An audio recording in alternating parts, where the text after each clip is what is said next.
Hello, everybody, squids and octolings alike. Welcome back to Proving Grounds number 9. I'm here joined by Falco, and we're going to see if the grounds are finally proven this time. Yeah, we are going to find out. Fusion, happy to be on the mic with you. It's going to be a really fun day. We have a lot of teams signed up for Proving Grounds. I believe this is one of the higher numbers of entries that we've had.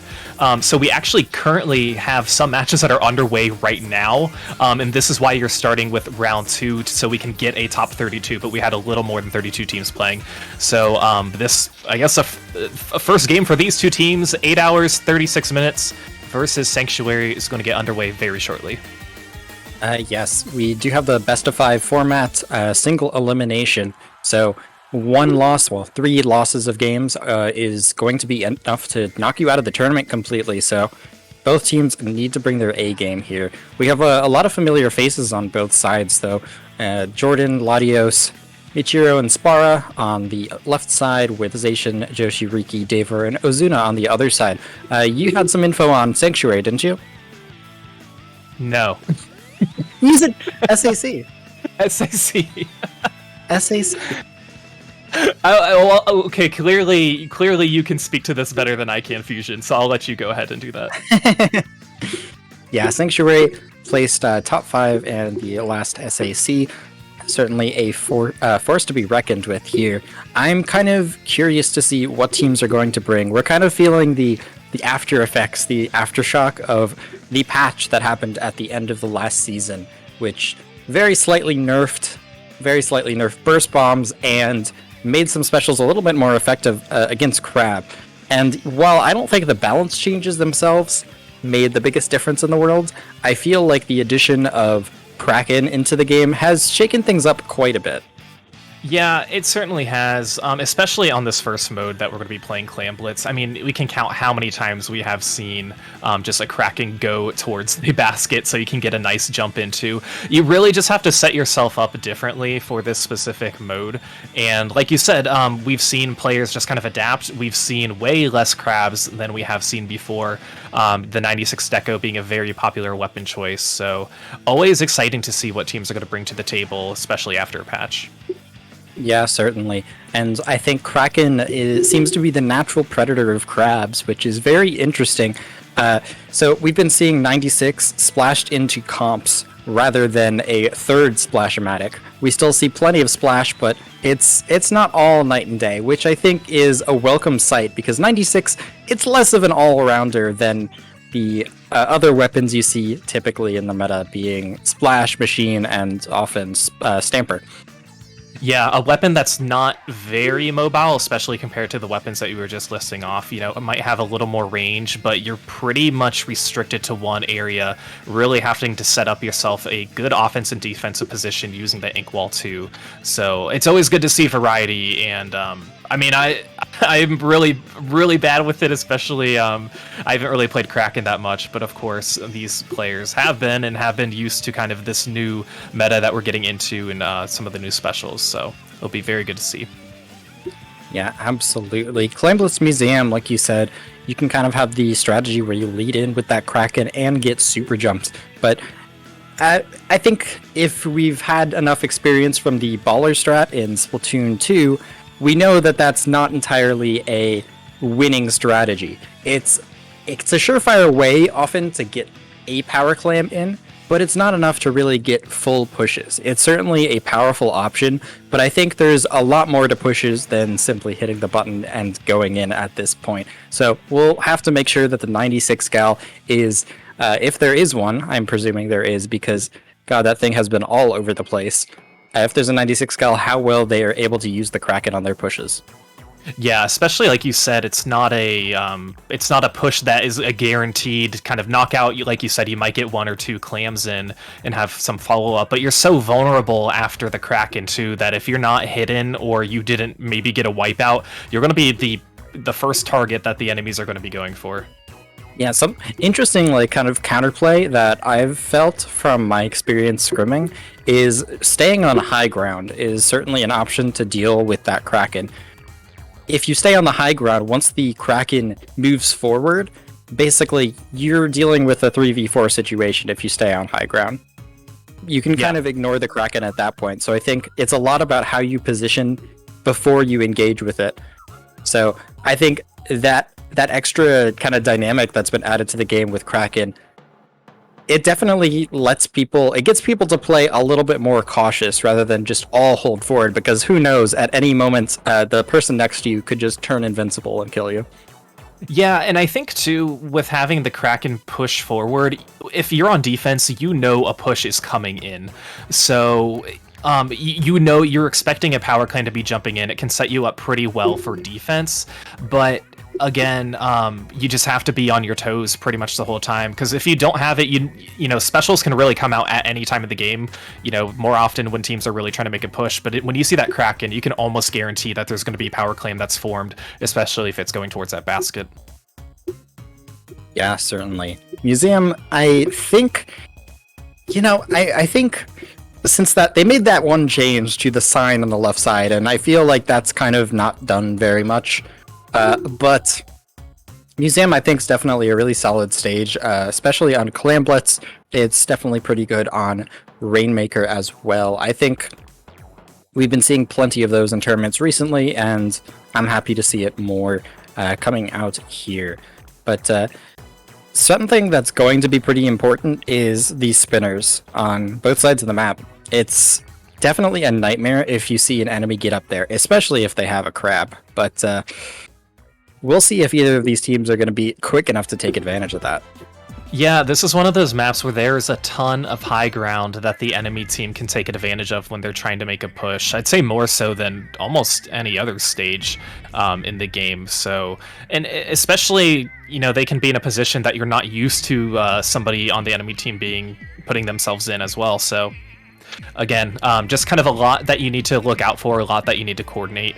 Especially in Clan Blitz, where you're taking up literally the entire map. You know, some modes like Rainmaker or Tower Control, you have an unofficial determined route that, you know, the objective will be taking. So you can't really, you don't really know where enemies could be coming from. But Clan Blitz, you're taking up the entire map. So we will see this entire map painted. Yeah, I was mentioning it to you a little bit before the stream, but there's that Squid Coliseum that's been going around Draft server. It's been super active today. It's existed for like 3 days or 2 days, and my god, there are so many people playing Draft pickup scrims. It's kind of crazy. And it makes me happy to see so many people playing in these Draft servers, and it makes me happy to see over 32 teams tonight, hopefully even more in the future. Yeah, and it's really good too, because, like, you know, it's really easy to queue up in a game, just, you know, whether you're playing Series or X rank, but whenever you can guarantee that there are going to be players who are more aligned at your skill level, and the fact that you can voice chat with them, it makes the experience that much better. So it's always something that's really cool to have in the community. Totally. But yeah, we will get started pretty shortly. Again, I believe we're waiting on a few of the players to kind of get situated here. And like we said, there is round one that is going on right now, because we do have more than 32 teams who have signed up.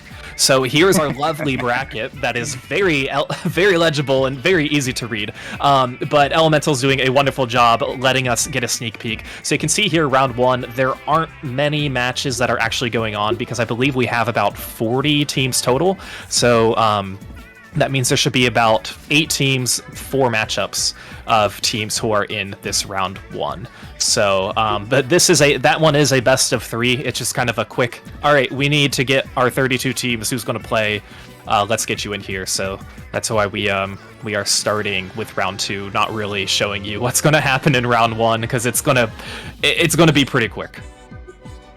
Yeah, certainly. And you saw some of the names that we were scrolling past there, some of the contenders to get to finals and fight it out for that Proving Grounds victory are Last Resort and Sonder, taking the number 1 and 2 seed. Sonder doing very well last week, and Last Resort, no stranger to anyone around these parts. I think that we'll probably see both of those teams fighting it out in the top 4. They're both very solid, consistent teams, and I think they're just going to continue to grow at this point. Yeah, and of course, with Proving Grounds kind of having that higher, really no skill cap, but having the higher expectation of these teams, they're going to get some quality matchups, like you said. But it's all going to take time. And what I really do like about Proving Grounds too is it's going to be on a Friday, and you don't know how long you're really going to play, but you can guarantee that you can just still play with your team after. I imagine a lot of these teams, if they get out very early, they're just like, okay, we played that, now let's play open, or let's go find a scrim. So like it's just a part of their Splatoon Friday evening. Yeah, picking a format for a tournament kind of is a nightmare. You're picking the lesser of like 2, 3, 25 evils. And we've seen quite a few tournaments that end up running a little bit too late because teams take their time getting into the lobby. Sometimes the format doesn't quite go your way, or sometimes your format doesn't go your way and you're like waiting on someone who's waiting on someone else and it gets backed up. And sometimes maybe the matchmaking doesn't feel right. So it's good to have a format that you can just go bam, deal with it, get it out of the way, and whether you go far or whether you get knocked out early, it's a nice Friday night experience. You could either go do whatever you'd like with your friends, or you're fighting it out with a high level of competition. Yeah, and Fusion, actually, we see here on the board that Sanctuary is going to be awarded the victory for Game 1 because 836 is not in the lobby here. So not a good start if you're 836, but they know when this should have started. So those are the rules. So our next game, even though we talked about Clay and Blitz Museum, we're not going to see it. We will be hopefully starting off with Hagglefish Market on Splat Zones. So, but of course, these rules are much needed, by the way, and I don't think anybody disagrees with it. So, you snooze, you lose at that point. Yeah. But Hagglefish Market, certainly a final destination, a very common map. I think every time I've started a scrim, people just kind of mindlessly scroll to Hagglefish zones. It's certainly a map that everyone feels okay with. I don't know how many people love it so much, but it feels pretty okay. I don't know. I think the pole in the middle of the zone, I think that helped a lot. It sounds crazy, but I think it helped a lot. I just still like it. That patch was crazy of just adding poles into random parts of the map. But like it was kind of comical, and for a lot of modes, it definitely helped with just protecting. Not having a ton of range weapons, having a lot more coverage. But you're right, this is kind of one of those default map and modes that teams just kind of gravitate towards. And we will be hopping in. Again, this is going to be game 2 of round 2. I know it's the first match that you guys are seeing here on stream, but let's get started with Proving Grounds number 9. Okay, I was a little bit nervous there. I thought I saw 3 regular splashes and was going to let out a big sigh. Thankfully, only 2 regular splashes. We have the imposter T-Tech with an actual T-Tech coming out from Sanctuary over on that left side, who seem to be taking an early start here, painting the zone while 836 is all the way back, seemingly farming specials, the Explo not moving up, and people are just kind of painting each other out at this point. Neither team is engaging at all, but a strike is going to find a stray pick there, and that will open the door for 836. Yeah, and I think a lot of these teams, like you mentioned, they weren't really engaging. We have 4 triple ink strikes on the map right now, so they're not going to want to get too close. They're going to want to stand back and build up some of their specials. With that, 836 able to take the lead and start their lockout phase now, using some of their specials, using their Trizuka as well. They're actually doing a really good job, but Sanctuary trying to take control of their own tent. 836 is going to be losing control, and this map is going to go back to Sanctuary. Yeah, I mean, we saw Michiru there on the Squeezer, a weapon which we don't see all that often, getting some incredible picks with that Inkzuka and really taking control and leading that push in for 836, but with 2 down, Sanctuary is going to battle back and start a spawn camp onto 836. They look to actually be playing it a little bit slower, farming up those Ink Strikes and the Crabs. They don't have too much online right now, so they're looking to stall as much as they can, but they're going to be forced back by those Ink Strikes. Machiro on the right side with that Squeezer, and that Zuka yet again is going to find a very nice pick, and that could create an opening in the zone here as it gets neutralized. Yeah, it didn't really work out for 836. I mean, they do take it now, but they were in a position where they knew they had to build up special. They weren't going to hold on to this zone, and it was going to get turned over. And I think you just kind of accept that, okay, you're going to take a turn at this. Let us really build up our specials because we want to strike and do well too. So with that, I mean, they are able to get some nice picks. Sanctuary, that is, 2 picks now on 836 and starting this lockout phase once again. But at this point, if you're 836, you are kind of running out of time, especially because Sanctuary is going to be running out of their penalty points as well. So unless 836 can find something up their sleeve to help push in, this one might get a little scrappy.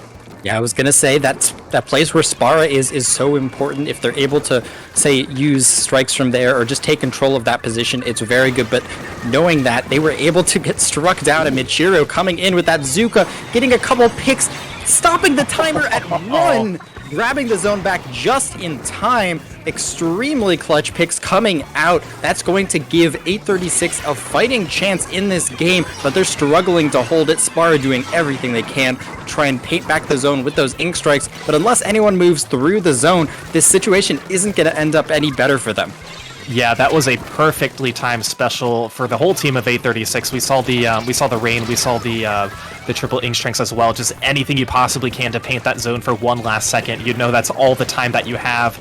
And again, it's going to be good that they are now out of penalty points, and they've held on the zone for a pretty long time. Both of these teams have actually. We haven't seen a ton of quick back and forth, so if 836 can just hold on for a little bit longer, it's going to be working out in their favor, using some of their specials and staying alive as well. But we do see Sanctuary trying to break back in, but it's hard when 836 is timing these triple ink strikes just like one after another, so that it just kind of creates this wall towards the zone. And of course, there are 4 weapons with triple ink strike on this zone, and they're just like launching it towards it.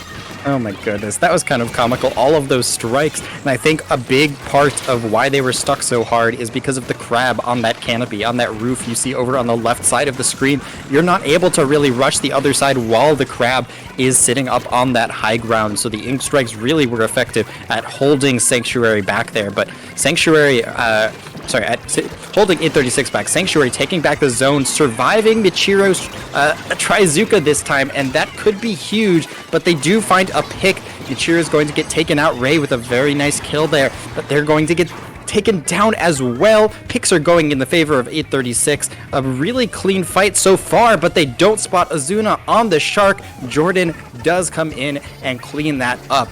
836 now has a relatively solid hold going into the final 30 seconds here.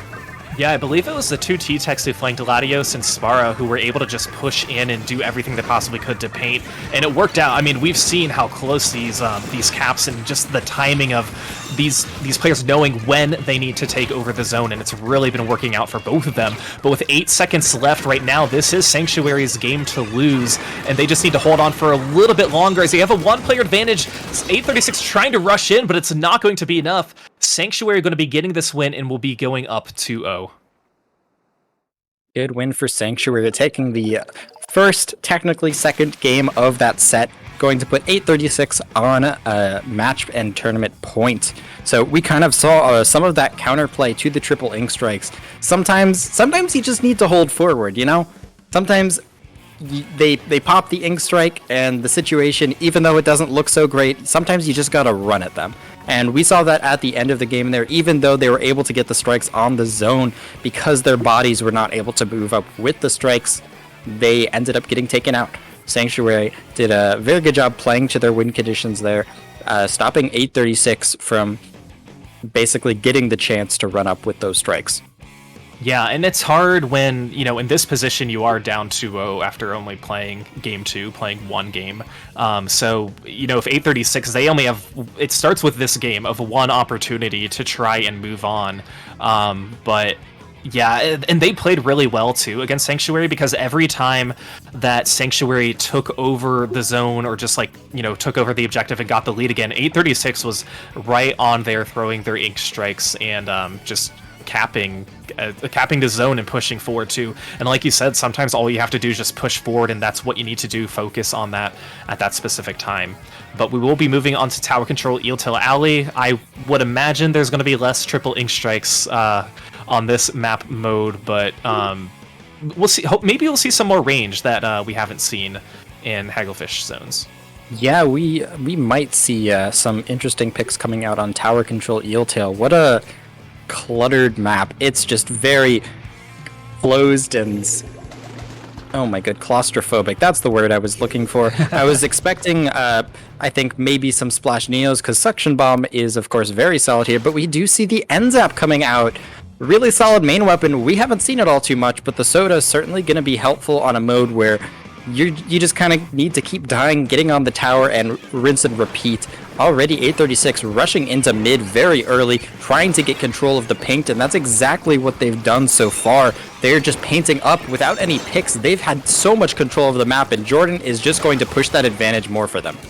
Yeah, and I think 836 knows that if they want to have a good chance at winning this game, they want to take this objective early and push forward, kind of what we were saying during the intermission, and that's exactly what they're doing. Quickly getting past that first checkpoint, now approaching the second checkpoint, but having to deal with some of these specials from Sanctuary. And take a look, Sanctuary has 2 crabs now. We mentioned there would likely be more range, and that's where their range is. They don't have a backline, they have 2 crabs.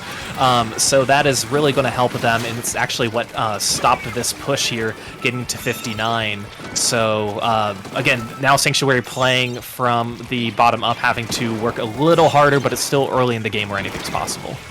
Joshi going to end up being pushed back by that lack of paint. 2 members over 836 on that right side. Unless they can take control of that bridge, that upper area, it's going to be very difficult for them to push. Latios coming in, sweeping in. The very nice pick. The crab's going to make him turn around, but still a crab pop defensively like that is not going to end well for them. And they take full advantage, popping around that corner with a very nice Zuka, leading the way for 836 to have a shot at this second checkpoint.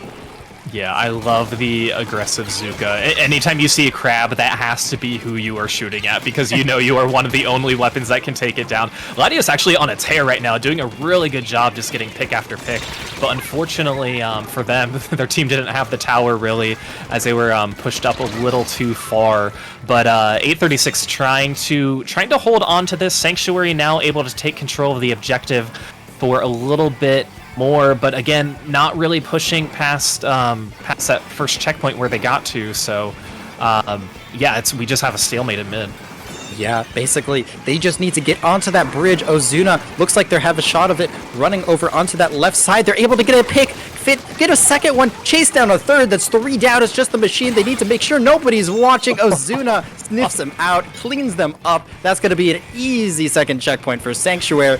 And just like that, the lead for 836 is now all Sanctuaries. Rolling it down to the final checkpoint, the strikes come in. 836 has no specials to work with, and the strikes are just going to slow down the push. No control yet for 836, but finally things are starting to turn a little bit in their favor. Yeah, you get that quad, you better take the lead, and that's exactly what Sanctuary did. And Ozuna able to get a few more picks. They were on the slick spot over here on the left side of the map too, able to get some more, but they did eventually go down. But it just sets Sanctuary up in a really good position. Joshi here with this crab on the plat pushing forward, and now they are approaching the third and final checkpoint, but we are going to see some specials, 2 players down. I don't know if they're going to have enough manpower to try and push through this, and it looks like they're not, as 2 players are going to go down on Sanctuary. So 836 has another opportunity to try and reclaim mid. Yeah, Joshi seems to wisely have backed up. Unless you really need that knockout. The last checkpoint to the end is kind of a death sentence. It's a death pit. If you go in there, you're either dying or winning. That's kind of how it goes. And man, 836 had a shot at mid, a couple stray picks, and just like that, Sanctuary is in the driver's seat yet again. A crab on the bridge. That's 2 crabs on the bridge is going to make it extremely difficult trying to get fancy with some of those explosher shots over on the right side, but they're not going to find it. 836 and Sanctuary trading 2-2 in the middle, and Sanctuary still just has total control of the pace of this game. Yeah, when you have crabs in a position like that, like you said, it is really hard to defend or even know which side you want to attack because they're split up on both sides. And now with a minute left, of course, Sanctuary now able to take control of the tower. 836 able to take control of the tower. But if you're Sanctuary, you do want to play a little more carefully. You just want to control mid. You can give 836 a little more space as long as you're confident that you're not going to get splatted when you have all of your specials. And of course, you have this cooler now, which is really going to be helpful. And when there are 3 players down and the 4th jumps out, that puts you in a really good position. Ozuna trying to push forward, doing exactly what they did before earlier in this game. Can they stay alive? Doing a little dance to avoid the charger shot, but eventually going to go down. Yeah, using that cooler to their advantage. Sanctuary at this point just sitting back, playing defensive by the tower. 836 needs to make a mad dash for it. The crab on the tower is going to take Machiro out. This looks like the game is going to be all Sanctuaries, and they're going to take that set. Yeah, that one, I'd say a little more convincing than the game that we saw prior, but really, it just takes one amazing push, one amazing player in particular. Ozuna did a fantastic job in that game, just able to fly all over the map on the enemy side and get pick after pick after pick to help push the objective. So you see on screen Sanctuary winning 3-0 against 836. They only played games 2 and 3, and Sanctuary will be moving on again since this is a single elimination tournament. 836 will officially be done. Very fun teams. Very fun teams. Definitely some very fun teams. It was a lot of back and forth, and I kind of wonder if 836 had made it in time for that first game, if they might have had time to adapt. They were very close in both of those games, and I think just a couple good picks could have been enough to really at least get themselves on the board. But Sanctuary is going to end up coming out on top, making some much needed power plays there. Just getting the picks when they needed, breaking through the stalemate that we kind of have been seeing those 2 games. Indeed, and their next opponent is they're either going to be facing Last Resort, or if a team can beat Last Resort, where I believe I don't know who's playing. I didn't refresh my bracket, but it's I think Where's Your Fourth versus I can't. Okay, well, we can't read it here. There it is. Where's Your Fourth is going to be facing Last Resort, and then whoever wins that is who Sanctuary's opponent's going to be. But again, the largest Proving Ground tournament that we have had so far, having more than 32 teams, which is why you see this March Madness style 64 quote unquote team bracket. So in a round 1 that we didn't get to show on stream, and we had a round 2, and yeah, so we are flying through here. We will be having Worm versus Legato coming up next too, so this should be a very fun game. Yeah, absolutely. Legato has certainly been on the rise, and I do not know who is off Worm off the top of my head, because I feel like teams' names change at the snap of your fingers. You never know whether the 2 seed's gonna be like a well-established team or a random team called gosh, I don't know, Splat Tim's Splat Tim's school resort. I don't know. And I think too, with having a tournament that's a bi-weekly, you're more likely to see those pickups, because there are more opportunities to play. Maybe your team isn't free, your main crew, but you just have other people that you're playing with. So always fun to see. But yeah, we will have a little bit of time before that comes up. But we have a LAN that's coming up too, Fusion. Low Tide City is going to be happening in less than 2 months now, which is crazy to think. I know you and I were both at Low Tide City last year, and I assume you're going this year. I'm pretty sure you're going this year. Is that right? Absolutely. I am not going to miss out on this. It's at the Kalahari in Round Rock, Texas, May 13th and 14th, if I am not mistaken. It's going to be a lot of fun. You've got Splatoon and a whole water park to go to in your spare time. It's going to be a lot of fun. There are some great teams coming. I believe Last Resort is going to be attending that LAN. There's going to be some good competition, and Splatlands are just something special, They're always just so fun. They are a lot of fun, and I feel like it's been a while. We were kind of blessed with having Shine, then Riptide, then Big House, kind of back to back to back. So I feel like we've been waiting for so long to have another LAN, and now it's here. It's coming up, so it's always very exciting, and we're looking forward to that very much. But yeah, we have Who Up What They Worm versus Legato. You know, lots of key members here. I'd say on both of these teams. On Prophet in particular, and Who Up What They Worm. I mean, they have a big roster. This is going to be a really fun match. Yeah, absolutely. Legato has certainly been playing very well recently, on the rise, coming all the way from a low ink not too long ago, and really just pushing their gameplay as far as they can go. On the other side, we've got a very strong pickup: Salt, Prophet, Clef, Pelu, Citrus, Strawworm, and I don't know if that IR is a whole separate person or simply the start of Strawworm, but I'm definitely familiar with a lot of those players, and they are all very strong +2 level players at the very least. Yeah, and of course, like we mentioned, this is kind of the tournament that's perfect for them. You know, sometimes it kind of stinks if you don't get very far in a tournament, but I always think this is always an opportunity to help you find scrim partners as well. You know, let's say you played a very close set, your tournament run didn't last very long, but you have a brand new pool of players and teams that you can ask to play with in scrim. So and like you said, Legato kind of coming up from low ink and, you know, doing really good things since then, and we know how mid-level can be really hard to find your footing too. So this will be very exciting.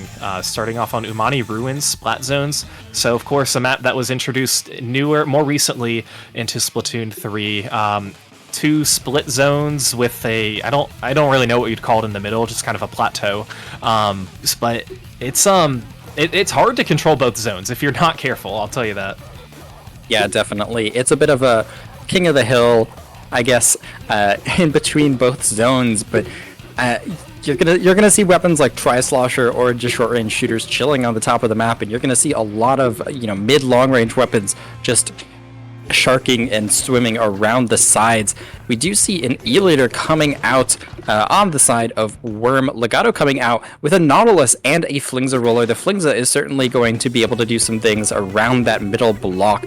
A lot of splashes on the other side. Solid E-Leader map, but nothing too insane. So we'll see how both teams are able to utilize this as Kuvia moves up very aggressively onto top mid and gets a very nice pick out of the deal.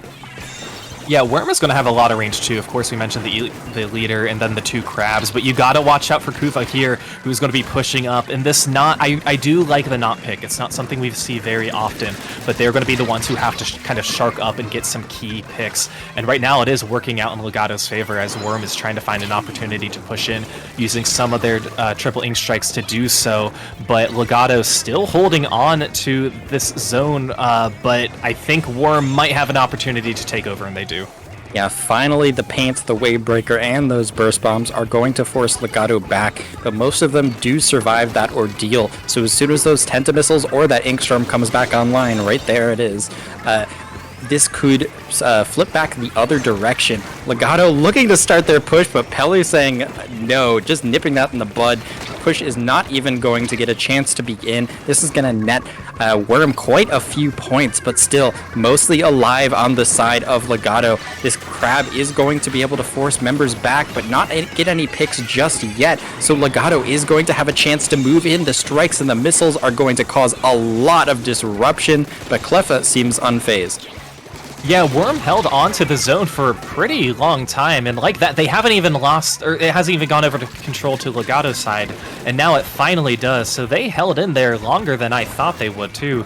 So just kind of doing a good job in holding on to that stalemate at mid, but they did not secure the best lead, but based on how back and forth this match has been going so far, that could be enough to set them up in a pretty good position.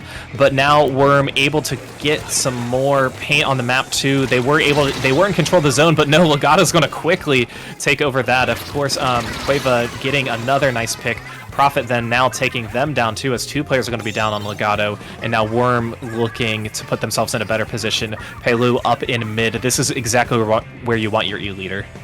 Yeah, absolutely. Able to watch that dome, able to watch over towards that right side. They're just going to need to wait until they get those Tenta missiles, but that Flingza did get taken out by Pelu on that E-leader, I believe. So this is going to be a very difficult situation for them to move in on the strikes. They dip their toe in it, so they're going to end up losing that Crab. Kuvia moving up on that right side, trying to deal with something. The strikes are going to come out defensively, able to back them up. Legato is running out of times at this point. The Crab is about to come out, though, able to pressure that left zone as the paint is finally turning in Legato's favor. Looks like they're going to be able to cap it and hang in this game. Yeah, Legato really needed that cap, and what they need to do is utilize these displacement specials that they have, the Rain and the Tenta missiles, to really push some of the members of Worm in an uncomfortable position and have their T-Tech maybe push in and having their splash push in and get those picks as well. They are going to be losing control of that zone now, so they didn't hold on to it for very long, as Worm is already pushed up pretty well with that Crab there in mid. Prophet doing a good job getting some picks, trying to push up to, now going to go down. But of course, the later you are in the game, the more important having control of the map is. So this is looking pretty good for Worm, but Legato trying to push in once more. Iflo over on that left side trying to sneak in. They're able to get the jump on Clef, and they're going to get a trade out of that situation. It is now 2v2, both of Legato over in that right zone. It's a totally neutral situation, but the clock is not ticking just yet. The left zone still barely yellow, and that's going to kind of make most of this work just a little bit of a waste of time for them. Finally, they get the cap on that zone, and they get a huge pick on that E-leader, and that's going to signal them to move in. Citrus stuck over in that bottom right side. They're going to be forced to jump out. Not, and the members of Legato are going to be forced to move up in this situation, but that's 3 members down in front of that Crab tank. Worm is going to just suddenly get the picks they need and stabilize. A really, really clutch play from them.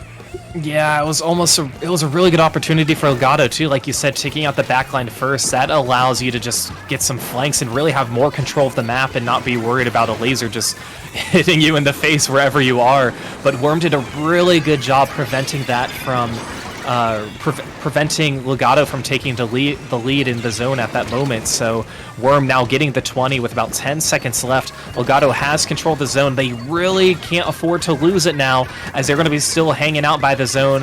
Pelu now in a good position with the Crab too. Are they going to be able to hold on to this? Yes, they will. So we will be going into overtime with Legato down 1 player, some strikes coming in, 2 players down, and now it's a 1v1. A Knot versus an E-leader. Ooh, and Quava doing a good job staying alive. And excuse me, that was really crucial to have the control of the zone at that moment. Oh my god, but that was a huge pick on that Nautilus. Finally, members from both teams are going to filter back into the zone. The paint seems to be neutral on both sides, but the zone is in Legato's favor. All they need to do is keep it neutral a tiny bit longer. Suddenly, 2 go down on Worm, and that's going to be the lead. Legato takes game 1. Oh my goodness, that was so incredibly close. Anytime you can keep up the pressure in the moments where it matters, approaching overtime is the key to victory right there. We saw Legato get stuck in a 1v1, but what's really interesting too, Spot Zones is the only mode where if you have a 1v1 and you're not really by the zone, you are still taking points off of the objective. It's the only one you don't have to actively be on the objective or doing anything. As long as you got control of it first before the other team, that point is going to take it down. So if there was any opportunity for Worm to try and cap that, we would not have been going into overtime. And that was very important, a very impressive win from Legato.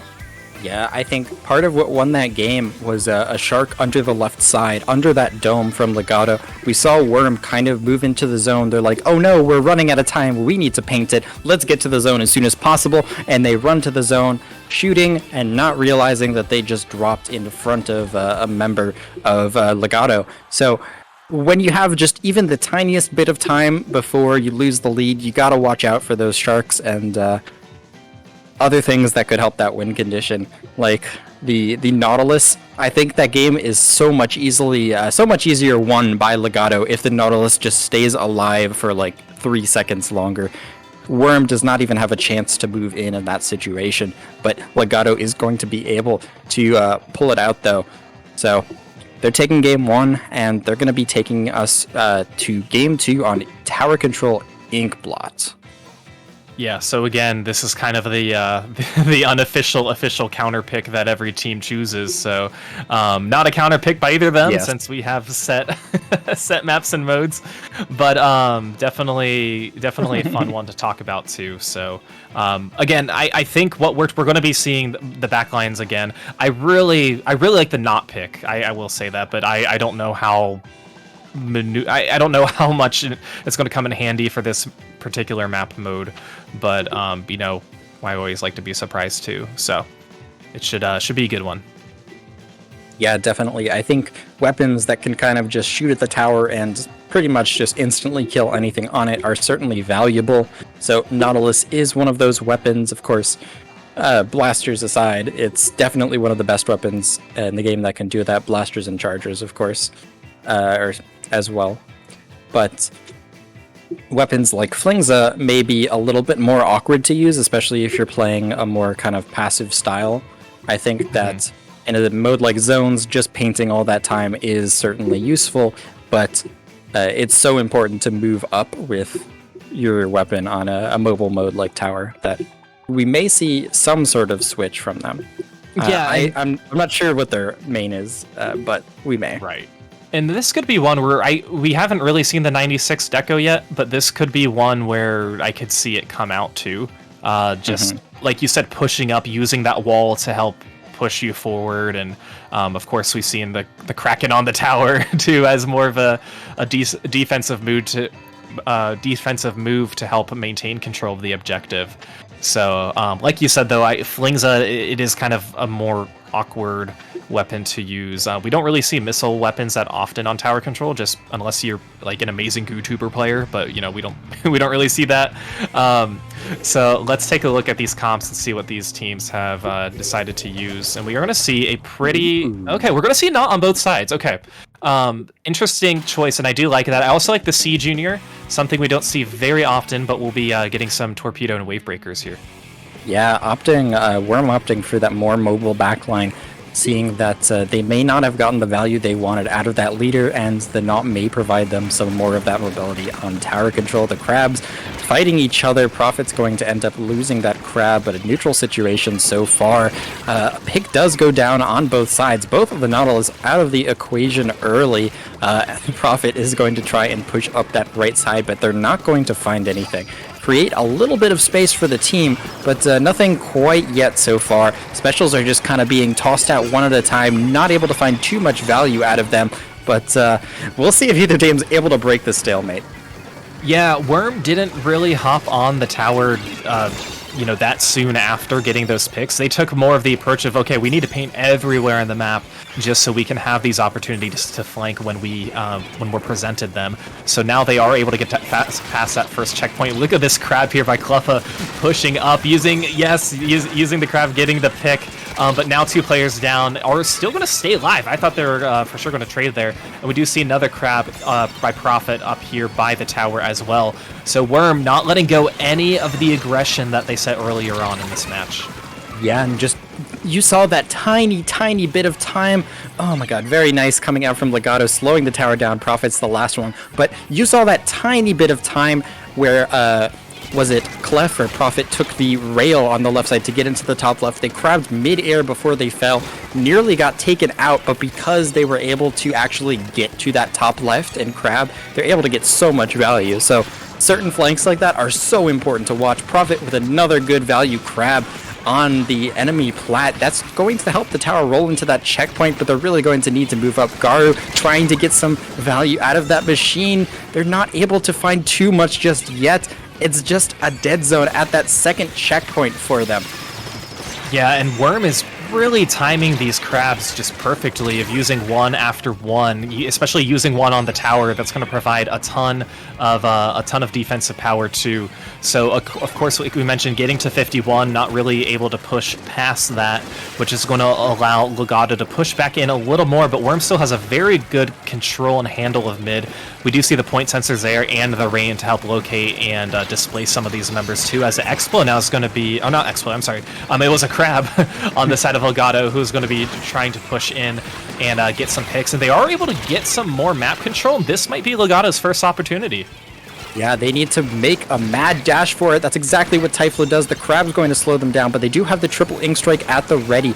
They're going to have to slow down as the Crabs pressure the tower here. They're trying to get those points on the board, but you're getting overrun by the entire team. You gotta be a little bit more inclined to fight in that situation. Very nice from Worm, just smothering the push from Legato before they're able to make anything of it, and the pressure is already back on Legato's side.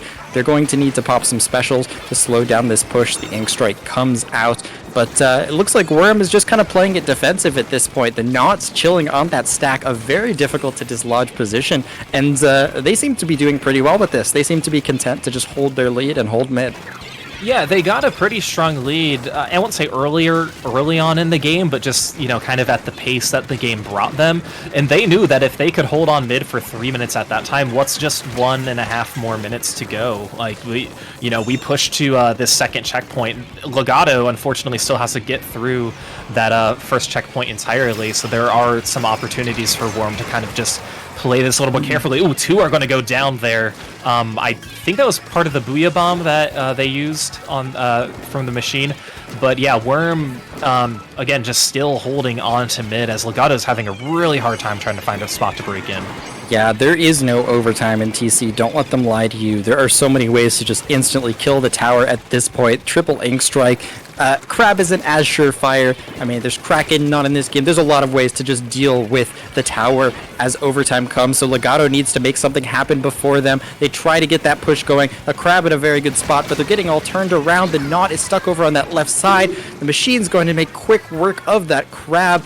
Worm is going to shut this down. Some nice picks on that machine from Garu, and they just kind of need to sit back at this point and don't let anyone get to the tower.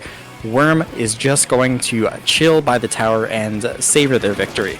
Yeah, and now Garu, I believe the machine on Worm is going to have to stay alive just so he can get that one last Booyah Bomb, or he could just be a Crab and aim everything at the tower and just hop on the tower too. Who needs a GG Booyah when you have a GG Crab? With that, Worm is going to be tying it up 1-1 and a very, very convincing win. Yeah, I'd say one of my favorite ways to deal with the GG tower is you get on the tower with the Crab and you just ball bump into people. That's certainly one way to do it, though you may end up killing your teammates in the process, so be a little bit careful of that. And we do end up getting to see Museum, but unfortunately not on Clams. Similar mode, though, we do have a Rainmaker, basically the same path. Yeah, it pretty much is the same, and but here I believe the spinner in mid there is going to be very important because you can get a very quick checkpoint if it is lined up. You just immediately hop onto the checkpoint to get a lead. You don't have to go all the way around on the side to the ramp and back up. So again, these teams have been very quick with just building their specials, especially with their Splash-O-Matic players. Just getting that quick paint, getting the quick Crab. Whoever gets the 2 picks earlier, 2 picks before the other team is going to try and take this objective as quickly as possible. And that's something that we could definitely see here on this stage. Yeah, with all the Crabs we've been seeing, both teams are going to be hoping to get one of their Crabs on the spinner to help lead a Rainmaker push in. The Crab, of course, great on that repop as well. But I'd say a lot of this game is fought in neutral. You just got to make sure you don't go 4 down, because like most Rainmaker maps, it's not a long distance from mid to very high point values. So make sure you stay some members up. If you can't, do everything you can to stop that Rainmaker. We've got areas that you overlook on Museum from both the top left and top right, and be sure to utilize those and not stay on that bottom ground, because God, I've made this mistake so many times, and I see everyone make this mistake. Is just everyone on the team goes bottom mid, and then suddenly like a machine or a Kraken, and everyone is dead. But here we go. We see that heavy Splatling coming out, which very nice and reliable. I'm happy to see that coming out from Peller. looks like both teams are going to be starting off playing that neutral position. Legato coming out very aggressive into mid, but they're unfortunately going to go one down. Pelu guarding this right side. Neither team is going to be able to back up in this situation. Worm able to take advantage of that space and move all the way up. Garu going to guard that Rainmaker as it gets into the checkpoint, and Pelu somehow manages to survive with that Rainmaker and could help this push continue going. Yeah, those are the moments where if you see it presented to you, you have to go for it.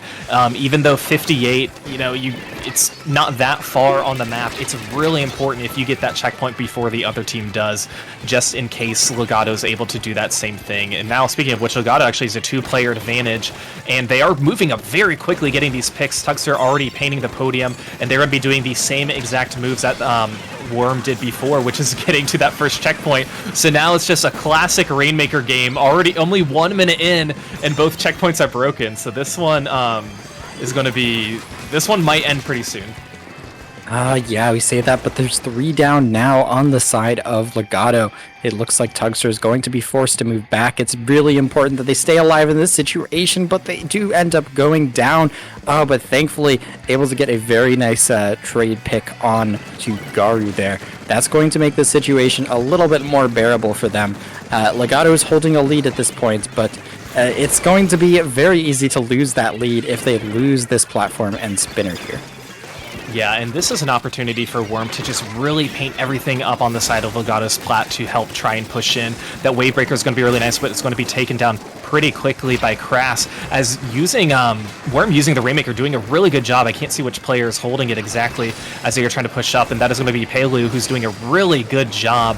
Again, they don't have the lead quite yet, but they are getting the players down. Really good support from members of Legato, or other members of Worm, but just still trying to stay alive, not having a good opportunity to break in. Now finally able to do so and getting the lead, getting all the way to 27, and the wipeout. This could be an easy GG's right here. Oh no, Legato dove for the Rainmaker, but they're thankfully so close to their spawn that they're going to be able to fight and win. They seem to be rebounding back. The Crab's going to slow their momentum, but there's a lot of areas behind the Crab there. Yep, Tugster coming from behind, killing that Crab. Going to help stabilize Legato here, but they're still 2 down. Now Tugster's in a no-win situation unless they pop their special, and that's exactly what they do. They showed us. You can be alive on Slick, but if you have a Crab there, you're gonna fare pretty well. But yeah, with that wipeout happening towards the podium on the side of or for Worm, it was a late wipeout where right when it happened, the members of Legato all just respawned and were able to take control. So that's what is keeping them alive right now. But Worm now has a Rainmaker one more time. Of course, a lot of these subs just kind of be thrown at them. We need to know where these players are. We're going to throw some point sensors. But now Pelu up here on the spinner doing a good job, but they're going to have to try and fight a Crab. Good reason to fall down so the Crab can't get you. And Garu just waiting somebody to push up on the ledge there, and it looks like they're going to try and get Crass, and they do. So a very good pick there from Worm's machine player, but now Prophet's not in a very good spot as they are trying to stay alive. Actually stayed alive for a decently long time, but not pushing further than their 27, but getting a lot of map control at the same time. God, Legato needs to stay out of that bottom left. Every time they drop there, they get wiped. It feels like the bubble coming out, trying to defend that position over there. They do end up going there, but Garu's still sharking in the mid. Gonna get cleared out by Kuvia. Here comes that Ink Storm, able to really clear some space and paint up the mid. The jump comes out, finally. Even-ish situation onto Legato, but it feels like they're having such a hard time even dropping into mid. And Worm is just showing a really commanding presence in that middle of the map, even though the score may not quite look like it. Yeah, and this is exactly what happened during the previous game of just let's take control pretty early and have control of mid the whole time. And, Legato was the first team to pick it up and get past the checkpoint, but Worm was the one who just did it better and were able to hold on and push forward beyond that. And that's exactly what they're doing. Like, this is their third or fourth opportunity of getting the Rainmaker in this specific spot. But now 2 players are going to go down. Garu is now going to be targeted, throwing the Booyah, able to get 1 pick and still stay alive. And they're able to get Tugster too, or Typhlo. So really good picks, and that's actually going to be the game there, with Legato trying to pick up the Rainmaker at the last moment, but going to be going down. So Worm now going to be up 2-1. Yeah, they had a little bit of a very, very slim opportunity at the end there with that Rainmaker, but unfortunately, it looks like Worm is too strong for them on Rainmaker. We're going to be heading to Clamblitz Manta Maria, and if that game was anything to go by, I think something like a heavy Splatling could do even more work here. The maps have been continuously getting maybe more awkward for Nautilus as the set has gone on. But I'm wondering what we're going to see here, because this is certainly a map that's a little bit different from Splatoon 2. There's certainly like that huge wide open area in the middle of the map, but with a wider street as well, the weapons that were super duper dominant, like maybe sloshers or blasters over on like the enemy bunk, they're a little bit less strong, I'd say, in this one. Yeah, and this one, especially in Splatoon 2, had a lot of jump-in scores compared to some other maps, and that might be an opportunity for a player to use Kraken to just really stay alive, because like you said, there's a lot of walls, and Tri-Sloshers and Blasters kind of thrived on that situation, so it makes it harder for certain weapons, and it should be a good one. But we do have an upset in the making, not really confirmed yet, but Sanctuary is actually up 2-0 against Last Resort right now. So that's not something that we expected, especially with the Last Resort being the #1 seed in Proving Grounds, and they're going to have to make a 3-0 run if they want to move on and keep playing. Yeah, that's certainly something to look at. Teams, hopefully they're not on tilt at this point, and perhaps they're getting angry instead of tilted, and they're gonna come back with a vengeance. But this could be huge for Sanctuary. 2 wins already. I'm also keeping an eye on that other set between Sonder and Wipeout Punks. Sonder, of course, still the favorite in that situation, but I think Wipeout Punks could put up quite a fight. Yeah, and we did see a little bit of other games that were going on, a few of the teams moving on to the top 8, but we still have some matches here in the top 16 as we are moving on to game 4 between Worm and Legato, with Worm up 2-0, Worm looking to move on. There we go, finally. You talk about it and then it doesn't show up forever. Clef on that 96 gal. The Kraken, of course, going to be very strong if people end up dropping into that street. It's great for getting that power clam in, but might be a little bit weird to use in the middle of the map. There's so many places you can dodge. There's grates everywhere. Pelu trying to get value out of this crab, able to paint some of the middle of the map, and that's going to let the rest of the team come in and clear space and get picks. Pelu challenging that crab over on the left side, but not going to be able to win that encounter. Yeah, we did see Clef trying to use the Kraken to push forward, and unfortunately not going to get very many picks at that. The goal is not to get any power claims and score at that moment, just to get a few picks as well, or at that moment. But yeah, I mean, Worm doing a really good job, actually has a lot of map control too, using some of their specials, building them up as well, as we do have this stalemate that's in mid. We do have, I like the junior choice on Legato. Of course, that's going to have the bubble that could potentially provide the safe jump spot, or to help aid the other members, such as some of the splashes and the crabs and the knot. So that'll be fun to see how that's utilized. And right now, 2 players are going to go down on Worm, as Legato is pushing forward and pushing this power claim from Worm back towards their basket, but Legato unfortunately not really capitalizing on that just yet, as they do not have any power claims. Yeah, until you can get someone really set in the enemy bunker, you don't have control of mid on this map.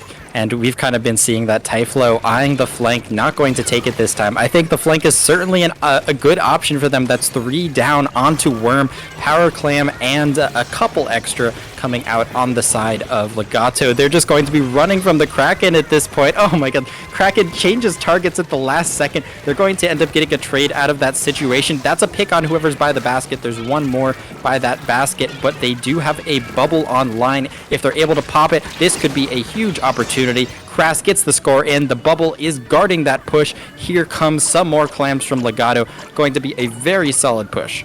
Yeah, and these exactly are the pushes that you need in Clam Blitz. You know, it's fine to get one power clam in here and there, but you need to have the follow-up to support it, and that's what we see with these caliber level players. They're able to just really take advantage of their opportunities and get some of these clams in. So yeah, like you said, Legato getting to 56, you know, probably hoping that they were able to get more, but it wasn't quite in the cards for them just yet, as Garu is now trying to find an opportunity to get to mid, but having to back out as they see as they see one of the players there at mid, they're going to be going down, and now Worm having more control of mid too, could be potentially using that Kraken to push forward. As Tugster, yep, there's Cluff's Crab pushing forward, chasing them up. We see the Krabby Kraken, but it's not really going to go in anybody's favor as nobody's going to go down to either special, but still a fun fight to see.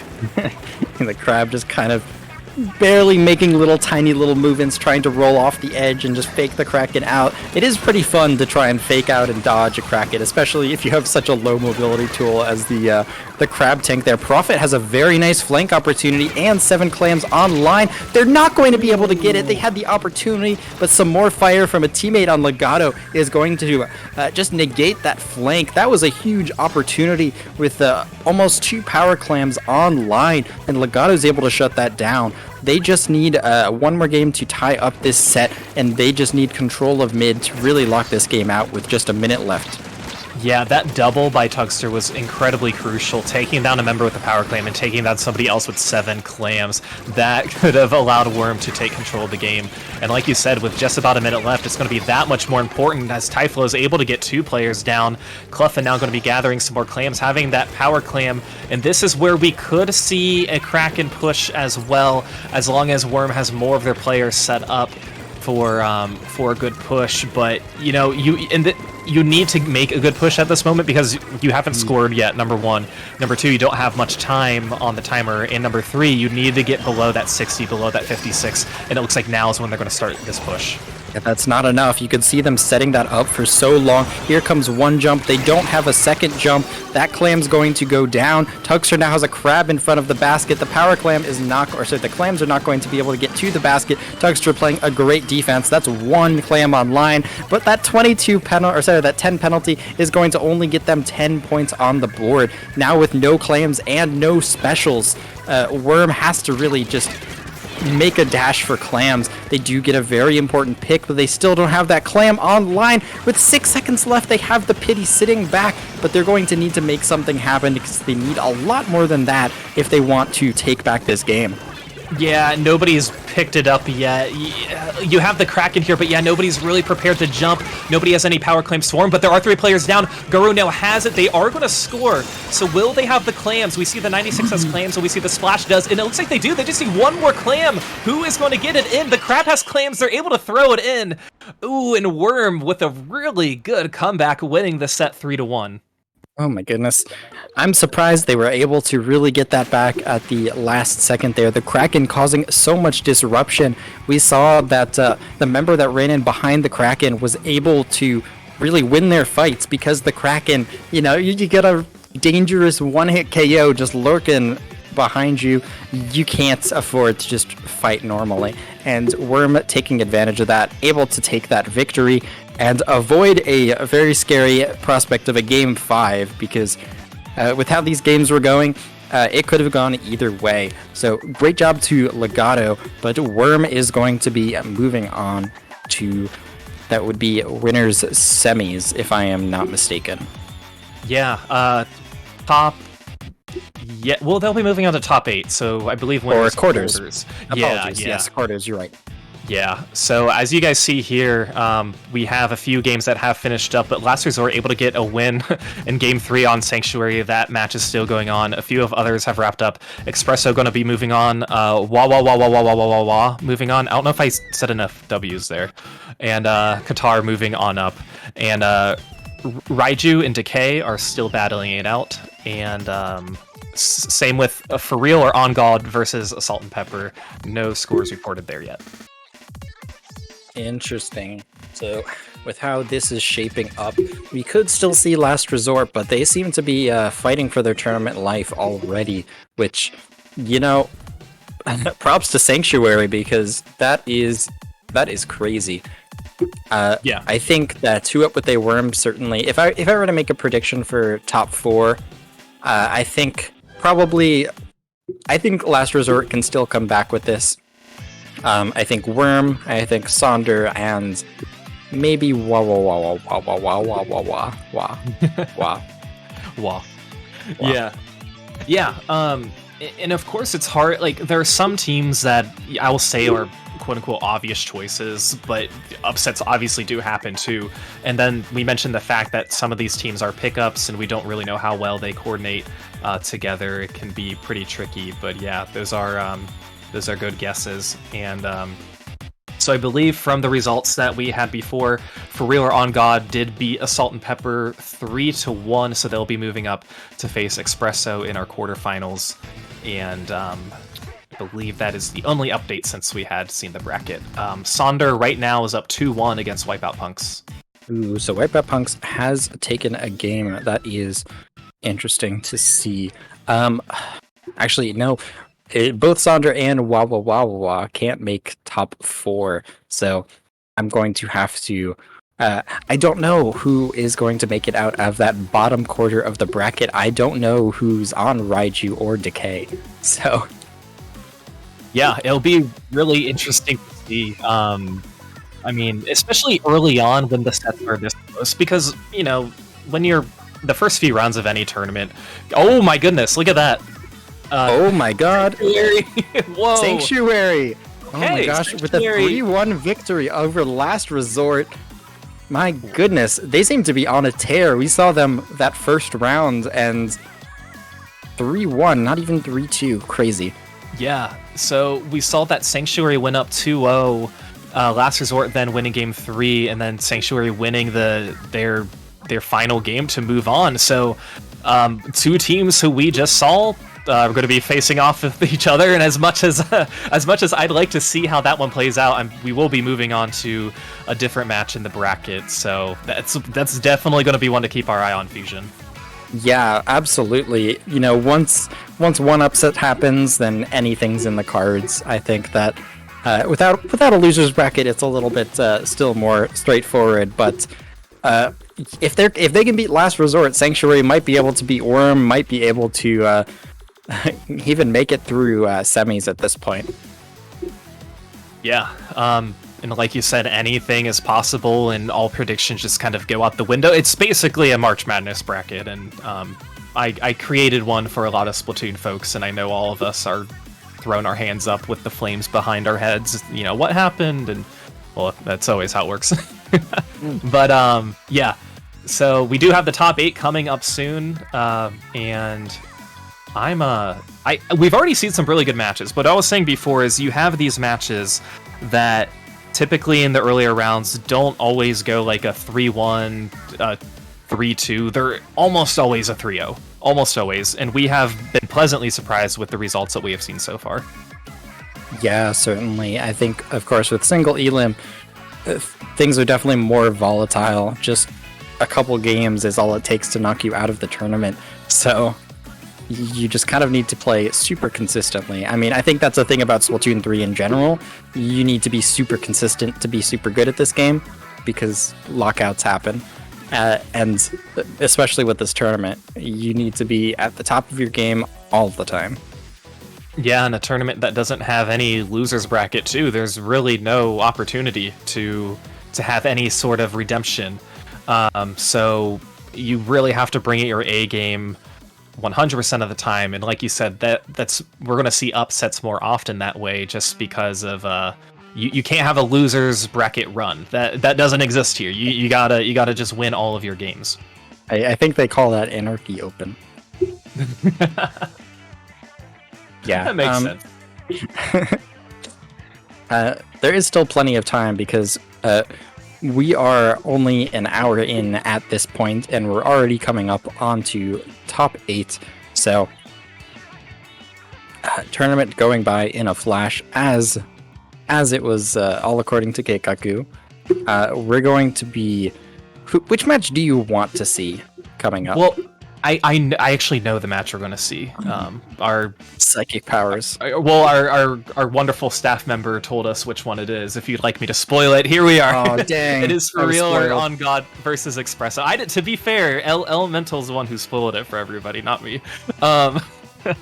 But I did see it here in our chat. But yes, this will be moving on to the top 8, which will be the quarterfinals.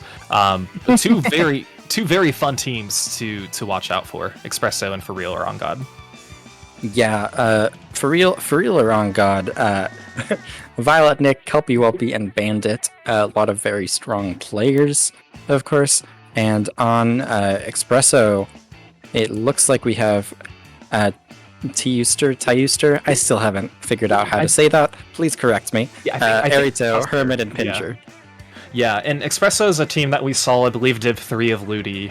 Very fun team to watch versus For Real or On God, like you mentioned, very strong players. So this will be, I'll say, a tough matchup for both of these teams, as important as it is to win every single set.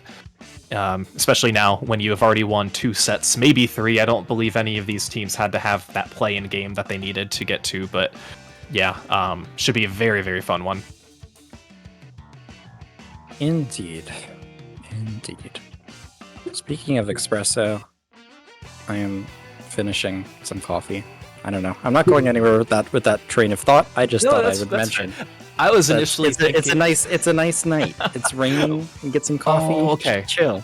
Well, I was initially thinking you're on the other side of the country than I am. So I'm like, it's late for me. It's 9:15 p.m. I'm normally getting my jammies on and sipping on my. I still have my jammies on. Okay.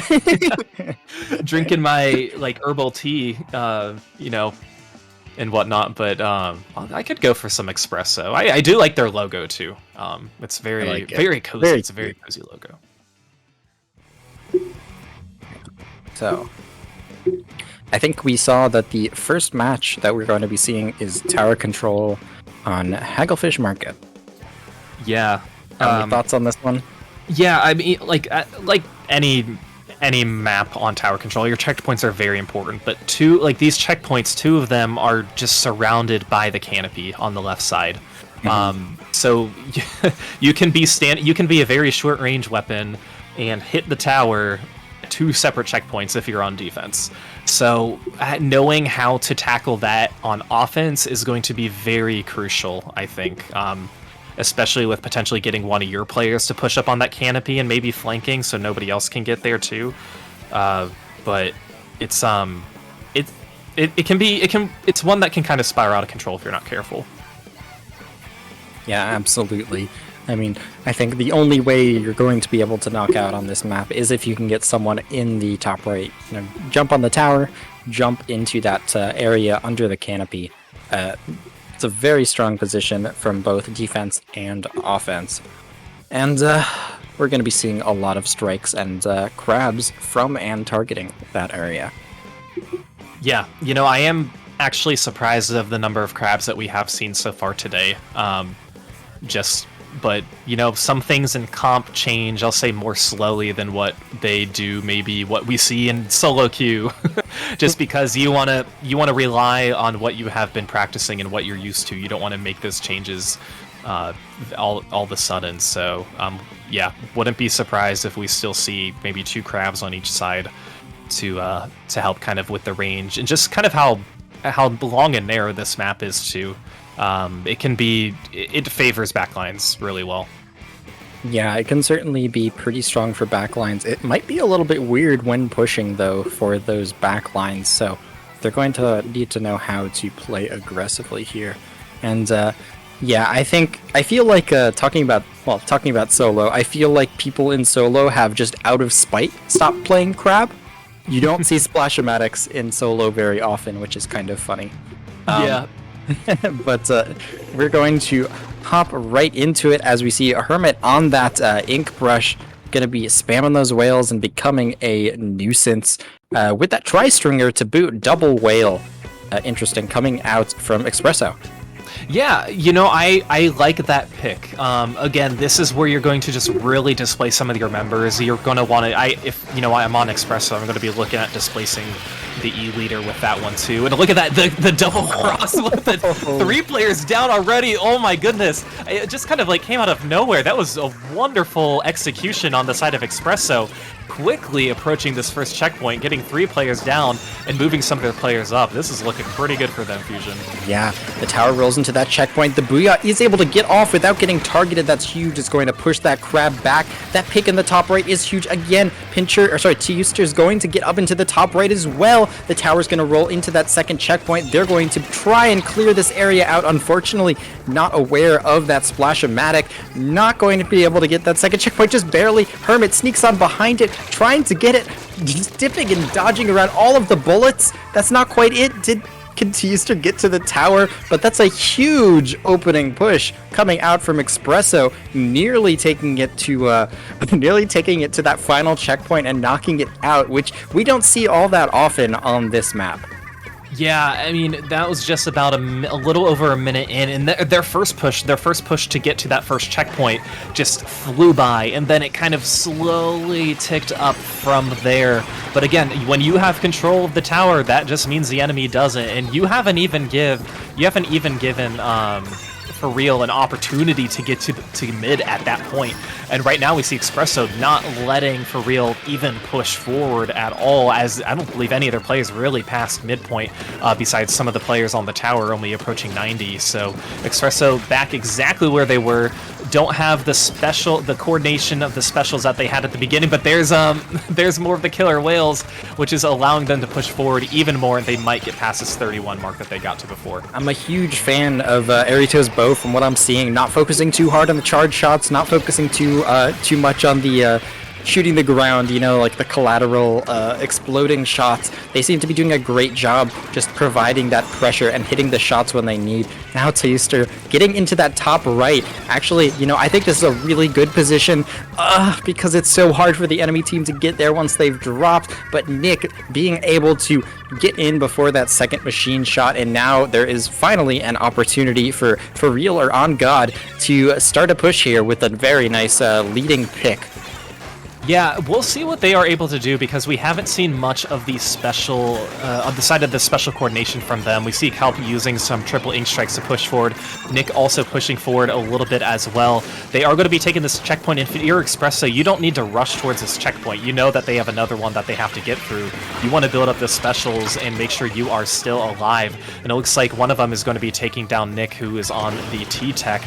But right now, For Real or On God still doing a really good job getting to that, almost to that second checkpoint. But now 2 players are going to be down, so they pushed pretty far, but it's not going to be enough. But they're at least letting Xpresso know that they are here to play. Yeah, absolutely. That's a very clutch pick coming from Arito.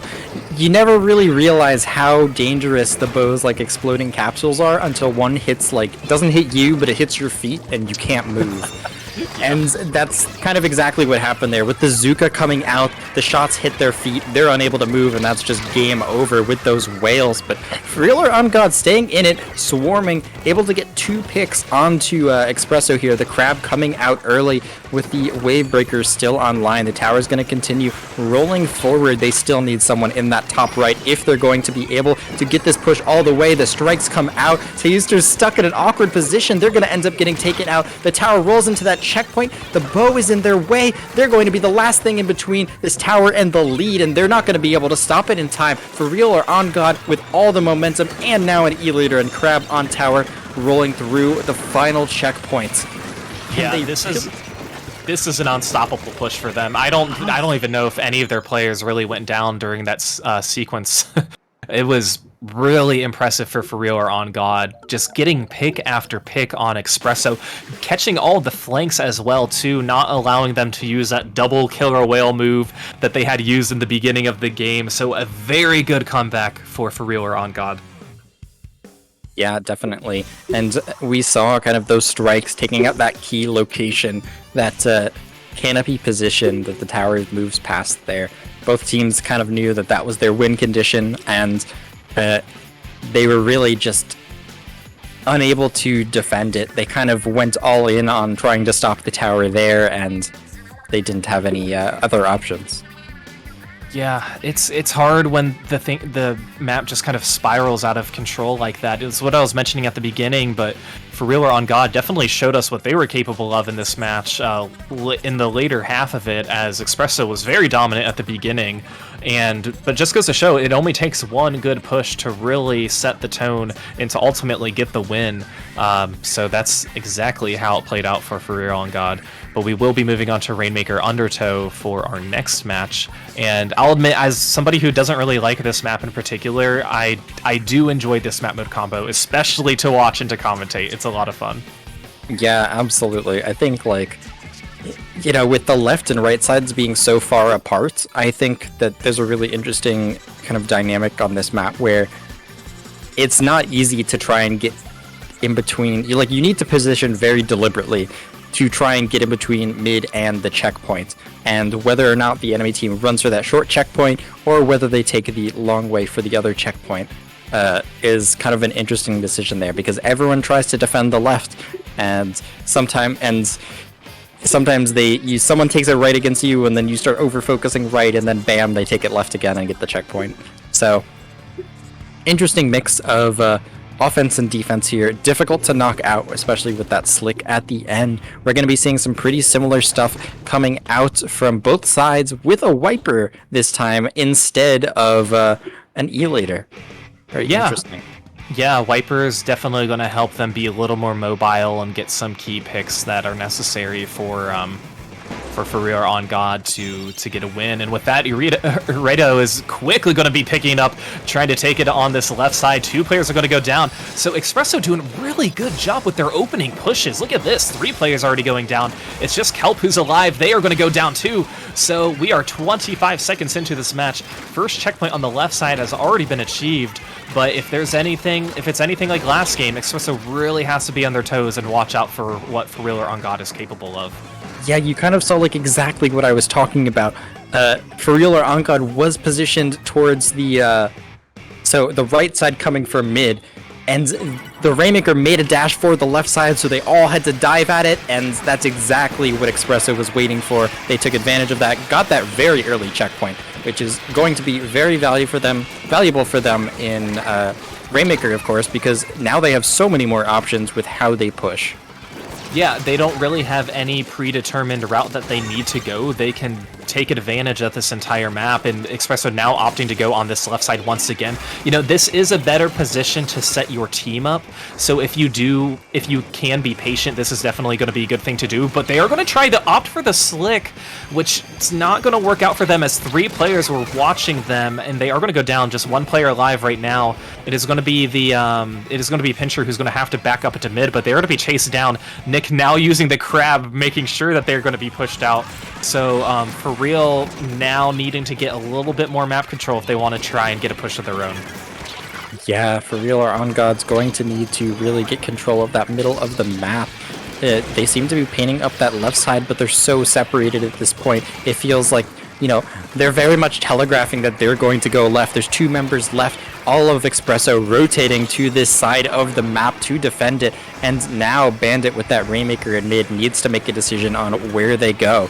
There is a member guarding that other checkpoint, so they're not really going to have any other options but to move this way, and now you're just moving uphill against... Oh my god, you're moving uphill against a machine and a bow, and what can you do about it at this point? And a crab, might I add. Yeah, I would say what Bandit is doing right now is exactly what you want to do. Just try and take advantage of how lethal the Rainmaker is to try and take him out, so that way you don't have to have any of your players approach those backliners to try and take them.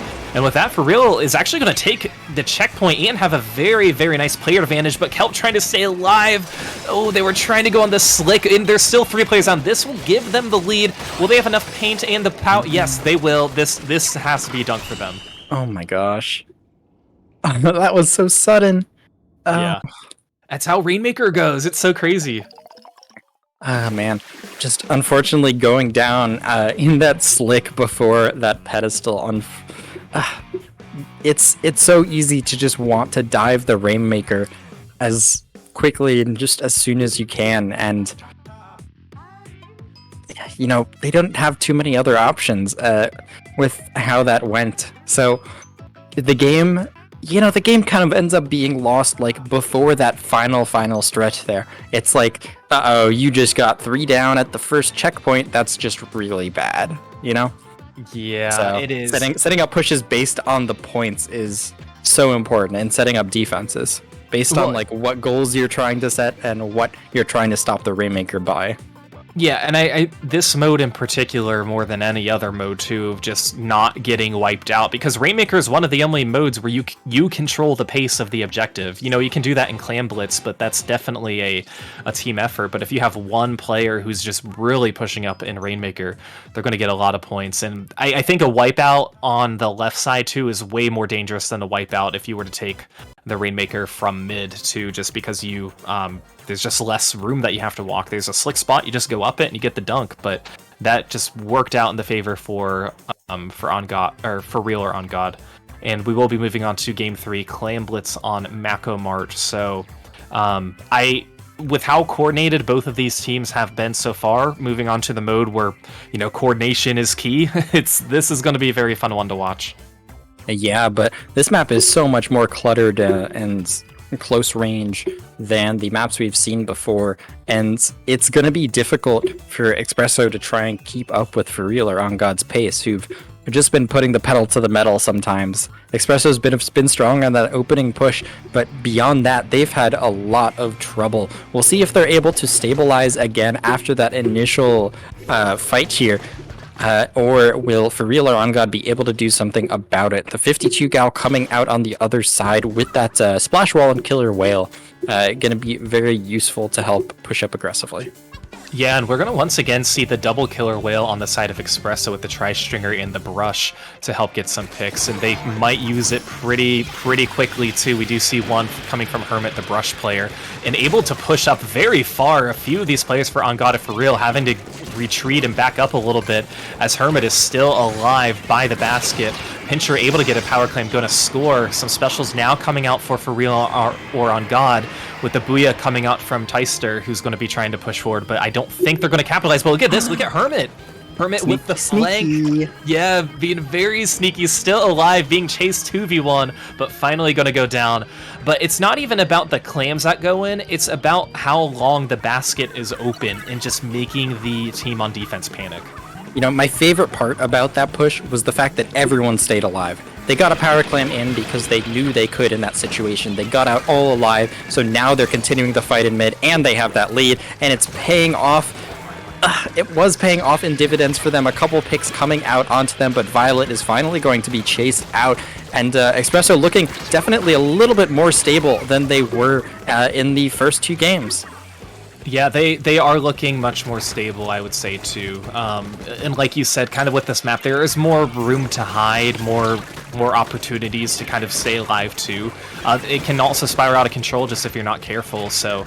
but yeah, For Real, or Xpresso doing a good job still hanging in there as we saw by that push. And Arito now getting another clam in. We'll see if there's going to be enough to follow up. Right now, no specials online. We do see... Well, they used the killer whale to help push in a little bit, but just one player alive, getting it down to 58, but we do see 1v1, so in that situation, if you're able to keep the basket open, it's going to help you so much, but it looks like Xpresso wasn't able to do that. Yeah, Hermit sharking over on this left side, looking to try and get behind members of For Real or On God. It's exactly what they do. One pick, the splash wall is going to save Nick in the nick of time, but that's not going to stop a wipeout coming on to For Real or On God. Xpresso coming in, Teister on the left side flanking into the enemy base while scoring in the meantime. They're kind of stuck in an awkward situation at this point, but they do end up getting a pick out of the deal. Works out for them, and now they're going to need to try and set up a defense while Bandit on the Machine's already on that high ground. Is Hermit going to be able to do something about it on the flank? I'm kind of curious how Xpresso's going to be able to retake the middle of the map at this point. Yeah, it is going to be pretty hard as they haven't really been able to do do that so far. As For Real on God did a really good job just getting that quick map control though. But still going down one by one. Pincher getting a nice pick there, it looks like. And really just holding on to this map too for the time being. And there's a Booyah Bomb coming out on the right side, able to take down one of the players. Two players are now going to be down. So Xpresso doing exactly what they had been doing before, just getting these picks one by one, throwing these clams and gathering them and making those pushes. But again, never a extremely solid push where they're able to get a lot of points. Yeah, absolutely. I think that Xpresso is going to really have to just stay alive as much as they can, because those unfortunate wipes are kind of what cost them big time in the past. I like how they're kind of positioned behind them, behind For Real or On God. They had a big opportunity to stop the push there, but unfortunately they do end up losing that fight from behind. So now they're in a bit of a bad situation. You got a splash wall user in your base, but the crab, thankfully, going to save Xpresso's butt there, but not before For Real or On God gets a massive push on the board and takes a lead. Yeah, and that was really important. We could tell Nick was just waiting there of like, okay, we need to get some claims, and I'm here to help fight if anybody is going to be hopping in. And they were finally able to get some claims in. A very, very good push, especially since they were pretty much losing this entire game with how explosive Xpressive has been on their push. But now it is For Real or On God's game to lose. Look at this jump. Is it going to work? He got all the way behind them, and they were able to sneak the power clam in. That's a couple clams. There's still a clam short. They finally get it in the base. Hermit has been insane this game so far, getting so many picks, so many clutch flanks, and that's going to be enough. One flank was all it took. Oh my god. Hermit snuck all the way behind them, all the way into their spawn. The movement that a very skilled brush player has like Hermit, it is so hard to counter because they move so fast and are just so unpredictable. But you talk about how important flanks are, especially in Clam Blitz. Oh man, that was really, really important. A fantastic job by Xpresso for staying alive. With like you said, Hermit just really leading the charge on that one and getting the last clam in too. They were able to seal it off.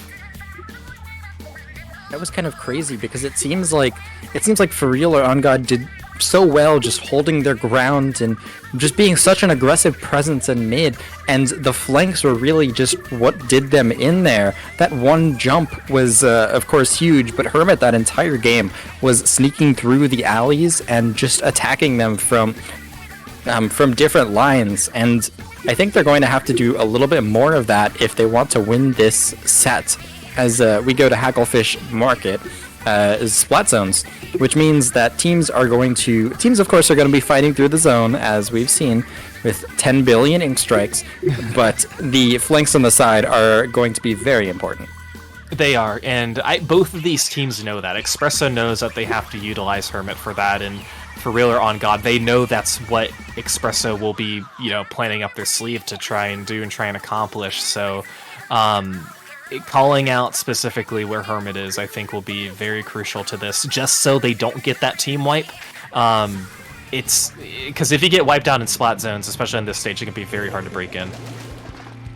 Absolutely. It can be very hard to break in, especially if you don't have those like true entry specials like a triple ink strike. We see two strikes on one side, no strikes on the other. It seems like Xpresso is perfectly comfortable with sticking with their guns, and that's exactly what they're going to do. Taking it rather slow here, waiting till they get those two whales online. And those whales just deleting members of For Real or On God, and if that's all it's going to take for them to get the lead, I think that's going to be huge. Hermit sharking on the brush as the rest of their team is able to take out members of For Real or On God, but unfortunately challenging that crab tank is not going to let them get any more mileage out of the zone there. For Real or On God trying to move up and just take pressure through the zone, but Xpresso kind of being caught alone at this point.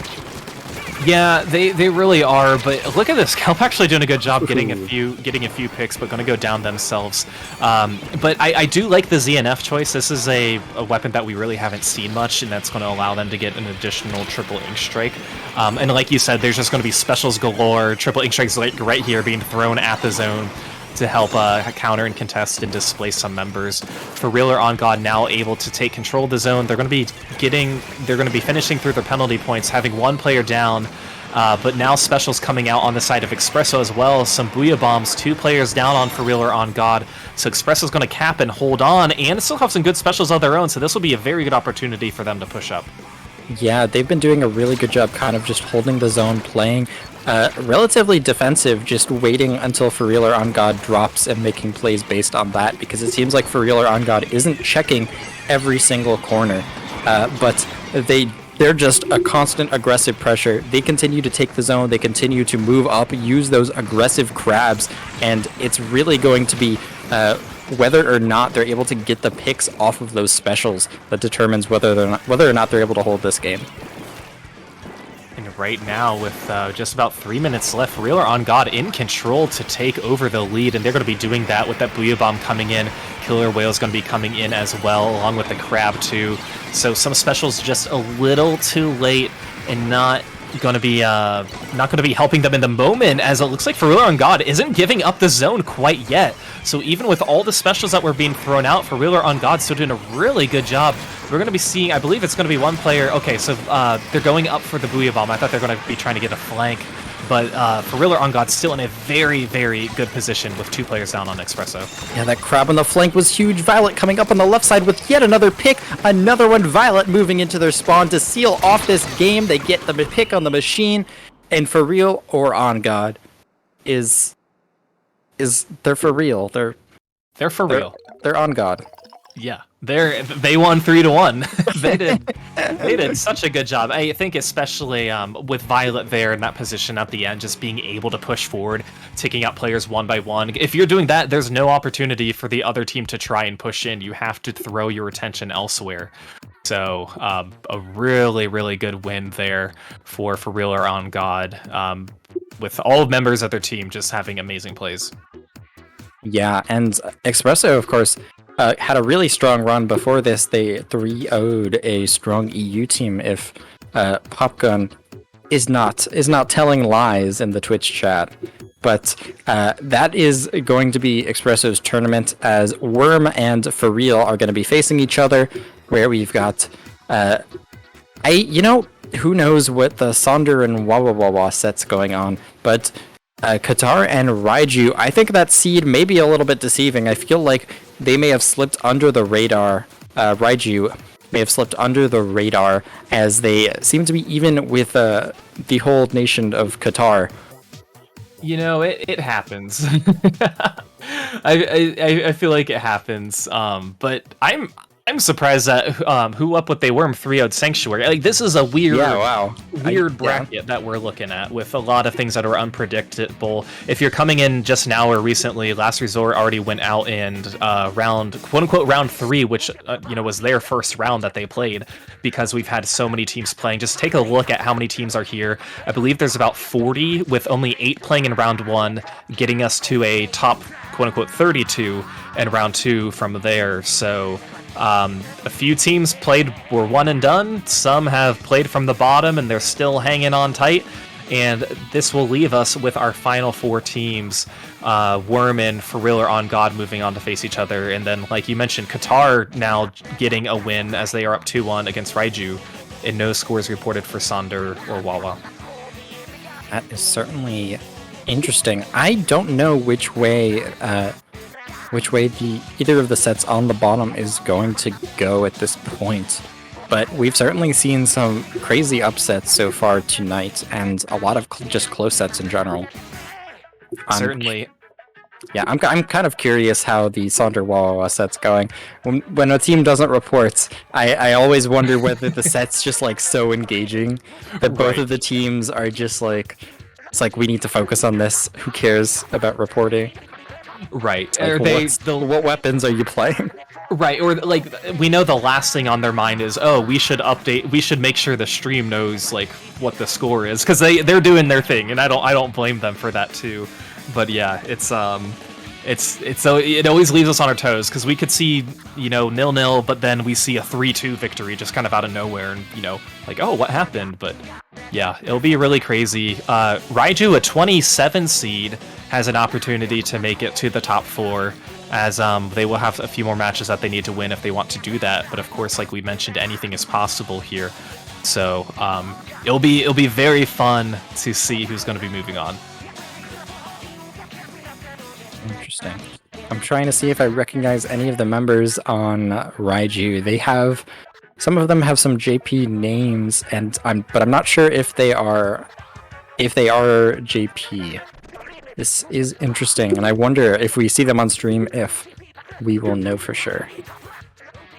And they're facing Sonder, who is a team that we saw did very well, like you mentioned at the beginning of this broadcast. They did really well in Proving Grounds 8 2 weeks ago. So, but again, we don't really know where they are now. Sonder being the number 2 seed in the tournament, they previously beat Wipeout Punks 3-1 and beating Shoebill 3-0 just prior to that. Shoebill was a play-in team, getting a 2-1 victory over the Tenatech Tactical Teletubbies. All right, that is a name, the Triple T. Wait, what? Tactical something Teletubbies? The Tenatech Tactical Teletubbies. Ah, okay. That's a great name. I love it. Yeah. But yeah, we will have a top 4 coming your way as soon as some of these matches finish up. Fusion and I can keep chatting for a bit, but that's actually going to be the end of the matches that we will be casting, because we'll be having K-Bot and Rissa come up next, two of our favorite commentators, to finish out the night. And top 4 is going to be a double elimination bracket, so we've had single elimination up to this point. But the top 4 teams, they've got a little bit of breathing room, as they can afford a loss here and there to try and stay alive. Yeah, I think the double elimination top 4 creates some interesting content for some of the, I guess, highest level matches of the night. It's not just one and out, and you only see like one of semifinals. You have more of a shot to see all of the top teams and what they can provide. And right now, Sonder, actually, the score's updated on the bracket. Sonder getting a 3-1 victory over Wawa. Ooh. So we see Sonder will be moving on, and Qatar still up 2-1 over Raiju. And that will be that's the last game that we're waiting on before we sign off.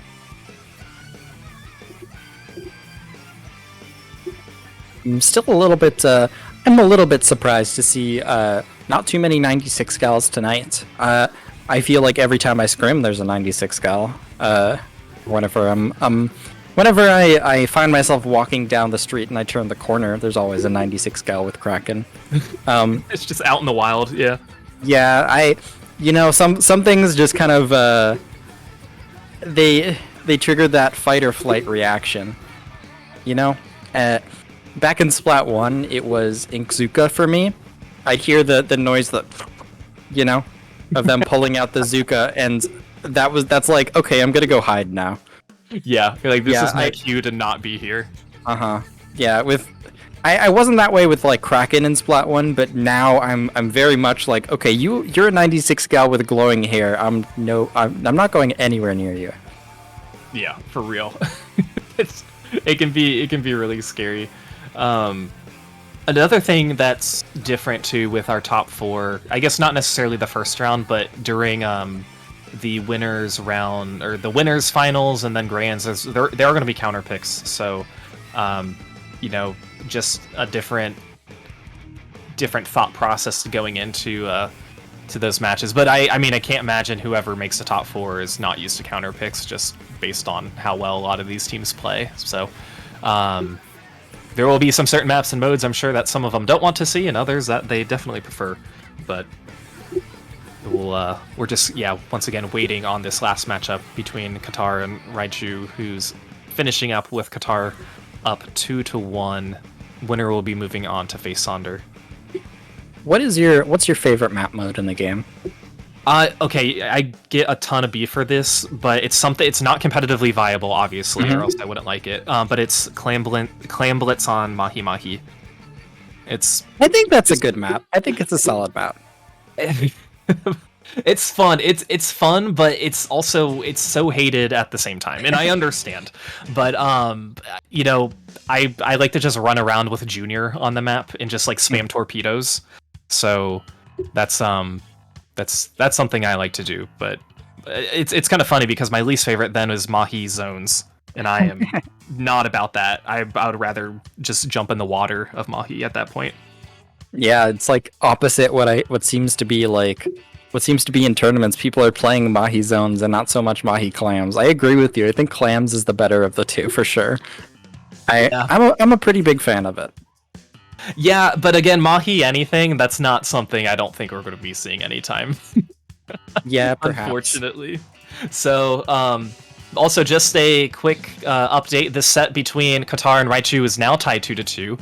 So going on to a game 5, I believe this is the only game 5 that has happened so far, at least in the top 16 that we can see here on screen. So we do know, this is a very crucial game, and I forget what map they're playing. I know I could pull it up. We did not end up seeing the map they were playing. We didn't. Okay. Yeah. Well, I wonder. I guess I could look at the. Okay, it's Tower Sturgeon. Thank you, Elemental. Tower Control Sturgeon. So of course that's something we've seen very often too.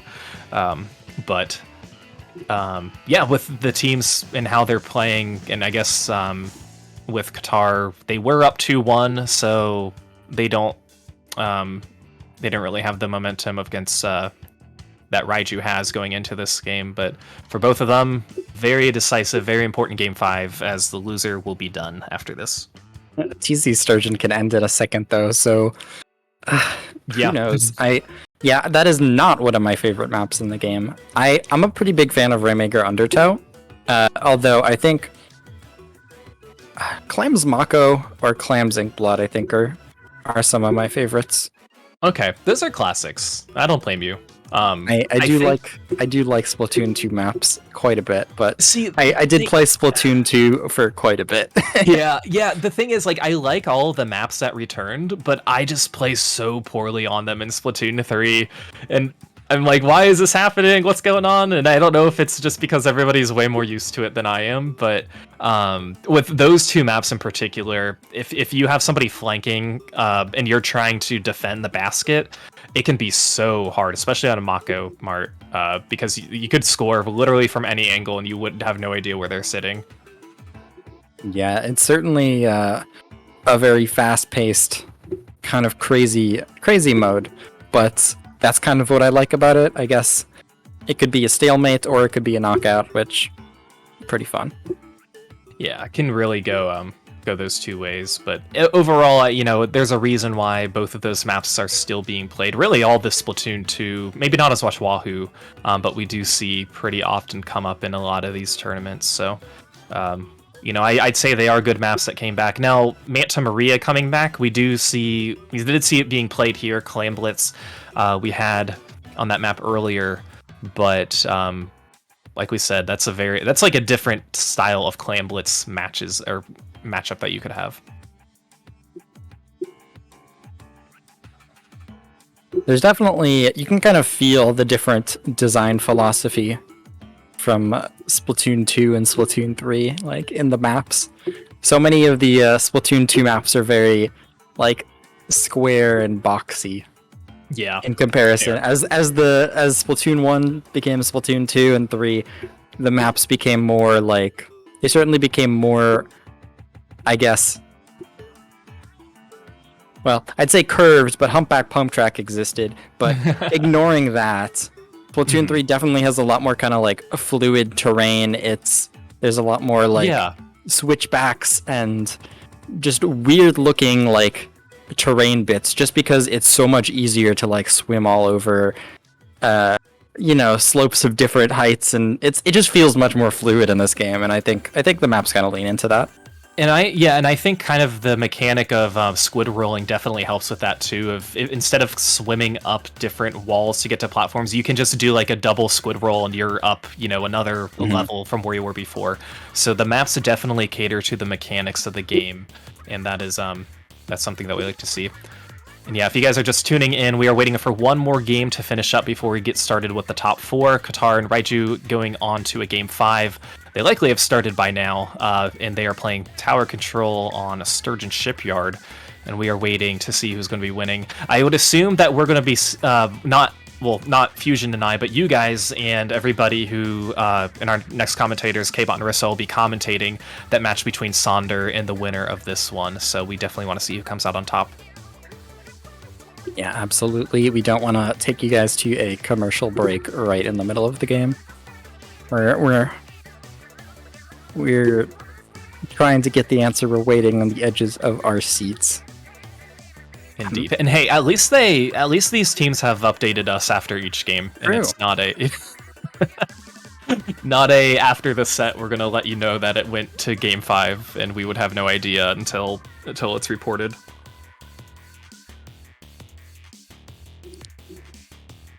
I think after this, I'm gonna get myself some much needed food. That is a good idea. I'll have to do the same too.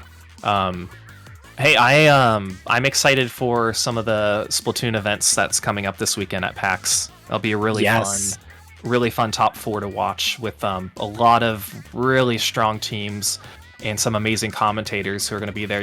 We have some usuals who are here. Nine and Zach. They both posted that they are going to be commentating at PAX.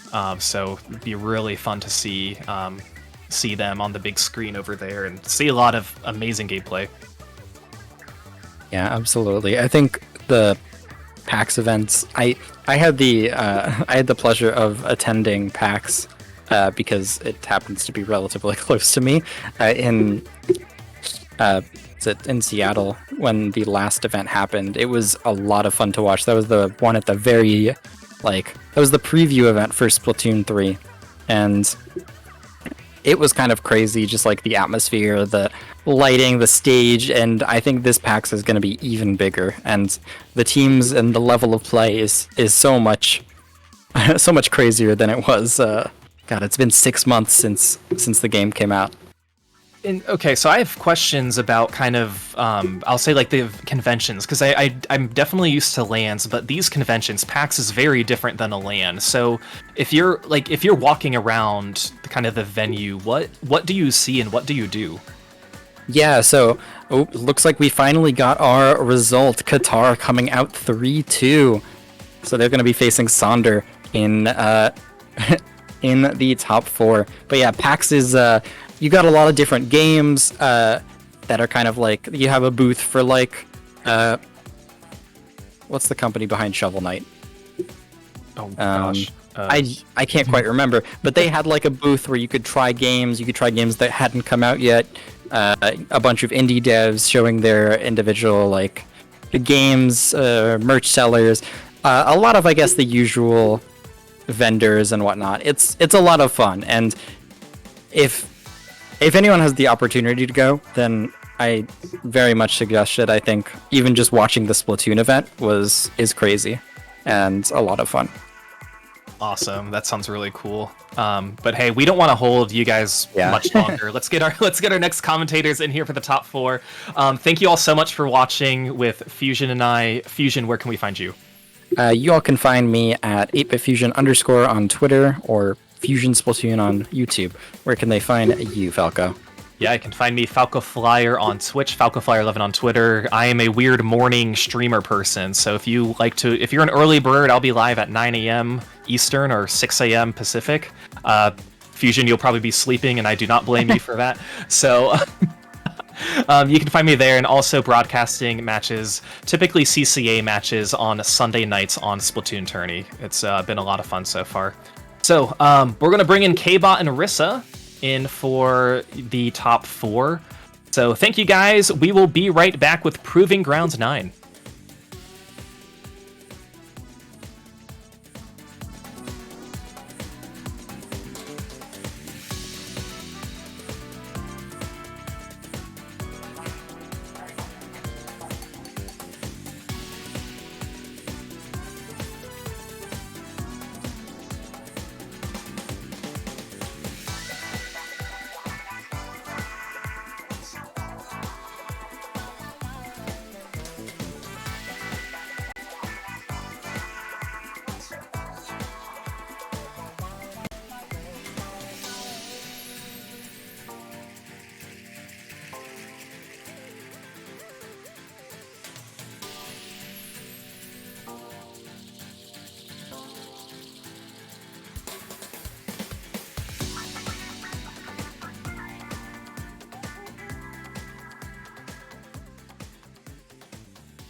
Hello, everybody, and welcome to Proving Grounds 9. That was so Elemental's the one producing the show tonight, and it was he just went.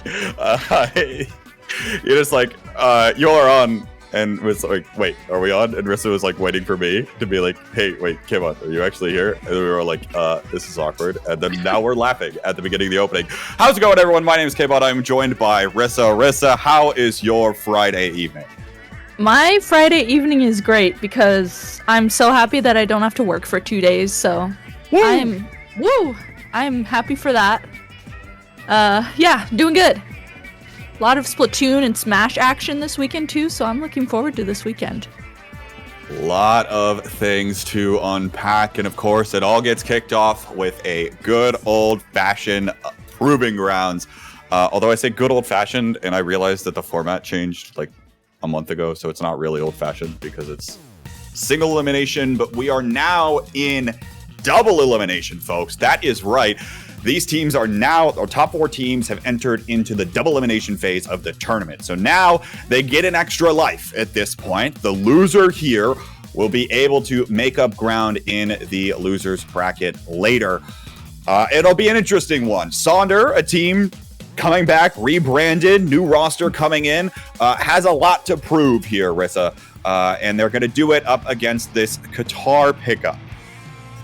They are, and speaking of going up against this Qatar pickup, we are actually headed straight into the first game of the set here. So once again, like K-Bot said, Sonder versus Qatar, starting out on Rainmaker Scorch Gorge, a Splatoon 3 classic, I have to say myself. And looking at these comps, you know, we're seeing a lot of weapons that we typically see in the meta right now. I like that we're seeing a squeezer on Qatar, and then on the other side, the main thing that sticks out to me is that Tri-Slosher, actually. Yeah, the Tri-Slosher is going to be something where you imagine on Rainmaker that Tactical is going to allow Sonder to pick up the pace, especially with the fact that they're playing this Wiper composition, right? That Wiper is going to want to run in, want to dive all the time, and you're seeing that pay off for Henlo already in this match for Sonder, getting ahead of that checkpoint and allowing that Rainmaker to come on through.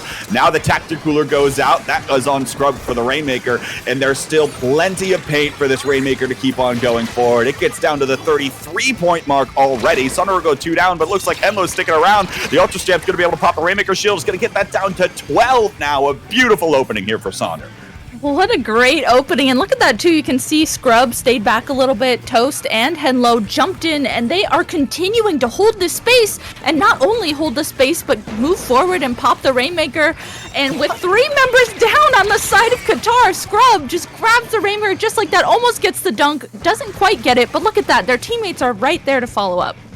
Okay, there we go. Finally, the clearance comes through here for Qatar. They're able to breathe now with that Rainmaker down to 1, the near knockout out of Sonder. But the constant aggression, the way that they're able to continue utilizing their disruptive tactics in order to play offensively here is important. And you'll notice they're running without a single grab, right? They're just going to be in your face all of the time, trying to build up that pressure without something like that crab to stabilize. And this might be the place where it hurts them. If Qatar can start building up the momentum and continue to keep up that speed as well, we'll see if Sonder will have a foot to stand on. Sonder here, they seem to just continuously hold space that they are able to take. But with Qatar finally getting that mid control that they needed, we see Super Chump using this crab here to actually get a pick onto Toast. No one on the side of Qatar quite able to pick up the Rainmaker yet, but they seem like they're just trying to make sure that they hold space for themselves and get their specials ready again to get a solid push in. Brandon looking for an angle on that squeezer, but not able to find it this time around, and it looks like Sonder is able to collapse around that choke area, able to basically just neutralize the situation. And I think there was only one person to come out alive for Sonder, but it means that one person's going to convert into mid control eventually for them here. But now a 2-down situation. It's Tacticooler though, so a few of them will be back in the fray in just a little bit. But again, Sonder is continuing to keep up that pace, continuing to keep up that aggression, and not letting Qatar get set up, because this double grab composition wants that setup. It wants that ability to breathe and continue looking for these picks. But there's the, Zuka trying to prevent that from happening. You can see that Qatar keeps having to use those crabs, not necessarily to get a push in, but just to defend this mid control that they have and use it to defend this Rainmaker. So they haven't necessarily got to use those crabs to get a push going, but finally they are slowly making the pace that they need to move forward. 2 members, 3 members down now on the side of Sonder. That is going to allow Qatar here to get through the first checkpoint, and now it's their turn to start taking space in Sonder's spawn. It's a 2-down situation. Super jump on the front lines with this crab. We'll see what they can do, but that's immediately going to get all sorts of presence out of Sonder. You figure the wiper is going to be there. There's a few bombs, the fizzy bomb coming out here to try to get that crab out of its position. But now Qatar seems like they've been able to stabilize things with that crab. But there's the Zuka. I think Scrub comes up with 2 or 3 on a single shot, shutting the push down completely. Sonder's patience there was so good. They didn't drop and run down that middle corridor to stop the Rainmaker. They all stood back, waited for their specials to be ready, and they were able to play off of Scrub's Zuka there so nicely. They were able to move forward, and now they're already back in mid with all this mid control. And only 40 seconds do remain of this match, and Sonder here is sitting really pretty, guarding the Rainmaker, has 2 specials at the ready, so they know that Qatar is the team that needs to do something in order to get the lead. And it's real difficult for them to find a game plan to do that here. Those crabs are going to instantly get met with another Inkjet here out of Scrub. And that Inkjet really enjoys eating those crabs for breakfast. I'm telling you, folks, it's the way that this is going to continue working here. And without any level of setup here, now Qatar's just scrambling, trying to get something done. But Birch is able to come up with 2 for the road. And that'll be the end of the game with Sonder taking game 1. Sonder, that's always, tough when you're the other team that doesn't get that strong lead right away. And it just happened for Sonder so fast. They got that Rainmaker all the way down to 1, so Qatar really having to figure out how to regroup and come back for that. They definitely had the momentum there in that push that they got going, but just, man, with Sonder getting that initial push all the way to 1, that was quite the road ahead to get past. Yeah, I mean, anytime you're able to get that Rainmaker down to single digits, your opponents basically have to knock it out, right? And we know that that is incredibly difficult to do in a lot of cases, including on Scorch Gorge, right? Where that, pedestal is incredibly close to the team spawn, and you have to go up the ramp in order to get there, where it's a very narrow corridor where literally anything can get thrown down there to try to prevent that Rainmaker from coming in. So, but, most notably, the reason Sonder was able to do that was because of their explosive start. Right? They're not trying to set up these crabs. They're trying to just be that threat and be that nuisance right off the gate and right off the rip. So, and they also have the tools to disrupt the double crab composition, right? Mm-hmm. That's what Qatar is running right now. And you might think that Qatar in principle would have the ability to disrupt whatever Sonder's doing. But that's the thing. They can't really. They don't have anything else to slow the game down in a significant manner. You might look to something like the Squeezer, but in reality, that Squeezer Zuka is looking for the crabs on the other team, which it can't find because they don't exist. 404 not found there. So I'm interested to see what Qatar is going to do here. If they're going to change things up, it is probably a pickup here, so we'll see what they're looking for. But of course, completely new map, Rissa here. Clam Blitz Manta Maria is back from Splatoon 2. What can you tell us about this one? Ooh, Manta Maria, I have heard so many mixed things, and it's really interesting. This map is almost the same, except for that street area has gotten a lot wider and bigger, and it makes for more room for things to happen, but a lot of lockouts can happen really, really easily in that little corridor. So we'll have to see what we see moving forward in this match and see if we see that come to fruition here. And looking at these comps, looks like we are seeing pretty much the same things except for a 96 gal on the side of Qatar. Yeah, the 96 Scout comes out, and we'll see what it's able to do here. I imagine that Kraken can try to get in, get a little bit of work done if Sonder is not expecting it. But of course, they're able to find, or actually Qatar's able to find the wipeout here early. They're going to get mid-control, and now with 2 members going forward, Misa's going to be able to find a power claim to go in, and now Brandon's up online with this crab, looking to try to dive the opponents, but has to be careful not going too far in, right? Because the second you exit that Kraken, you will get splatted. There's the case. The push doesn't continue to be sustained, and that's only 1 power claim in the basket here. Good hold for Sonder. I really liked what Qatar had going there. Use the Kraken to get under the basket and get a safe jump in, but the jump in was just not quite in the right spot since the Kraken got pushed down that ledge. So I liked what was going on there, but unfortunately they were not able to get that second power climb in. And now Sonder here being the team to push forward and have that momentum to get to the basket with Scrub and Toast here leading the charge to open up basket. They are able to open up the basket, and they do have another power climb in that they are able to score in as well. Interesting them there that they were able to take care of this, and now it's a 3-down situation for Qatar. Brandon, the last one up here, and is going to have to try to fight for his life, is going to be able to get that trade and neutralize this push for Sonder. Down to the 51-point mark, though, and one of the things I want to say here as well for Sonder is you'd think that it's generally difficult to get back to those baskets a little bit on Manta Maria, right? A lot of times in Splatoon 2, we talked about the fact that we needed that longer, larger push coming in, but with Sonder's tacticooler here out of the Tri-Nouveau, they're probably going to be able to come in pretty much whatever they want to, especially given the pace that they've already been playing with and that they've already proven. And indeed, it nets themselves another push right here. Toast is already able to blue bomb to continue buying all of this space underneath the enemy basket for Sonder, but there's no clams. Finally, Scrubs comes back in from mid in order to find some, and a lucky clam spawn there as Toast picks up a few more. Now we're going to see this come down to the 13-point mark as Toast picks up another 2, down to 7. Just a few more claims to go here for Sonder. Henlo's trying to come in with a few, but is going to get cleaned up there by Misa. Scrubs trying to stick around, but won't be able to find anything else. And down to 7 now for Sonder. Look at Scrub there sharking in the top right of the screen. Misa there finally able to pick out Scrub's shark and get the trade off. But that was a nice stall from Scrub. Now look at that. The other remaining members of Sonder are already back in mid. That was a really nice stall tactic there. And look at that. 2 members are down on the side of Qatar. We see Birch here in mid creating a lot of space with their teammate. But look at this. A Kraken comes out on the side of Qatar, and it's, a lot of back and forth happening to see who can get this mid control to get a push going.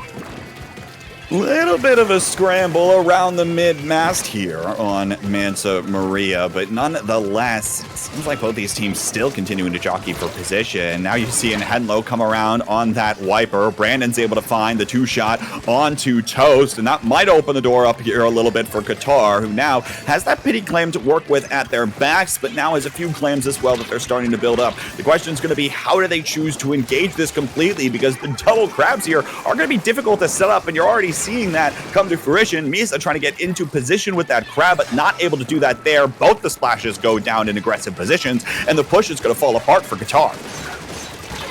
Qatar has to rethink about how they want to get this push in. We see Luke here holding a lot of space for their teammates to come back into mid. Finally gets called out though by Birch here, and Birch is actually going to walk over this grading, walk over to this bunker area, use this tri-slosher to just clear these edges, and their teammate is able to pick up that power clam they created. And look at this, a really nice usage of the cooler. There was the momentum there. We see the Booyah Bomb come out as well, but that's essentially 3 members down on the side of Sonder. The defense from Qatar is looking really good as they're coming back to create the mid space they need. And there's only 40 seconds remaining of this match, so Qatar is going to have to figure out how they want to use these specials, get the clams they need to get a push going.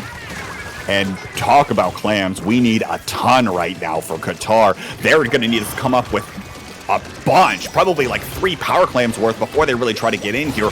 Brandon's already going in with the crab, and we don't even have a power clam fully charged. There's just the pity clam back underneath their own basket here for Qatar. 13 seconds here left. Of course, overtime will come forward here for an additional 20, but Qatar still is scrambling. Now they don't have the clams. They're going a few members down, and the Ultra Stamp comes through to come up with 2 out of Henlo, shutting that down. Now we're in overtime here, but this one is all but over. All Sonder has got to do is hold on to the middle of the map here, and it looks like they're doing just that. Maybe a little bit of a party underneath their own basket.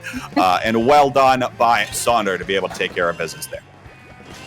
Sonder, I feel like their comp is just absolutely built to withstand fighting crabs, and it's working out so well for them. I've seen a lot of teams, doing this recently, trying to figure out how to work into countering crabs in particular, since that's been so in the meta. And for Sonder, it's looking like it's working out really well. The crabs on Qatar were not quite able to do as much as you would think.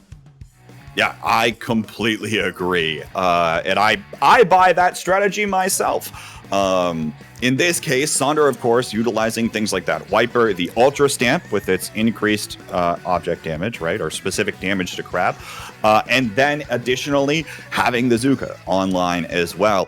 But the other thing there, Rissa, is I don't think Manta Maria is a very strong map for crabs in general. There are so many corners you've got to worry about, right, with that crab. Very few times where that crab is going to have this ability to just paint in a straight line, enable a teammate to go in or find some kind of a kill in that way. And it seems like they're not able to do as big of a job as you might expect there on Manta Maria. But now we're going to the opposite. This is a wide open map of Umami Ruins. And I imagine these crabs are going to fare a little bit better.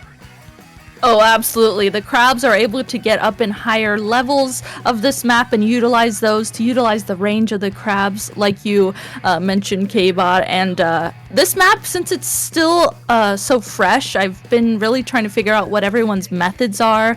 And when we get to see this one too, I think it'll be great to see how Sonder and Qatar take on this map. Do teams want to, try and get both zones, install them at the same time? Is one team or the other just going to push for one zone and then get the other? We're going to have to see what happens here. And especially with the way these two teams' comps are, I think that'll be really interesting to see too. Yeah, we'll see how this one comes together. And to that point, right, we don't see a lot of two-zone maps, right, in general right now, especially in competitive play. But we'll see how these teams elect to go here. And the other thing to note is that this explosive gameplay that we're seeing out of Sonder in the past few games isn't going to work as well here, right?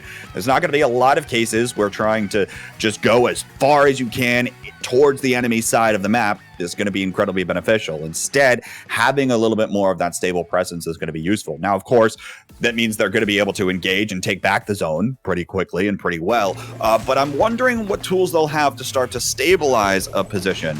And we haven't fully seen them do that, and they'll likely need to here. A little bit of a composition switch up, though, for Qatar. Now super jump over on that Junior this time around, ditching one of those crabs. Yeah, and then on the side of Sonder too, they are finally coming out with the crab themselves. Scrub switching from the T-Tech over to the Splash, so going to be able to use the range of this map. 3 members down though, a complete wipe onto Sonder right away. Qatar able to cap both zones here, and let's see how they start pushing up to defend the zone. We see that Junior already used their bubble to create some space, and Qatar here just trying to figure out how to play defense and avoid that crab that actually came out from Scrub. Already Crab in what a position for it up there on that side of the map, able to take back their own side of the map before fighting into the zones here, and Sonder's able to take care of the rest of business quite well. Now it looks like it's a 2-down situation for Qatar. They're looking for the last few members here as well. It looks like now Henlo gonna pull out the Ultra Stamp there, get one on a Brandon, gonna fall from behind, but nonetheless, Sonder got what they came for. They got both of the zones, and they'll be able to find the lead. Looks like Birch is gonna lose that 1v1 there to the Splash of Misa, but now a double there, able to go the way of Sonder. And it looks like they might be able to hold on to this for a little longer. Now it's Sonder's turn to hold the zone and defend it for themselves. I mean, Toast getting a double there. I think it was Toast there, got a double to start that push and just have that momentum for their team. There is one member down on the side of Sonder, but you see Sonder here is just doing everything they can to defend the zone. Qatar, though, able to use this crab, use their specials to push in, and you can see they actually still have 2 specials at the ready, so they're going to be able to have those specials to sustain the zones for themselves. And now you're seeing this Kraken trying to get a little bit more forward, disrupting whatever Sonder might have getting set up. But Qatar is able to find the lead in the process here. Brandon able to back away, now using the range of the 96, able to find 2 in the process. Now might be looking for another, but it looks like one side of the map has gone in the direction of Sonder. Brandon going to get forced back here by Henlo's Wiper, and now that interesting fight over there on the side will finally fall to the direction of Sonder. Pink Ink swarming across the map now, and we're starting to see potentially an opportunity and avenues for Sonder to move forward. Ultra Stamp over the box, able to connect with one there and enable Sonder to move forward even more, looking for a few more picks.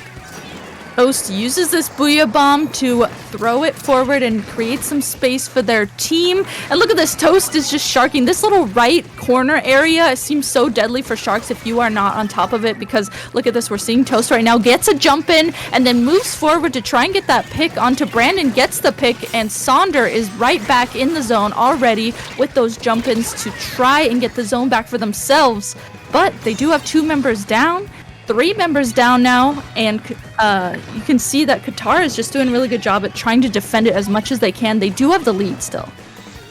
It's just such an ink bath in the past few minutes. There are people going down left and right here, and now it's looking like Sonder is going to have to try to come on back here. It was Qatar able to cap both those zones, applying that penalty and holding on to the lead for just a moment, but now they go 2 down, and they're at risk of losing the lead now. Misa's trying to find something with this crab paired up with this bubbler, but it's just not quite enough, and everyone from Sonder's there to shred both of those objects. Birch starting to move forward, but does get picked off. 2-down situation for Sonder here, and Qatar might have an opportunity to try to come on right back into this one. You're seeing now them team up together, starting to pressure, take these 2v1s and those sorts of things, taking this squid advantage to the next degree, and now they're able to come through as Luke comes up with 2, and the rest of Qatar sweeps out the rest of the map. It seemed like if once Qatar grouped up there and made sure that they were focusing on the same things at the same time, that's when they were able to push forward together, get 1 members down, 2 members down of Sonder, and then get that complete wipe. So now they have worked through their penalty points. There's 1 member of Sonder coming back from spawn, and they do have 3 specials at the ready. They are going to use that Kraken to just stall out and create some space. This is going to scramble Sonder so they can't get to the zone, and just like that, the lead is actually going to swap over to Qatar. Lead swaps, but now an opportunity. 2 went down in the process there for Qatar, and the rest of the members of Sonder were able to evade that Kraken with the Tacticooler, using that extra swim speed that comes out. A little bit goofy to watch, like it's a cartoon chase or something of the sort. But nonetheless, now we're seeing this go immediately back to the direction of Qatar. Sonder couldn't quite get things set up, didn't quite have all of the abilities to get into the positions that they wanted to, and were instantly punished back by the side of Qatar. And now all they've got to do is hold on to this for another 10 seconds, but you have to imagine Sonder's got to be coming in soon, and there it is. Birch is going to put down the Tacticooler here, but they're going to go right into the zone, and it's 2 down for Sonder. They don't have enough to cap both zones, and Qatar will walk away with game 3.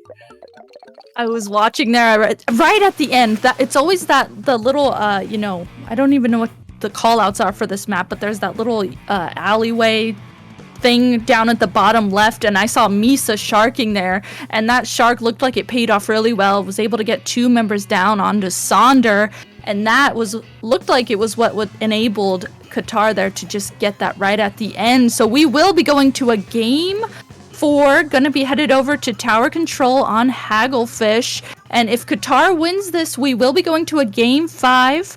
But if Sonder wins this, Sonder will be actually moving forward through the bracket.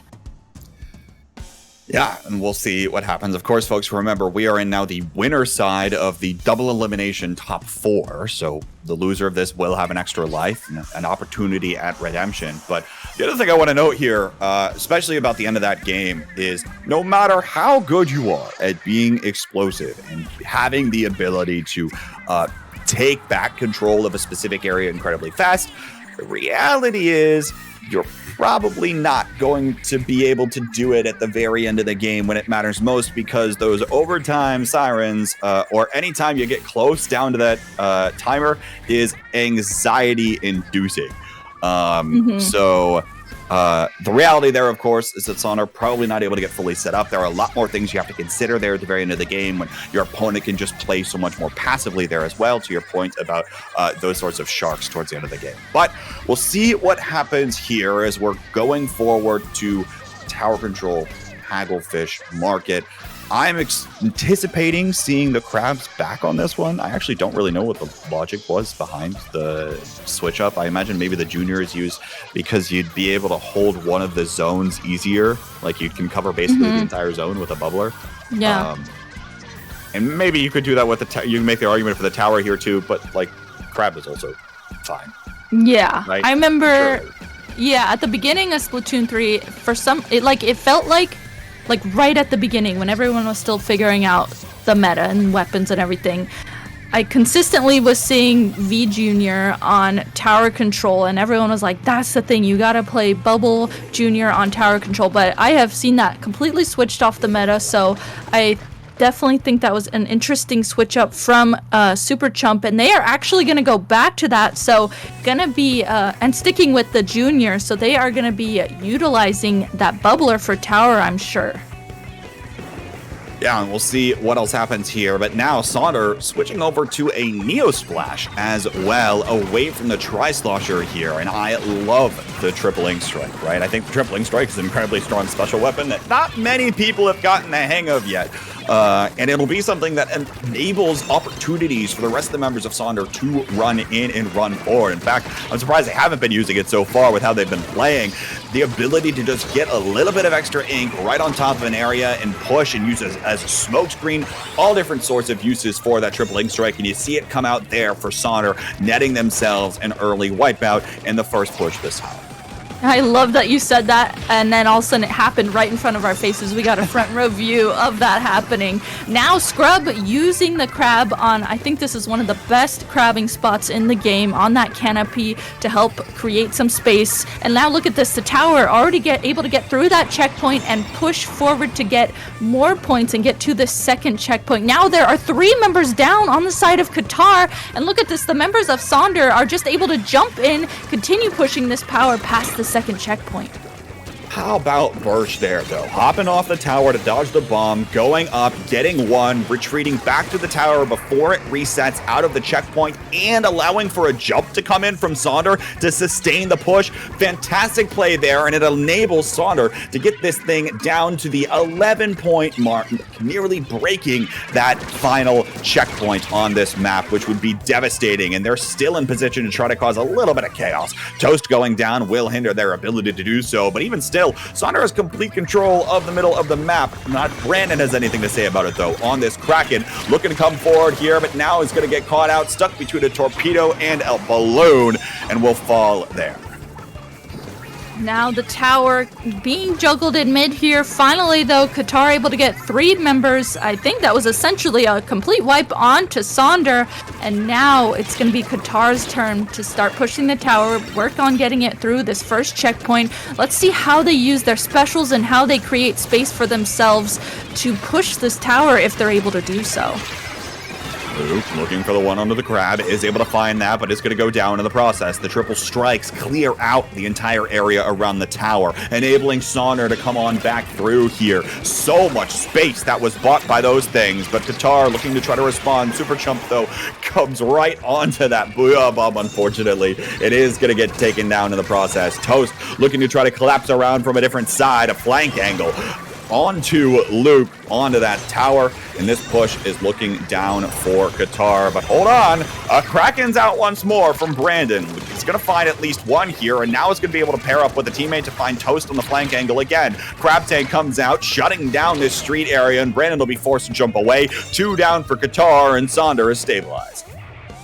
Sonder here able to control mid once again and start pushing the tower. Looks like they are going to commit a little bit here, and if you look at that too, at the top of the screen, they did have special advantage and get one member down on the side of Qatar. So Sonder does use their specials to try and create some space for themselves, and it looks like it worked out there for just a second, but the defense from Qatar is looking really good. They were able to stop that push and stop those specials, and now they just need to paint up and figure out how to get into mid and get their defense unlocked to get some more points on the board. But remember, we've seen this before. The Sonder game plan is not necessarily to push the tower and go for a knockout here. They've got it down to 11. They've got 2 checkpoints to work with. They've got enough breathing room here and are fine playing a little bit more passively. They don't have to hyper-engage and force the opponents to come into them, and that's exactly what they did there, taking the fight in an advantageous position, and will come away with the 3v2 victory. And now Henlo is going to clean up the last member of Qatar there. So now, with 44 seconds left to go, Qatar has a clean slate. They've got 1 Booyah Bomb and virtually no map control into mid. They've got to find a way to break back in. 30 seconds are remaining, and both teams do have some specials on the board. So Qatar here gonna use some specials to try and create some space for them, maybe get some picks. It looks like it actually works out well for them. They are able to get 1 member down on the side of Sonder.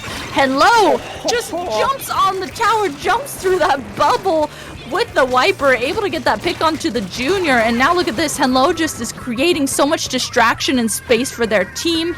It stalled out Qatar a little bit from getting to the tower, but now Qatar knows that we are going into overtime. They need to figure out how to push the tower. And they've got an opportunity to do so here, but now Misa's just hopped off of it in the crab tank, getting knocked off by the opposing crab tank out of scrub. Henlo in position, sharking, tripling strikes coming out here, and Henlo's going to use that opportunity to jump on top of the tower and send Sonder onto our winners final. Ooh, so with the top 4 of this tournament, that means that Qatar will be going down to the loser's side. Sonder, like K-Bot said, is moving forward on to winners finals.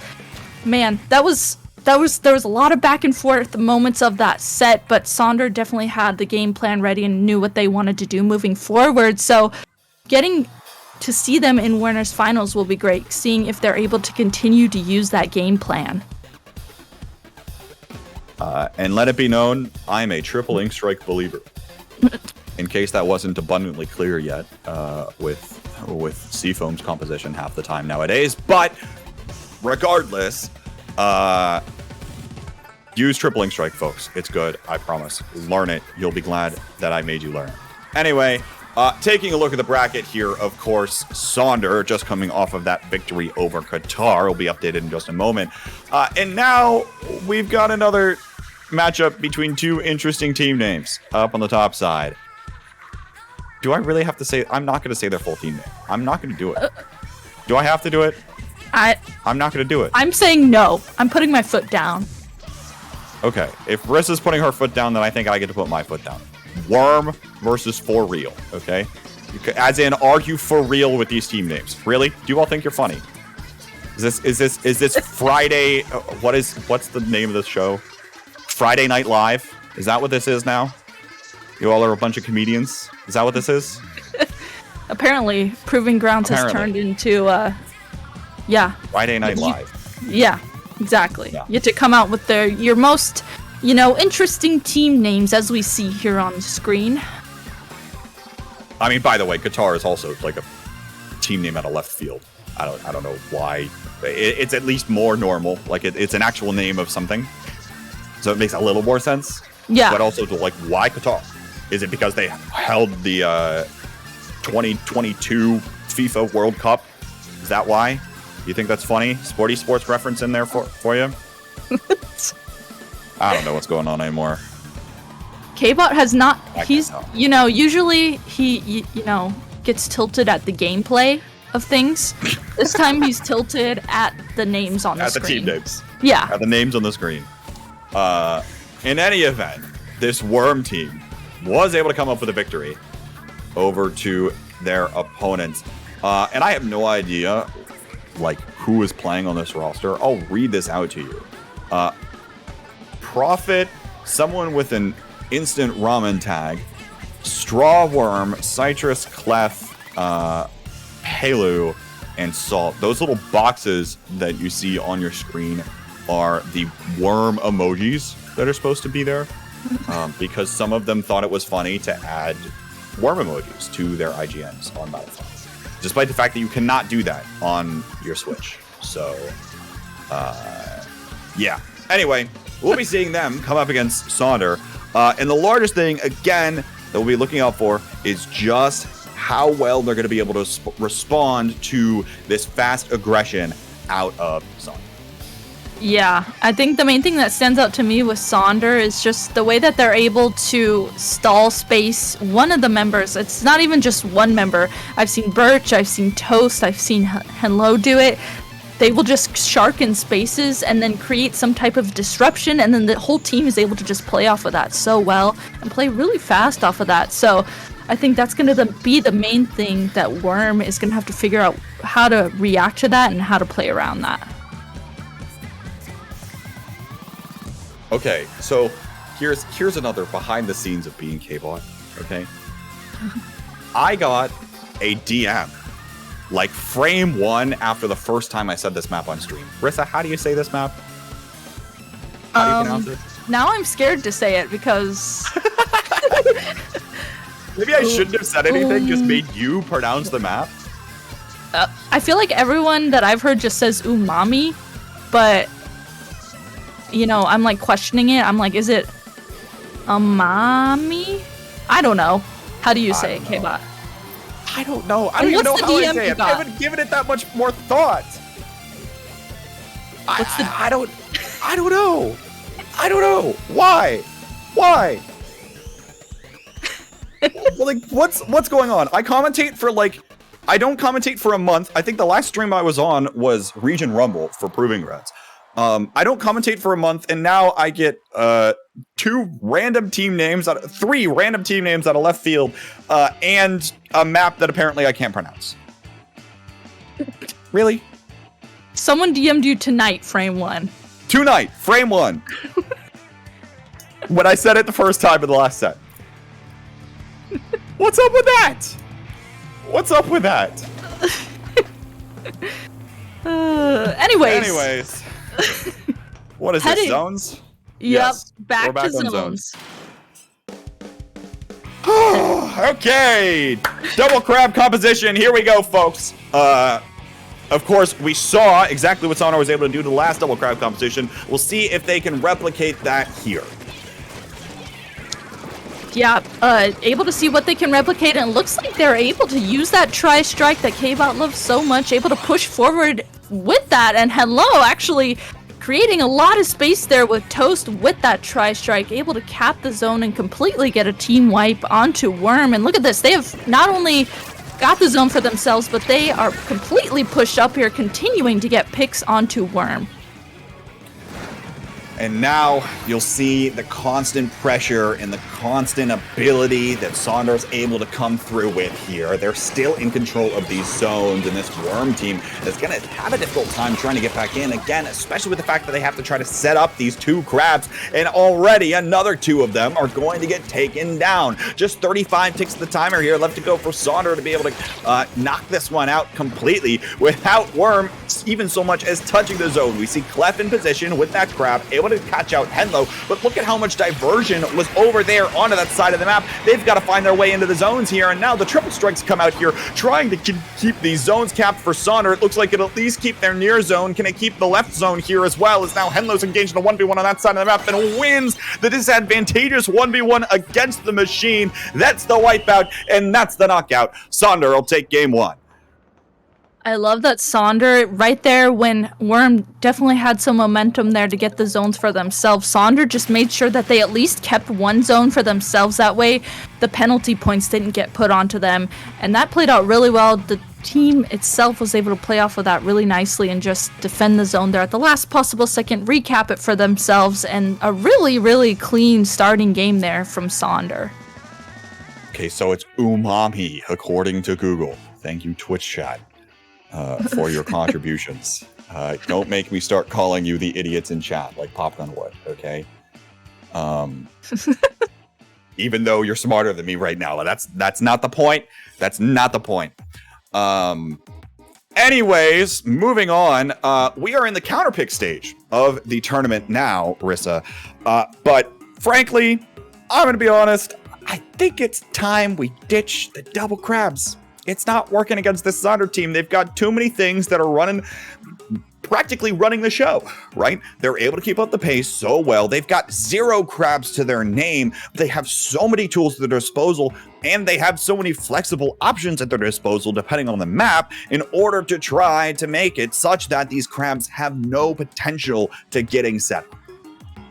Yeah, that's a really, tricky situation too, because when I look at the members on the side of Worm, they're players that I've seen play, and they play really well as a splash themselves. So that's really, really tricky when you're playing, a weapon that you've really dialed in. Clef, Prophet, Pelu, all really, really strong splash players. But trying to figure out how to play against a team like Sonder, who we've seen consistently figure out how to dial into fight crab in particular, that's so difficult, because you're like, okay, this is the weapon that I always play, I'm really comfortable with and I'm really good with, but Sonder just has the lowdown on how to play against it.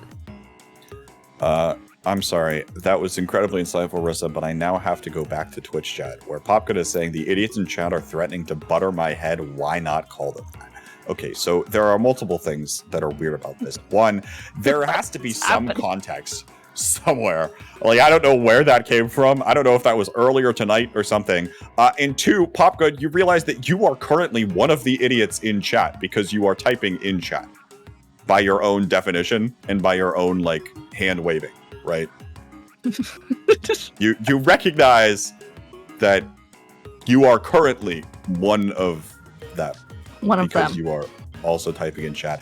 Folks, as a reminder of how the counterpicking system works, one of the teams, or the losing team, will first pick the mode. The winning team will strike 2 maps out of that mode that the losing team cannot play, and then the losing team will pick one of the remaining maps. We have landed on Tower Control Hagglefish this time around. A lot of open sight lines for these crabs here, but again, I don't think it's going to be a map counterpick. That's going to be all you need here, Rissa.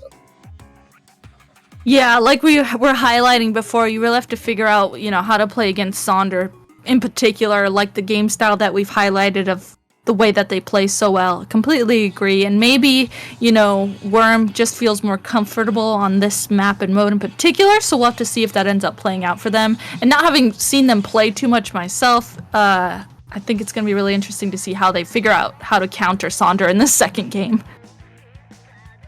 We will see what counters decide to come out. But again, if you're Sonder, it's got to be a lot more of the same, right? I'd have to imagine. I mean, it's been working well for you so far. But interestingly, we have seen slight changes up, right? With the Neo Splash coming out. That's something that we didn't see until game 4 of the last set. Now we saw it in game 1. Imagine we're probably going to see it again here, because this was the first map where those triple strikes came out. And indeed, Birch is sticking with that Neo Splash. Now it's double machine, double crab for Worm. But again, it's still got the same base, Rissa. It's still got the same base. Still has that double splash, which has the double crab. I actually haven't seen a double splash, double machine comp in quite a few weeks, so this is interesting to see it again. We'll have to see how it plays out for them. Looks like Crab coming out here from Pelu on the flank, takes on this 1v1, turns into a 2v2, and now Henlo is actually able to drop down and create a lot of space, and it's a complete bloodbath to start out. Specials are coming out, trades are coming out, and finally, I was gonna say Clef is able to take the tower, but nope. The bloodbath continues. A lot of chaos is ensuing. Everybody wanted to have a party on that side of the map. Everybody wanted to join in. Nobody wanted to miss out on the fun. And indeed, we just continue to see the trades. It looks like finally Sonder has come away with 3 up onto the opponents, and now Worm is 3 down. It'll be Sonder moving ahead with this tower this time around, approaching this first checkpoint now, and they've actually got 2 specials up to themselves as well. And here they come. The crab and the triple strikes mean that Pelu's crab is effectively meaningless, and it'll mean that Worm doesn't have the ability to continue to stabilize this position. Pelu coming up with 1, throws that burst bomb out, able to find the second onto Scrub, maybe trying to slow down Sonder a little bit here, but now Straw Hat goes down. The crab tank is distracted here as Henlo starts to run forward, is going to get taken down, but at what cost? They've given up control of their tent area here, but now finally it comes through with enough chip damage, and that Booyah Bomb is going to get things taken care of, and Worm will be able to end that push. I really like that Worm just took a second, made sure that they got some specials, and that was able to completely help them defend their spawn and defend that area, so that way Sonder didn't push up the tower even more. And now look at this, Worm is in turn pushing the tower for themselves, working on getting through this first checkpoint, and they are able to at least get through it. You can see though, they're having to play really careful because Sonder has their specials ready for defense. They don't have a lot of map control here either. That is Worm, and that's going to basically be the automatic wipeout that comes through here for Sonder. A lot of map control that they had to their favor, able to disrupt things and pick off their opponents one by one, picking up those fights, and again, keeping similar targets. It's going to be all about those callouts and all about that coordination. And now that coordination will come to fruition here as we see Birch throwing those triple link strikes, enabling Headlow to dive in forward on that Wiper. Is going to get taken down in the process, and now it's a 2-down situation as the Crab Tank is going to go down here for Sonder. Doesn't look like they're going to be able to fully get past the second check, and indeed, there comes the wipeout through again. These machines are putting in quite a bit of work on the defensive side, able to prevent Sonder from taking that area underneath that canopy. I love, the usage of the fizzy bombs, the chip damage that's coming out from the fizzy and the main weapon of the machines. And these machines are also just making sure that they have their booyah bombs ready too. That is really, really important to create space and be able to push forward and stop Sonder from pushing forward. And look at this, one member down on the side of Sonder. There comes one of the booyah bombs to create some space. Prophet tries to use this crab on the top right, but does get called out. But look at this, there's essentially 2 members down on the side of Sonder, and Worm is doing everything they can to push the tower to the lead. They just need 1 more point. We're so close this time around. Booyah Bomb comes out. Clef is in position here. Now trying to make sure to use this machine to try to prevent Scrub from going anywhere, but now Toast is in position with his own machine. That tower is going to get jumped on here by Clef. They're not going to be able to get it past this second checkpoint quite yet. Henlo's in position to try to stall that one out right on top of the tower. Now 2v2. Pelu and Prophet looking for Henlo here, who's being pesky on that stamp. Ultra Stamp comes out. Toss is going to try to neutralize that crab and is going to make it so difficult here for Worm to try to push this forward, but they've maintained a little bit of presence around this tower. All they need is 1 more point, and Sonder is not giving it to them. Look at how much green ink is right around this tower, and now with it being on the very edge of this map and this elbow, it's going to be difficult for Worm to really come back to, but 1 goes down already for Sonder. This might be the opportunity they need, especially with another Crab Tank and Booyah Bomb out. Both teams are just essentially just staying there trying to hold the space that they have, and with Worm getting some specials, the specials that they need to push forward, you can see they got on the tower once again. Clef here actually pushed up in this top right area to try and get some picks, and get something going for their team, but with Sonder also stopping and getting their specials, Sonder here is doing everything they can to just guard this tower and not let it get those 2 more points that it needs to get the lead. That game was balancing on a knife's edge for so long, but in the end, Sonder will finally clear things out. And I think a large part of that was actually one of those points. There were 2 Crab Tanks out and a Booyah Bomb all getting thrown at the same time just to get back on top of the tower. They didn't have the ability to sustain the push for longer because they weren't expanding the length of time that those specials were out for and available for, especially in this world where the Crab Tank is 1 less second. You're going to need to make the most of those few seconds that you've got that Crab Tank out, and having 2 Crab Tanks out that are trying to reposition around whatever Sonder's trying to throw at you, in addition to the Booyah Bomb all happening at the same time. You're not buying specials and staggering things on top of one another like you could be in some cases. So I really want to see more of that, but of course, ultimately, it'll be Sonder able to clear things out there as well. Credit to them to be able to do that and hold on for dear life, as close as that game was for like a minute there. Mm-hmm. Yeah, that was really, really close. It could have swapped in an incident. Sonder able to just continuously have 1 person there to rush and jump on the tower. And they were also having, even though they were kind of, in their spawn area, I saw members of Sonder just jumping to that top left area, jumping to that ramp area, just making sure they got to the tower as fast as they possibly could. So definitely good on Sonder for that defense and that fast play, but it seemed like on the other side, Worm, maybe is this the comp switch up that they needed? Did they need that double machine and double splash? We'll have to see moving forward in this game 3 if they're able to use that again and maybe get the lead and win this game 3. maybe there's a world. I still don't like running double crab into Sonder's composition. Sonder's comp is just designed to shred crabs.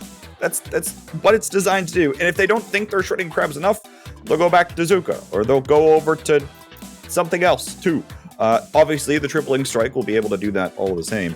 But Worm, for the record, sticking with tower control here. Sonder will ban Sturgeon and Eeltail. We're heading to Inkblot tower control, everyone's favorite map on the IPL broadcast, right, Rissa? Everyone loves this map. We never see this map ever, and it's a joy whenever we get to commentate this. I can't tell if you're being sarcastic or not. I was like, I'm scared. I am being partially sarcastic. I don't know. I don't mind the map. It's just funny how it always makes an appearance. And everyone always complains about how it always makes an appearance. Mm-hmm. In every counter picking set ever. So that's what I was alluding to. I don't mind it. I think it's fine. I haven't commentated enough in a month, so there you go. There's that. Yeah, there's that. I know, and then when I think about maps I would counterpick myself, honestly, my first thought is one of the first things I would pick is Inkblot. There's something about it. It's just so comfortable. We all played it so much in Splatoon 2. It's got that, comfort, nostalgia pick to it that we all know we all feel comfortable on it. But isn't it comfortable for the other team too? Yeah, that's true. It's not really much of a counter if you're just picking what's comfortable for both teams. But what if you're more comfortable than the other team? How? I mean, but you don't really know that. You're just kind of assuming that, right? Mm-hmm. Sometimes that confidence is all you need. Well, I don't know. We'll see if that confidence is all that the double crab composition needs to go up against the Wiper and Neo of Sonder as we get started in our Game 3. Remember, Sonder can punch their ticket to Grand Finals right here, right now. Sonder, I love that they had two members instantly watching that right side. If you are not watching that right side, that right drop area, things can go bad really fast if the other team is able to take control of that. So Sonder able to watch that. Each team does have two members down, but Sonder, being the team that's able to initially grab the tower and push it to the first checkpoint. Now Henlo actually able to hold mid there, get two members, but finally gets called out by Straw Hat and Prophet. And now Worm here pushing the tower, getting jump-ins, and on the ticket here to get the lead, and they do just that and get past the first checkpoint. Past the first checkpoint will be beneficial here for Worm, but the real question is, what do they have to start challenging Plat? What do they have to start really trying to push the advantage? And the answer right now is not much of anything. Henlo's hammer is not going to connect with anyone, going just wide up the tower. And now potentially is still an opportunity for these members of Worm to continue moving forward. They're not going to get on this tower, though. They see something they don't quite like, whether it's they don't have specials for ready or something of the sort. And now the Crab Tank is instantly met with the trip strikes and goes in the ball, and then is immediately met by Henlo sweeping through on the other side. But in the meantime, the rest of Sonder goes 3 down again. Henlo's able to come up with a few more, and it's just Pelu alive. Now the Crab Tank is out, gets one onto Scrub, and this will be the opportunity that hopefully Worm needs. I really like that crab usage from Pelu, just able to stall out the remaining members of Worm, instantly pushed up, and now the tower is working at getting past the second checkpoint here. We see Prophet actually using a crab on the tower just to make sure that they secure that second checkpoint. Now with the defense coming in from Sonder, though, they're finally able to put a stop to that tower push, start pushing into mid here, and hopefully get a push going of their own. The second checkpoint is huge here for Worm. Able to clear past that in its entirety. They'll have that to work with on the defensive side now, and something to keep in mind here. Now Straw Hat goes up in the Ink Strike, but that is going to get shredded. That is not one that you win there, unfortunately, my friend. And it'll mean that Sonder has the opportunity to get this first check of their own. Looks like it'll be largely uncontested as well, as you're already seeing some of the members of Sonder move up, trying to challenge bats on that top left side of the map. That's the place to look where all these teams are looking. That triple Ink Strike's going to go down in that position, and Scrub on this Crab Tank going to try to provide a little bit of support for a teammate up there, but is going to get taken down in the process. The push collapses as Palu's able to infiltrate Sonder's front lines, and it looks like that one's going to go back swinging the other direction. Once again, Worm here, instead of Pelu, this time it's Prophet using this crab to instantly create space for their team. And now look at this, they have pushed the tower up onto Sonder's side of the map here, and they're using their specials one by one to just create a lot of space and a lot of momentum. And look at this, the remaining two members, last member of Sonder is pushed completely back. Worm just needs to make sure that someone is riding the tower to capitalize on all the space that's been created.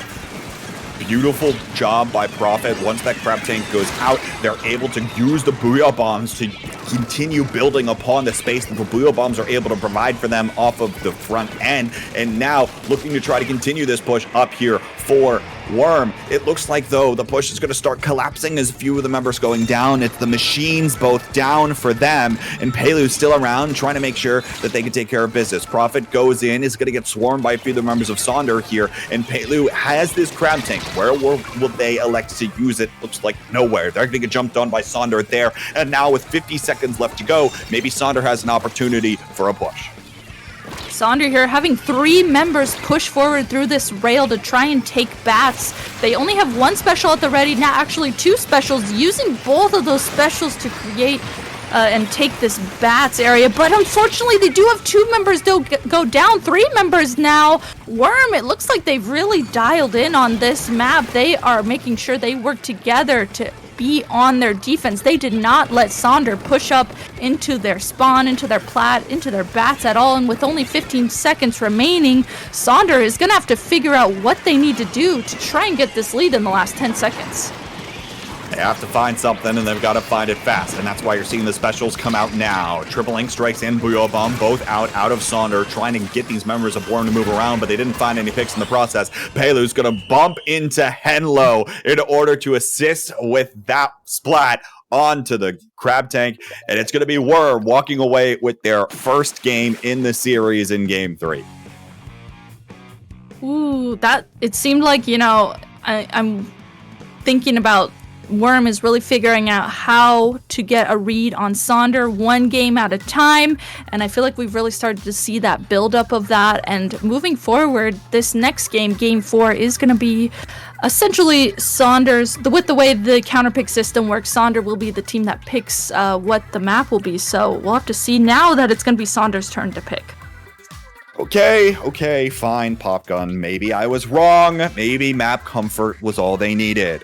But the other thing I want to comment on there as well is that the Booyah Bombs were often staggered. The Crab Tanks were staggered with the Booyah Bombs as well. You didn't see them popping all of their specials all at once, all at the same time, right? Most often, you're seeing things like the Crab Tank goes out, then the Crab Tank goes down, someone calls that out, Booyah Bombs at the ready, they can start to attack that bats on the upper left corner, right?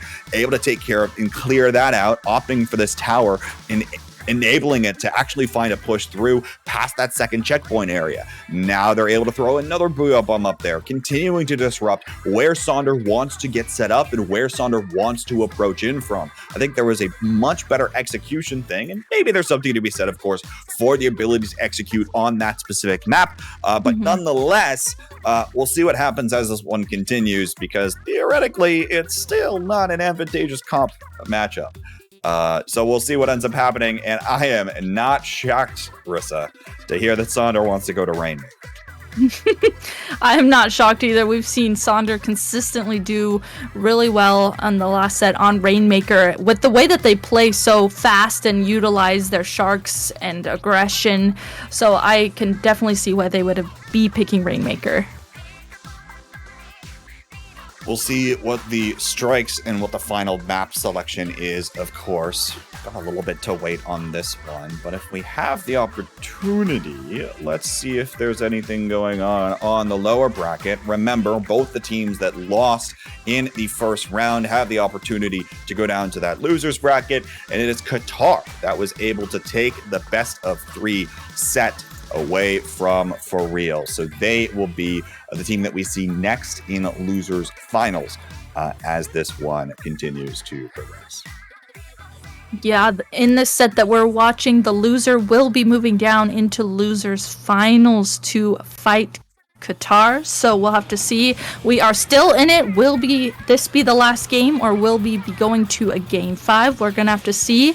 And it looks like the map and mode have been picked. Obviously, we knew the mode was Rainmaker, and we will be going back to Scorch Gorge Rainmaker, which we saw previously on the last set we watched on stream. And it worked real well for Sonder. At the beginning, they were able to get a push down to 40 something, then they're able to extend it to 30 something, then they're able to extend it all the way down to 1 after continuing to sustain the push, and then they hold on to that lead for effectively the rest of the game. And hey, look, if Sonder is incredibly confident in this one, I fully believe it, right? If they're able to continue to keep up that pressure, keep up that aggression, and continue this blitz in effect, they're gonna be successful overall. I think Splatoon 3 is a game that rewards fast decision and coordinated decision making from a team. It's something that Sonder is excelling at tonight, and we'll see if they can pull it off again here. And looking at the comps here, Worm sticking with the double machine, double splash comp that we have seen went from them, and then Sonder actually going back to the tri-slosher and T-Tech comp that we saw in the previous set. Looks like Henlo able to find one onto Clef there on the right side of the map. Now another worm goes down, and Henlo's in position to continue harassing the rest of the members. Ultra Stamp comes out, trying to connect with the crab. Not going to happen this time around, but actually, Sonder's not being incredibly aggressive there. They're not going all in to try to find the last few members. Instead, not going to opt for that, trying to drain the resources completely out of this worm team. And now Straw Hat and this Booyah Bomb up in the air is going to get taken down by the Ink Zuko. 1-for-1 trade, though, there.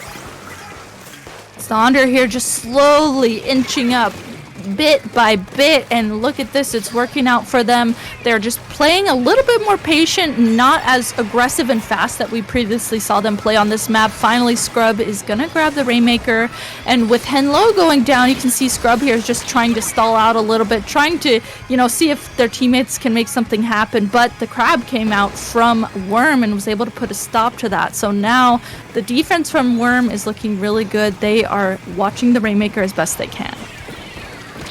And the other thing here is we haven't seen Scrub back on that V-shot for a few games now. Remember that Zuko was incredibly impactful versus those crabs, but of course you have to be able to find those shots onto the crabs, and it's going to be difficult, I think, in a lot of cases on this map when the enemy team is playing much more passively with those crabs, which it feels like they're doing right now. But now that the first checkpoint is broken down, this is where snowball territory can occur for Sonder. We'll see if they're able to pull it off here. Zuko comes out there, shredding the crab of Profit, and that Tactical is going to come out there, so even though this is a wipeout, they're not going to lose much for it. We'll see if Worm can try to take this checkpoint, though. They're racing for it here. Pelu, though, is going to be the last one up. Can't quite seem to get there in time before it's challenged by Sonder. Booyah Bomb comes out, but one goes down to a Rainmaker shot. That was Henlo, and maybe an opportunity here. Squid Roll up to the top of that is able to get the checkpoint. Now will they be able to pick this up and sustain it? It doesn't quite look like it. It's a two-down situation. Sonder will find the pop and is now going to be looking to clear out this area here. Henlo is in position with that Ultra Stamp to send it flying towards that crab tank one more time, and it looks like Sonder is going to be able to stabilize this one.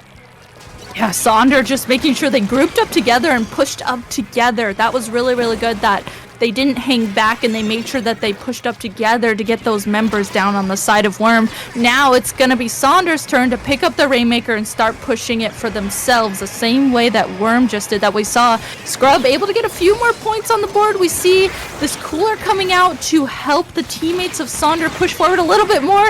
A Squid Roll here, a Squid Roll there. Scrub able to get the Rainmaker all the way down to 38 for Sonder. Henlo trying to do this cheese strat with the Ultra Stamp. Doesn't work that time around. Gets caught out from the backside. And now it's just going to be Toast trying to maintain a little bit of mid-presence here. And able to find that 1v1 onto Pelu. Again, that means that Worm will not have the momentum. That's right. They will be continuing to inch along towards the enemy basket. But we'll see if they can find the wipeout they need in order to try to convert. It's going to be difficult, though, with how much map presence Sonder currently has. I say that, and they go 2 down in this instance. Now, they've got 2 specials online, Booyah Bomb and Crab Tank. We'll see what they can do to try to move around these members of Sonder. But they're not actually moving as fast as I thought they would be. I thought they'd be looking to try to find this advantage, and now Sonder might have an opportunity to try to come on back in this one. Henlo's in position, jumping in. They've got a Booyah Bomb as well, able to throw that one down the second that anyone comes out. Booyah Bomb for this choke area as well. Henlo caught between both these things. He's going to try to challenge the Crab and go down in the process. 2 down, both sides. Prophet looking for an angle here, moving forward. Now with 50 seconds left to go, Worm has got to make a move, and they've got to make it now. I am at the edge of my seat watching this now, with Worm being the team that's able to push forward and create the space that they need. Clef here grabs the Rainmaker, actually opts to take it through this left path over these grading, and you can see that they are making sure they watch Henlo on the wiper there, able to move past that. Booyah Bomb comes out, and Clef is doing everything they can to just push up and get the lead, but with 3 points off, they were not able to get the lead, and now there's only 1 member remaining for Worm on the board. 1 member remaining. It was Prophet there on the right side of the map, but hey, easy reset for Sonder. Just set that back to mid. Doesn't matter. We'll try to get a little bit more stable here. Now Prophet at a cheeky angle with this Crab Tank covered by that block is going to be incredibly useful there, especially trying to dodge things like Henlo's Wiper. Able to find 1 pick in the process onto Birch. And that means that Text Cooler is going to be on for a little while longer. Remember, Worm has to get this down only to the 37-point mark. They don't have to go all the way to that pedestal, and they might be looking to do so here, but they go 2 down in the process. Straw Hat trying to jump on back in here, and Sonder's continuing to build up a presence with all of these bombs, torpedoes, specials, everything in the kitchen sink they're throwing at this Rainmaker right now. Henlo is trying to dive in on top of this, and is going to get taken down in the process. Now Clef, with 20 seconds of the Rainmaker left to go here, is going to get stuck trying to use the wall for cover, but gets taken down nonetheless, and Sonder will be punching their ticket to Grand Finals. Oh. Can we give it up to Clef there at the end, just completely stalling out that Rainmaker as long as they possibly could, got multiple jumps in, trying to do everything they can to just wait for their teammates to get something going there, but unfortunately with that space and that was able to finally be created from Sonder able to take that game 4 and move on forward into Grand Finals.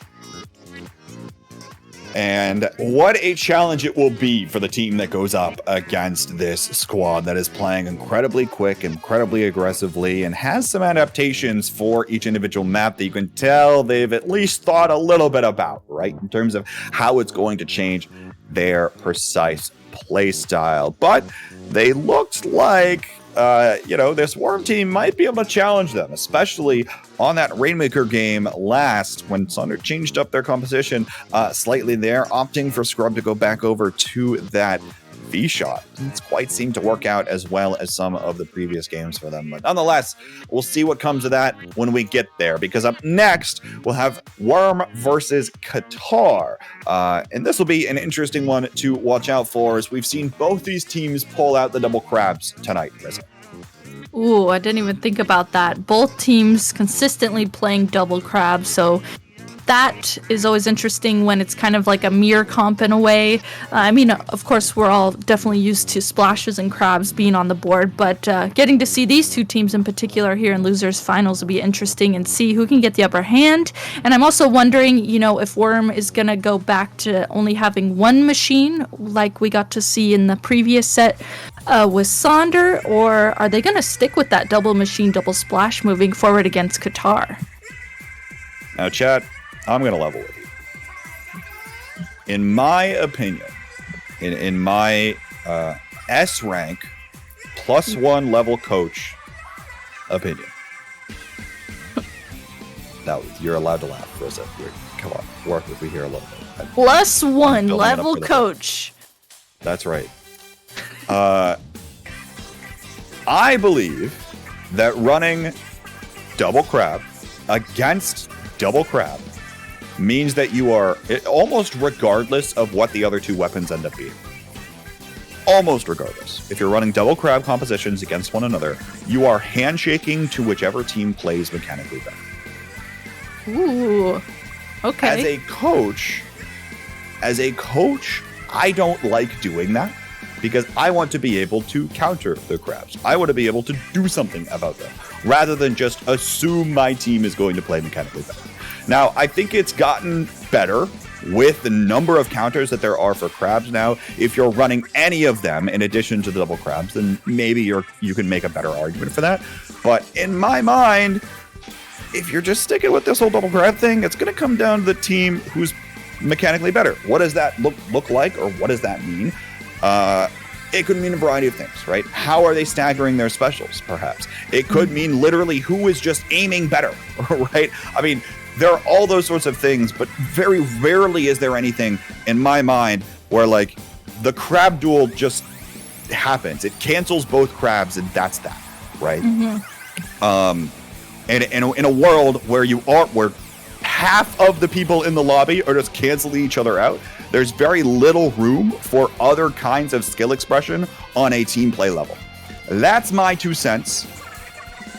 Rissa, what are your thoughts? You know, that all sounded like really smart and everything, so I completely agree with you. I think something else too that comes to mind is when you are a double crab team versus another double crab team, and you highlighted it previously too. I always think it's good if you're able to just staggering your crabs, one crab after the other, that is always the team, like when I see it in scrims, that's always the team that's able to play off of that and typically win things. And I think that, comes down to the mechanics and everything too, but that's always the thing that stands out to me when I see the double crab versus double crab. Yeah. So I don't know. We'll see what happens. Maybe a team will prove me wrong tonight. Maybe one of these two teams will prove me wrong and I'll be like, you know what? Congrats, you were able to counter the enemy team's composition of double crab with your own double crab. I doubt someone will give me that, but hey, that's my 2 cents. And if I was on camera right now, I would hold up 2 pennies that I have lying on my desk. That's what you'd be betting? In my pocket. No. It's my 2 cents. Oh, I get it. Yeah. Wow. Yeah. But I'm not on camera right now. So you all can't see that I would be holding up 2 pennies. They might not prove you wrong, but they will prove their ground. Thank you. Okay. All right.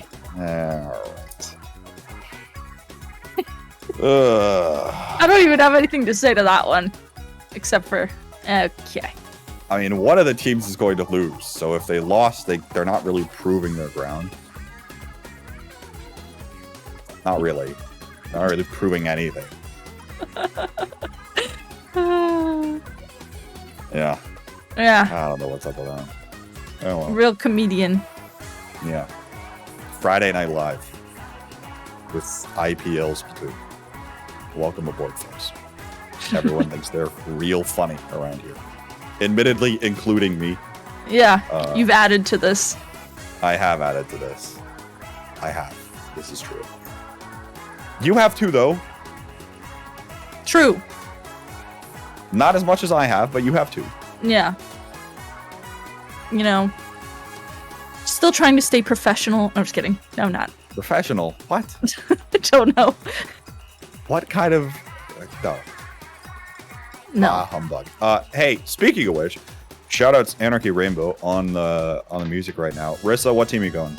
I haven't decided yet. Oh, for Splatfest? For Splatfest.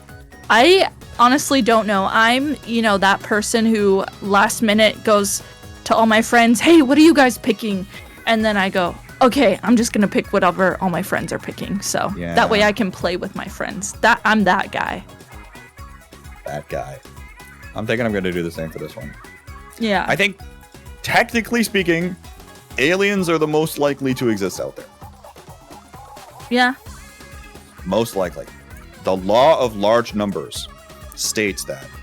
Vote Nessie. Thank you, Elemental. Okay. Thank you. Anyways.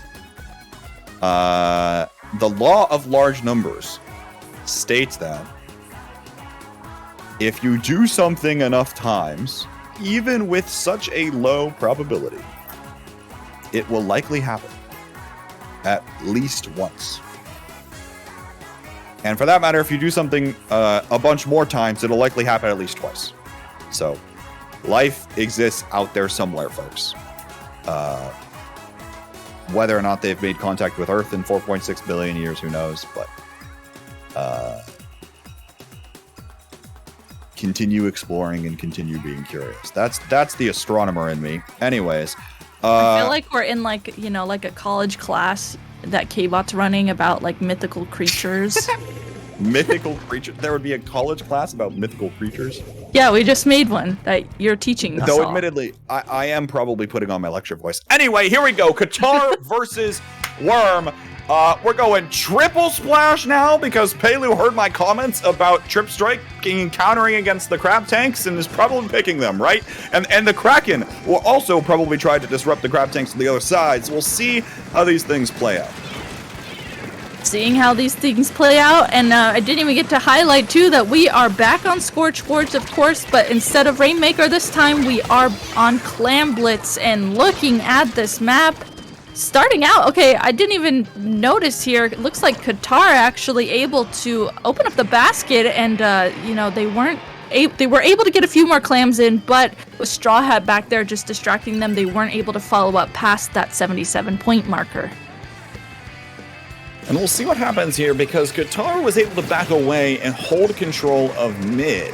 Now, even with this Booyah Bomb, might be looking to try to continue to keep up that aggression as they've got plenty of clams in order to make another power clam. But now here come the crab tanks coming out of Worm, and with very few specials online, I don't even... What? Just got deleted. I don't even know what happened there. Pelu comes up with another one there as well. And maybe this is an opportunity for Worm to come on breaking this one. They've breaking past mid, and now Pelu is starting to get in position here. Has the triple strikes at the ready as well to lead the team in. And just as you say that, there comes the triple strike, and a Kraken actually comes out on the other side on Qatar there. Brandon doing everything they can to displace the members of Worm, but Worm able to open up the basket. They are staggering their crabs as well and able to get quite a few more clams and getting their score all the way down to 41. And look at this, Pelu and Straw Hat there just holding in front of the basket and stalling this out as long as they possibly can. The other remaining members of Worm going back for clams, and look at this, they're continuing to get clams in the basket. The score right now all the way down to 17. Prophet in the area, might be looking to come up with a flank here angle. Now Clef able to come up with one there. Clams, though, going to fall off of the map there. And the rest of Worm is not going to be able to come up with any more. Down to the 14-point mark, though, is brilliant, even for a bunch of Worms.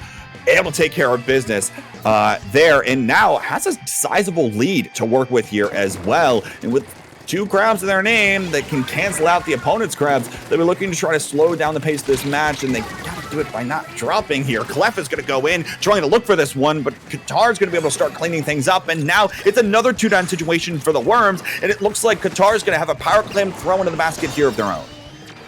I love that Qatar was able to use initially a crab to push up under the basket, and then able to use a Booyah Bomb and this Kraken as well to just chain their specials one by one. This Kraken, though, does go down, and you can see the remaining members of Qatar trying to scramble and stay under the basket. Luke, they're able to score in a few more clams with Misa's crab just distracting the remaining members of Worm. And there is actually a power clam at the ready. Chump here jumps in and tries to score that in, but unfortunately was not close enough. And Worm was able to stop that push, and you can see they're trying to push up and clean up the rest here.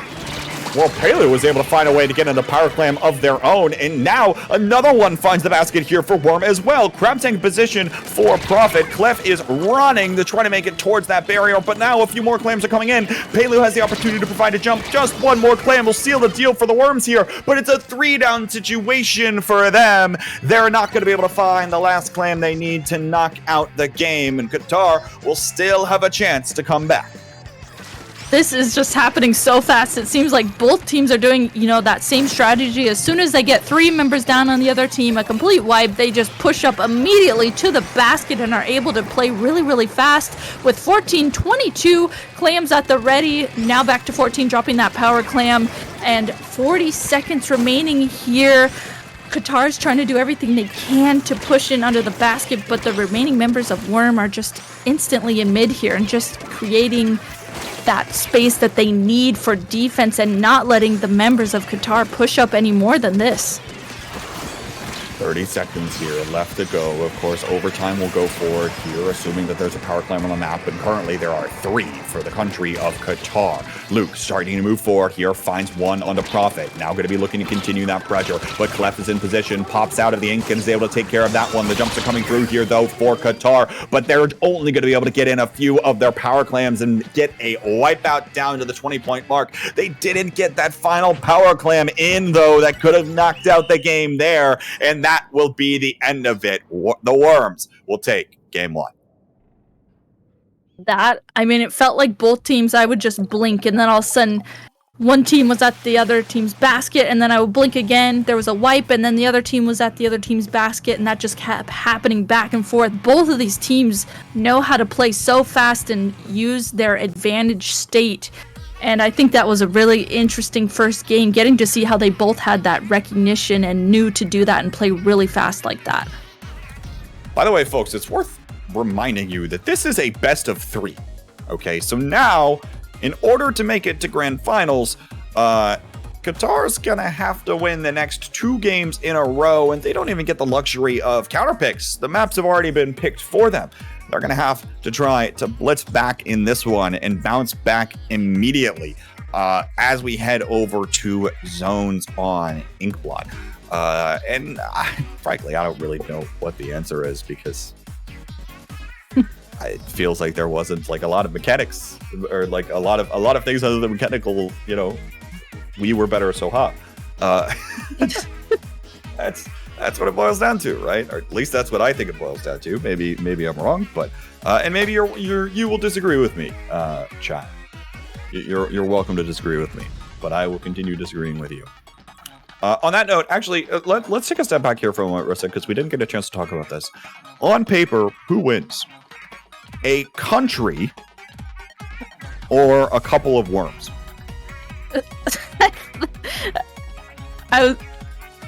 You would think, if you're looking at that in that sense, you would think a country, right? Well, but it's not like a country is going to start waging war and like exterminate all worms. In fact, the worms are quite beneficial for the country. That's true. Do a bunch of worms just can they overtake a country? I feel like they're really gonna over. That would be hard to do. No. Well, you're making it sound like they're working together. They kind of are. It's like a symbiotic relationship. Just like how the crabs are providing food for the kraken or the triple ink stripe. Come on! Somebody give that one to me. Somebody give that one to me. Man. Help. This is a cry for help. No, I'm just kidding. Rissa, would you still love me if I was a worm? Yes, I would, K-Bot. Aw. Isn't that all that matters? That's all that matters, really. Your friends loving you if you were worms. All right. Serious business here, though, for Qatar. They've got to win the next 2 in order to make it back to grand finals to get a rematch versus Sonder. They're looking to try to do that here, but they're going to go 3 down early. It's just Luke up, and Luke will be taken off of the map as well. It'll be the Worms with the first hold here. Worms, they do have a Booyah Bomb at the ready, and we get to see Profit here just making sure that they're painting around so that way they get their second crab at the ready. One crab actually already pushed up into Qatar's plat area to just completely push back the remaining members of Qatar that are trying to come in. And look at this, 2 members down on the side of Qatar. The remaining members are doing everything they can to paint, get their specials ready. But with the score all the way down to 35 here for Worm, they are doing a great job at guarding the zone.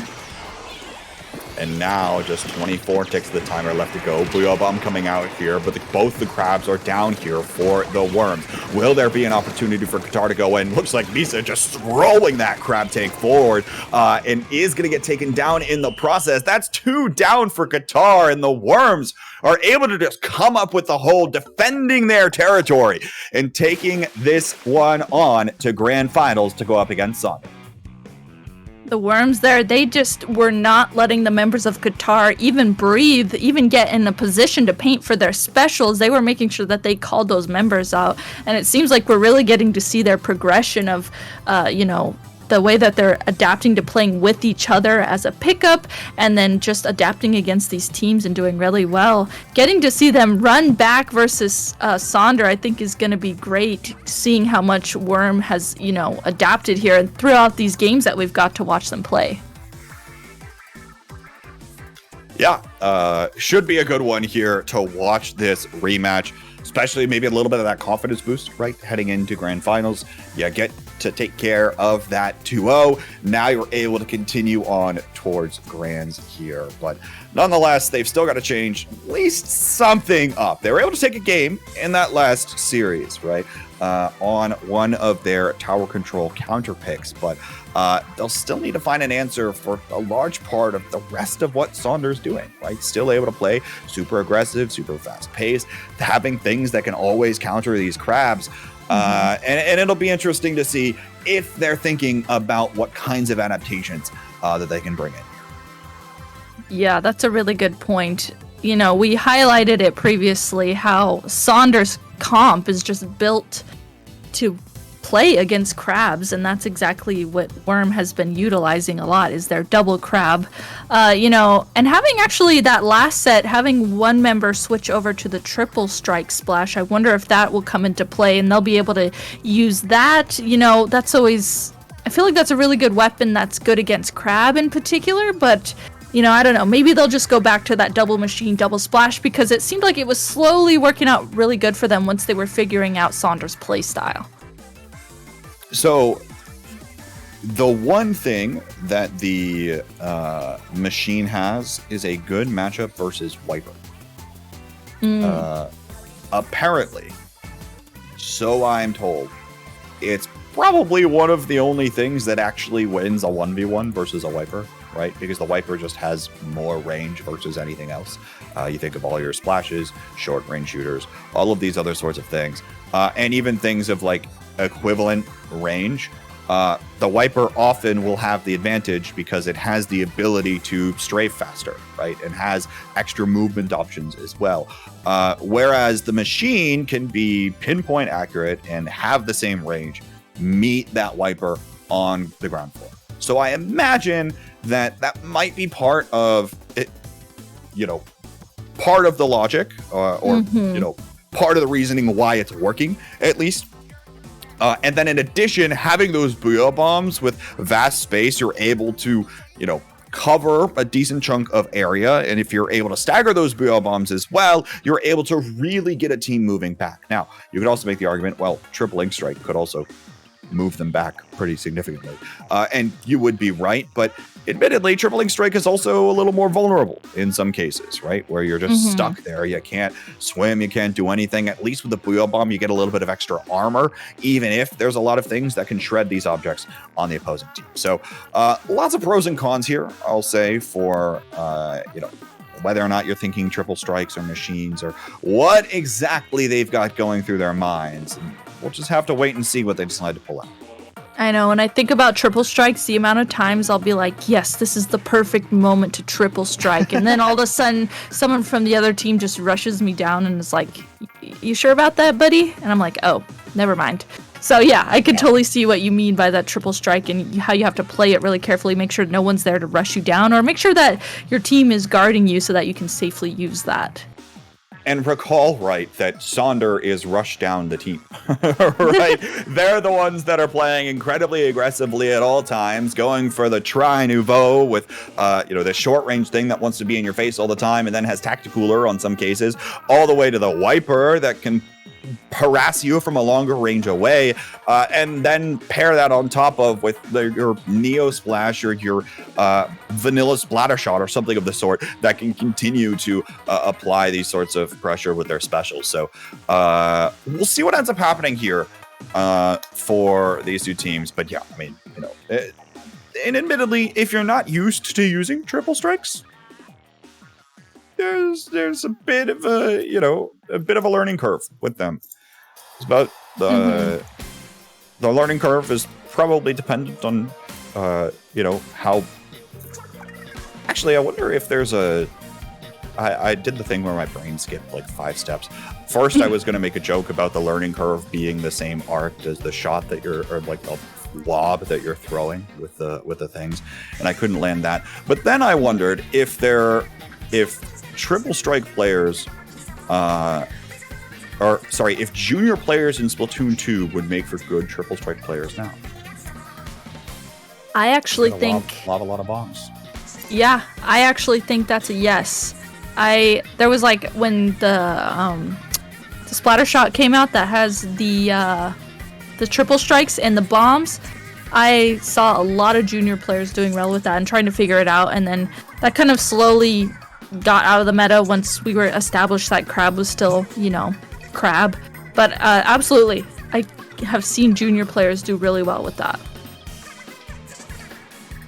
Go pick Neo Splash. Strikes counter Crab tank, folks. You throw a single strike at a Crab, and the Crab has to go in the ball and move away. Play the weapon, please. I promise. You could also play T-Tech to Elemental, who just shouted that in our ears. All right, here we go, folks. Grand Finals, Proving Grounds 9.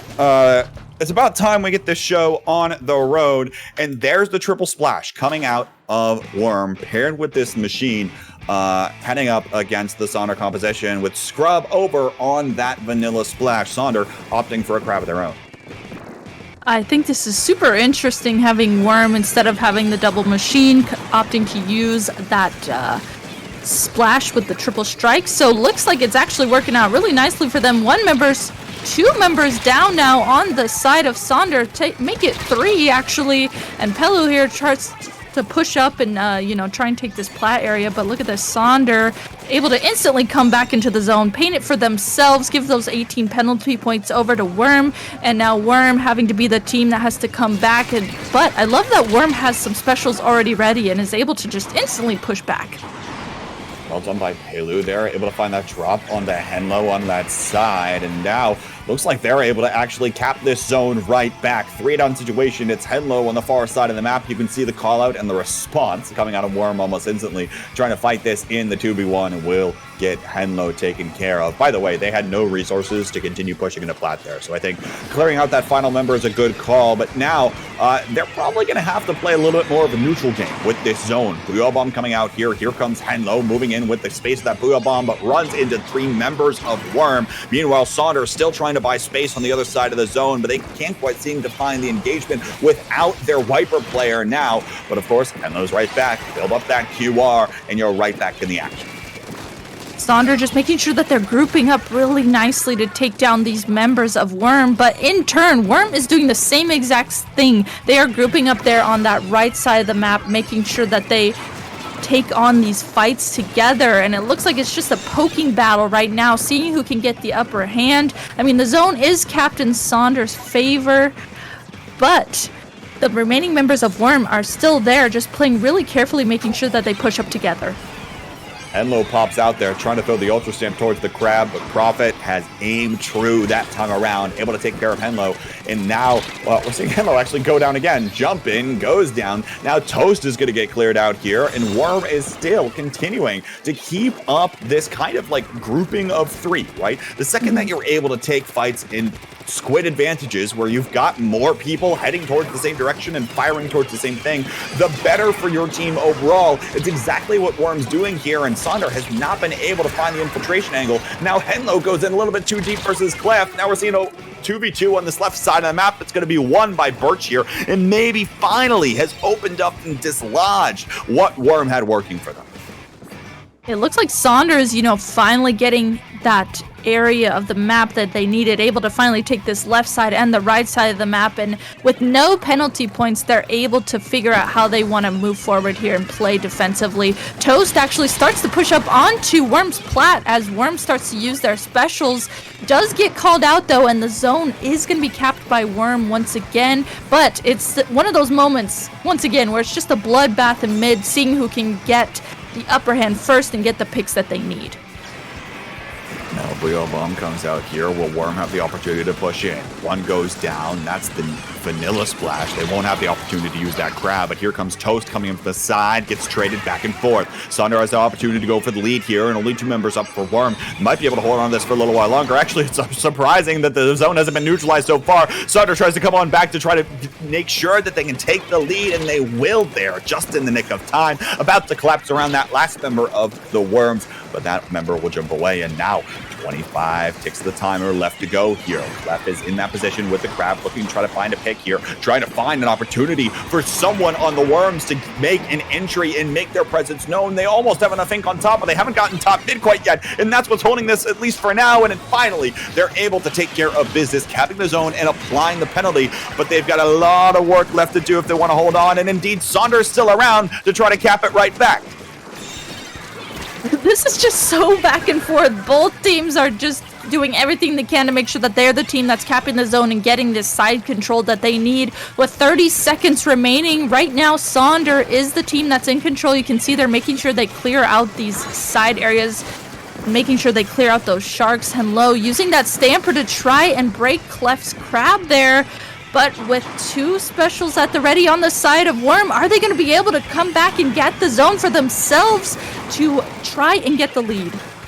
Engagements try to come through. Tripling strikes already were thrown out, and now the player is going to be sent back to their spawning location. 2 down, though, from Sonder. They might have found an opportunity to try to work their way back in here, but now it's another 2 down for the Worms. Straw Hat and Pelu are the only 2 up, and now have to try to find this 2v2 angle, and Henlo is able to get the best of Straw Hat that time around. Pelu wins their 1v1, though, on the other side of the map, and now might be trying to pair up with Clef in order to come on back. Ultra Stamp, yeeted, doesn't connect this time around, but we're still in overtime. Worm was able to find the cap right when the clock was hitting 0, and now they've got an opportunity here. Will they be able to build up enough of a presence with the triple ink strikes coming out? Perhaps that's the case, but it provides cover for Henlo to get that pick onto Clef, and then the rest of Sonder is able to cap the rest of the zone. They go up the first game in this best of 5.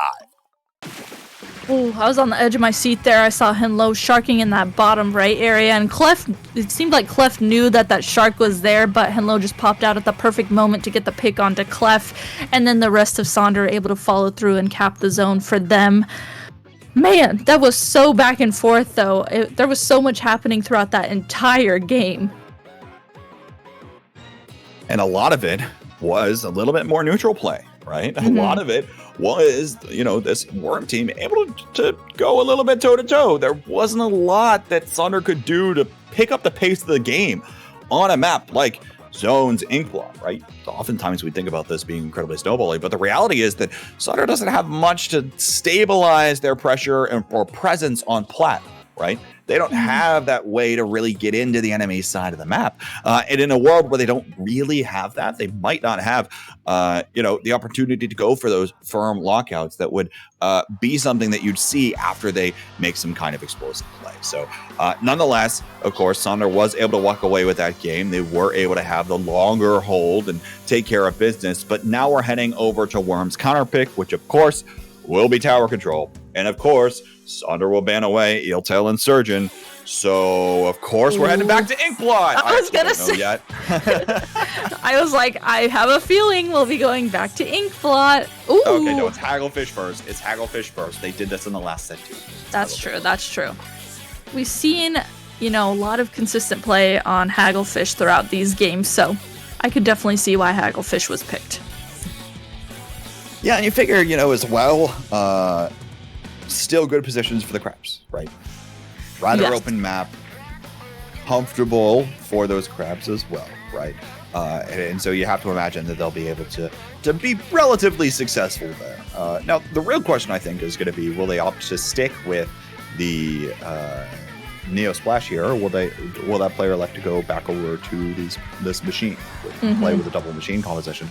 Because we saw the double machine, double V Splash work for Worm relatively well. Again, like they were able to keep it mostly even. They ended up losing the game all the same, but nonetheless, those machines were incredibly impactful, I think, in that game. So maybe it's something they're thinking about here.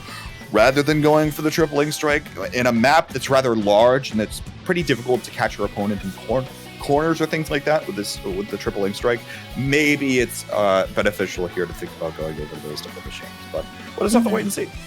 Yeah, that was my first thought too, was thinking about how we previously saw both of these teams on this map and mode, and it seemed like this Tower Control Hagglefish in particular seemed like the game where Worm was really figuring out how to play against Sonder.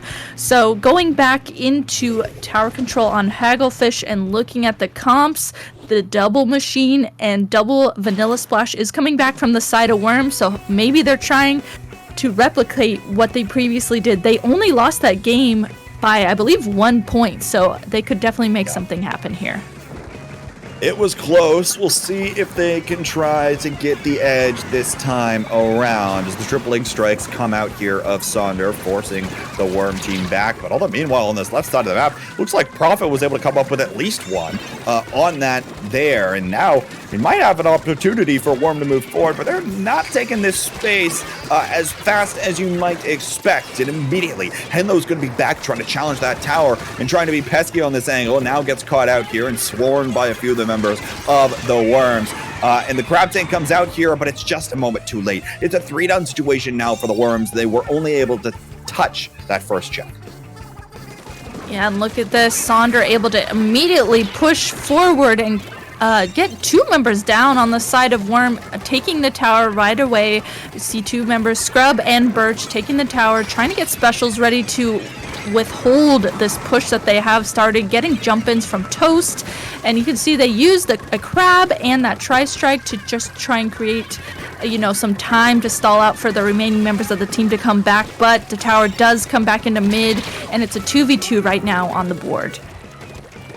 Now Sonder, 3 down. Scrub's the last one up. Pelu spots him out and is going to be able to surprise Scrub with that last pick. But now, not enough members of the Worms, again, moving forward quite as fast as we'd like to see, perhaps. And Henlo already in position, again, to prevent this tower from really moving forward. Worm hasn't done a lot of just completely clearing out the opponent's side of the map because they don't have a lot of specials that can quickly take that space, and they have to be very thoughtful and meticulous with how they're doing things. But now that Crab Tank in position, able to fire right between the gap of that block and the tower to take care of 2. It'll open up the window here for the Worms.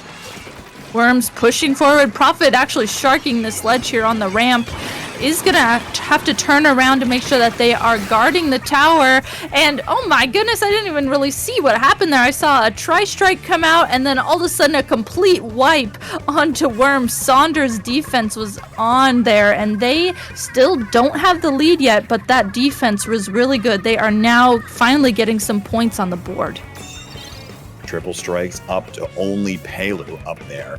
Now underneath that canopy, and it looks like they're going to be able to find the lead and clear past this checkpoint here as well. Henlo looking to try to get something done, able to find 1, might be trying to look for a second, can't quite seem to find at least a trade there. But nonetheless, the rest of the members of Sonder were pushed pressure off of that tower. and they'll be forced to back away in a mid. But they got what they came for. They got that first checkpoint, and now they'll be looking to try to find their re-engagement for another, as Toast is able to come up with one on a Palu, and now is looking towards the opponent's side of the map. Remember, they've already cleared past this first checkpoint. They won't need to do that again. Ultra Stamp thrown will not connect this time around. Toast was waiting to be boosted up by the tower, and now we'll be looking to try to take this area underneath the canopy, which is exactly what we saw Sonder do in the last game. But now finally, Collapse comes through with the Booyah Bomb. 3-down situation for Sonder. Scrub is forced to jump away, but they were able to get it down to 37, touching that second checkpoint. This is looking kind of reminiscent of when these two teams fought on this previously. The score is literally right to where it was last time. Now with 1 minute and 15 seconds remaining, we see Worm here gearing up to get a push of their own in. We saw a Crab come out. Cluff here actually using this Booyah Bomb. I thought they might drop it down there on the right side of the map, but throws it ahead to just, try and clear out some space ahead for their teammates. Finally, though, this right side is cleared out for Worms, and there are 2 members down on the side of Sonder, so we'll see if in the last 50 seconds here, Worms can get the points that they need to get the lead. This one's going to come down to the wire again here, folks. Let's see if it stalls out for the next 43 seconds, because that's exactly what happened on this map in the last set between these two teams. It's a 2-down situation for the Worms, and Prophet's going to be the next target of a couple of bombs. Palu also trying to escape, and it looks like I might have jinxed things. Sonder is going to be able to clear out their side of the map and try to take back their control of mid. Now Prophet up in this Crab Tank. Can't quite seem to find anyone. Henlo waiting for the Crab Tank to expire and then tries to attack. Can't quite seem to come up with anything of his own either, though. But it's 3 specials online for Sonder. They're going to have a brick wall nearly to fight through here for the Worms. It'll be difficult to try to burrow through that. 2 down, though, for them. They're not going to have the opportunity, really, to charge up those Crab Tanks that they really might have liked, and they don't have a lot of map control here either. Who knows where some of these members of Sonder could be, but it looks like they're finally starting to stabilize. You see Palu already charging forward. The Crab Tank out of Scrub is already out. We're seeing some bombs going towards the tower. There's a Booyah Bomb up in the air. Toast going for that one. Scrub looking to try to come on back in here, but Scrub's going to get taken down in the process. Straw Hat trying to come on back to the tower, trying to just grab on top of it. Now it's a dance on top of the tower between a few machines. Straw Hat's going to be able to take care of it. They're going to be able to take the lead, equalizing the set here, and the Worms will be able to take game 2. Oh my goodness, what a great lead there from Worms, able to get that at the last possible second. They absolutely held on to the tower as much as they could, and it paid off so well for them. There were just constantly specials being thrown at the tower, and the fact that Worms was able to withstand that, even though one member would go down, another member was right there to jump on the tower, get jump-ins, and just continue that in order to get the lead. So we are at a 1-1 right now in grand finals. This is looking good. God, you want to talk about the psychology of a Splatoon match for a moment? Think about that moment where you are engaged in a 1v1 versus an opponent with the same exact weapon in their hands on the tower. And the winner of the 1v1 wins the game. I do not think there is a more high-stress environment than that close quarters battle around a pole. There isn't. There really There's isn't. nothing else. And then there's just like so many avenues like where people could be coming from to help get on the tower, and that was just like, if I was playing, I would be so stressed out. There was so much going on there. Well, any guesses, chat, for what mode Sonder's going to? Type your answer now. It was sarcasm, because if you've been watching so far, you would have either had the last set, or you'd be able to identify that Sonder wants to play explosively, fast, and aggressively, and you would answer with Rainmaker! Rainmaker! I was kind of waiting for someone in chat to say it. Oh. There we go. Someone said it in chat. Okay, Rainmaker Museum d'Alfonsino this time around, which is not a map. Have we seen this map tonight? I don't think we have. No, we haven't. Maybe earlier, but Yeah. not in the second half, in the double elimination portion of the broadcast here. So should be interesting here, because there's not a lot of places where you're just going to be able to like blitz and get a bunch of points on the board here for Sonder either, right? And it's worth noting here as well that actually the strikes changed for the Worms. struck away Scorch as well here, in addition to striking away Manta. So Sonder didn't have the opportunity to go there. But yeah, this one I think should be pretty interesting here. I do too. That's a good point to bring up, how you can't necessarily play as explosive in this Rainmaker map. Once you get to that first checkpoint and then that spinner area, it can be pretty tricky to get past that if the other team has their defense set up. And there's constantly, I feel like, sharks that can happen around that spinner. So many specials can just put a stop right in that area. But if one team is able to actually get past that spinner, it can get pretty deadly if they're able to get all the way up into their spawn. It's just the hard part of getting past that first checkpoint in that spinner area. Yeah, so we'll see what ends up happening here. Of course, these teams probably taking their time to make sure they've got their strategies in line, especially after how tight that last game was. But now we're finally heading into it here. Game 3, remember as well, there's a potential for a bracket reset here, right? Where in reality, if the Worms win this, they've got to win an entire other set. An entire new best of 5. They're sticking with the double machines this time around. And we've got the Tri-Slosher V-Shot look out of Sonder. Yeah, it seems like, maybe Sonder has different comps that work for different modes in particular. That's my guess, but it seems like consistently Sonder has been playing this comp for Rainmaker, and I think it's a great move against two crabs, able to use that Zuka, as we see that Zuka come out, and use the Tri-Slosher, the hammer, everything that is really, really good against crab. Both teams here just fighting in mid. Initially, members of Sonder did go down, but Worm not quite able to grab the Rainmaker and get a push going just yet. We'll see what they can do here. And another 2 down from Sonder, and now make it a delayed 3 down in effect. It might be the opportunity here for the Worms. Straw Hat nearly backing themselves into a corner, but now able to take care of business there. No one's picking up the Rainmaker for them, though. And so with a few Booyah Bombs coming out here, Worm is trying to take that plat control. Now Squid rolling off of the spinner is Pelu with the Rainmaker, looking for this checkpoint right on top, but is not quite able to find that, especially now with Birch approaching on that Tri-Slosher. It's a 2-down situation, and the push is going to collapse. Well done in order to try to defend this one here from Sonder, keeping their checkpoint alive. Yeah, that was a little bit scary if you're Pelu. There's a Tri-Slosher, there's a Zuka coming at you. There was just a lot going on there, and Sonder was able to get their defense on lock there really fast. But, I mean, this is just so chaotic. Once again, Sonder able to push that Rainmaker up towards that first checkpoint. But, once again, Worm here in control of the Rainmaker, starting to push it towards the first checkpoint of their own. You can see Pelu in control of the Rainmaker once again, actually able to push up and at least dunk it to take the lead and clear the first checkpoint for Worm. Well done there, and now Booyah Bomb is going to come out here trying to clear this space out for Sonder, and it's going to be successful in doing so. The Worms not able to maintain a push, which admittedly is difficult to do there. After that first checkpoint, it's much easier to just drop back off of your opponent's plat, out of your opponent's territory, and now Sonder looking to try to put the pedal to the metal. Now it is going to mean that Henlo is going to go down in the process, but that tactical lure is out. Scrub going to be able to find a trade, and we'll be right back into the fray in just a moment. But in the meanwhile, Sonder wasn't able to actually take back control of mid here, and the Worms looking to try to continue to build up this presence. But again, we're just seeing these trades back and forth, Briscoe. I know, ever since this game started, it seems like just consistent trades. One member going down of one team, then the other, then the other. It's just consistently happening back and forth, and the scores right now are so close. We are about 2 minutes in this game. The scores are literally off by, 3 points. And it seems like, though, even though the scores are really close, Sonder needs to try and figure out how to get the lead for themselves. Worms has just consistently held this mid control.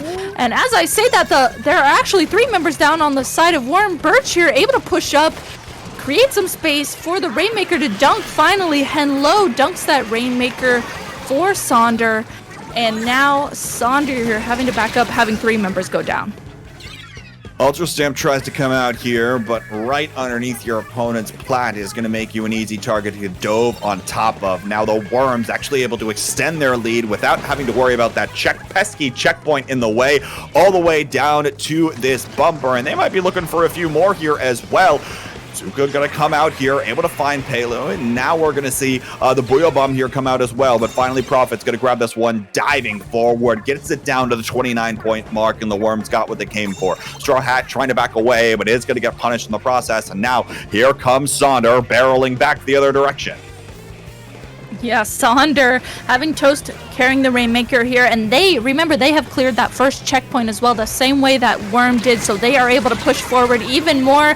Toast does go down there, and there's two other members down on the side of Sonder. It's just Henlo up. Henlo is this wing to their teammates. They're trying to just take advantage of this space that they have, but unfortunately those jump-ins do not pay off. The members of Worm were able to call that out, recognize that, and get a complete wipe onto Sonder. And look at this, they have grabbed the Rainmaker, pushed it forward, and the more pushed up that Worm has this Rainmaker, the harder it's going to be for Sonder to figure out how to get the lead for themselves. And that's the largest thing, right? I doubt we're going to see the Worms actually decide to push this one on through. But now we're seeing what Sonder can do here. Henlo throws that Ultra Stamp, now looking for this one onto Straw Hat. Not quite able to pick that one up, and it's a 2-for-2 trade so far. Sonder, 2 members alive. Toast is going to pick up this Rainmaker. We're now in overtime. Sonder wants to try to win the next few games, wants to close out this tournament without having to see an extra set, and they'll be well on their way to doing that if they're able to pick this one up. Scrub looking for the assist here onto this one, and now looking for another one onto Prophet, but it looks like Prophet was able to take out that Rainmaker, and it's going to be the Worms for the first time tonight, taking a series lead over Sonder. Ooh, Worm is really dialed in and figured out what they need to do against Sonder. It seems like, I'm interested what you think, K-Bot, but we've seen them in the last set play the same comp against Sonder, and they did lose that set, but it just seems like something about their play style is really adapted, and they're figuring out how to play against Sonder specifically. It's almost like they're able to try to make it such that Sonder has fewer opportunities to just rush it, right? This team doesn't have, I think, maybe, and I can't really remember everything. I'd have to probably go back on the overheads and watch over everything, but I'd imagine it feels like, at least in the last game, that the Worms are doing a much better job of maintaining their own paint control. Right? The more you can maintain your own paint control, the fewer opportunities there are going to be for a Birch to randomly pop out, get you with a Tri-Slosher, or for Henlo to randomly pop out, get you with a surprise, with a wiper to the face. All of those sorts of things are going to be incredibly advantageous when we're talking about building up your map coverage, right? That's why we play Turf War at the beginning, folks, because it is that impactful. You're shutting down opportunities for your opponents to sneak in and get something done if you're thinking more about the paint control that you end up having. So I think that's one of the keys to victory here for the Worms, is making sure that they can continue playing and winning in the Turf War in critical situations to prevent opportunities for things like this wiper, for things like this Tri-Slosher, to really find these angles and these wild picks. That's a really good point. When I think about the previous games against Sonder, it seemed like Sonder was constantly able to have Henlo, Birch, Toast, just shark in mid, on the sides, on flanks. But now that Worm is keeping that paint control that they need, those sharks aren't able to happen, and they're able to call out the sharking members of Sonder so much easier. And that's a good point, K-Bot, just thinking about the map control that's completely shutting down that playstyle that Sonder was really playing off of. And look, it's a lot easier to get caught off by surprise by a team playing incredibly quickly in game 1. It's a lot more difficult when you've now played 8 games, or 7, soon to be 8 games against the same team, right? It's harder to be surprised by the fast gameplay when you played against them for 8 games in a row. It just is, right? There are going to be fewer opportunities, and they're going to be expecting that. They're going to be expecting Sonder to run forward. It's one of the things I didn't get the chance to talk about, is that in the one push that Sonder had, the most promising push where they got it the furthest, they were trying to rely on that tactic ruler to get them back in. They were trying to rely on Henlo to come up with some kind of chaos and some kind of map control, come up with a pick or two, try to surprise them with the fact that they were able to jump in off of all of those, that tactic cooler as well. but it didn't end up working out for them. And still, we're seeing the Worms able to clear things out. Zones was the map selection, and I suppose we're heading back to Inkblot Art Academy. Popgun is the head TO for this tournament in chat and says that the Worms didn't want to ban it, so they're allowing it to be played again. Allowing it to be played again, and Sonder, of course, with the bans that came out. So Splat Zones was picked by Sonder, and then Worms banned Umami and Mako. So Sonder was able to repick Inkblot Art Academy since that's on the pick list. And of course, as we see here on the screen, Sonder was able to win game 1 on this map and mode. And that's always tricky when you go back to a map and mode that you won, but it's against the same team, because the team will be like, okay, we know what we did wrong. Let's fix this moving forward. Or, you know, in turn, the team that won that, which is Sonder here, are they going to be able to redo the thing that they did in that game 1 to win again? Triple Splash comes out again here for the Worms, deciding that they'd rather have the additional paint coverage here for the zones rather than a little bit more of the advantageous 1v1 versus the Wiper.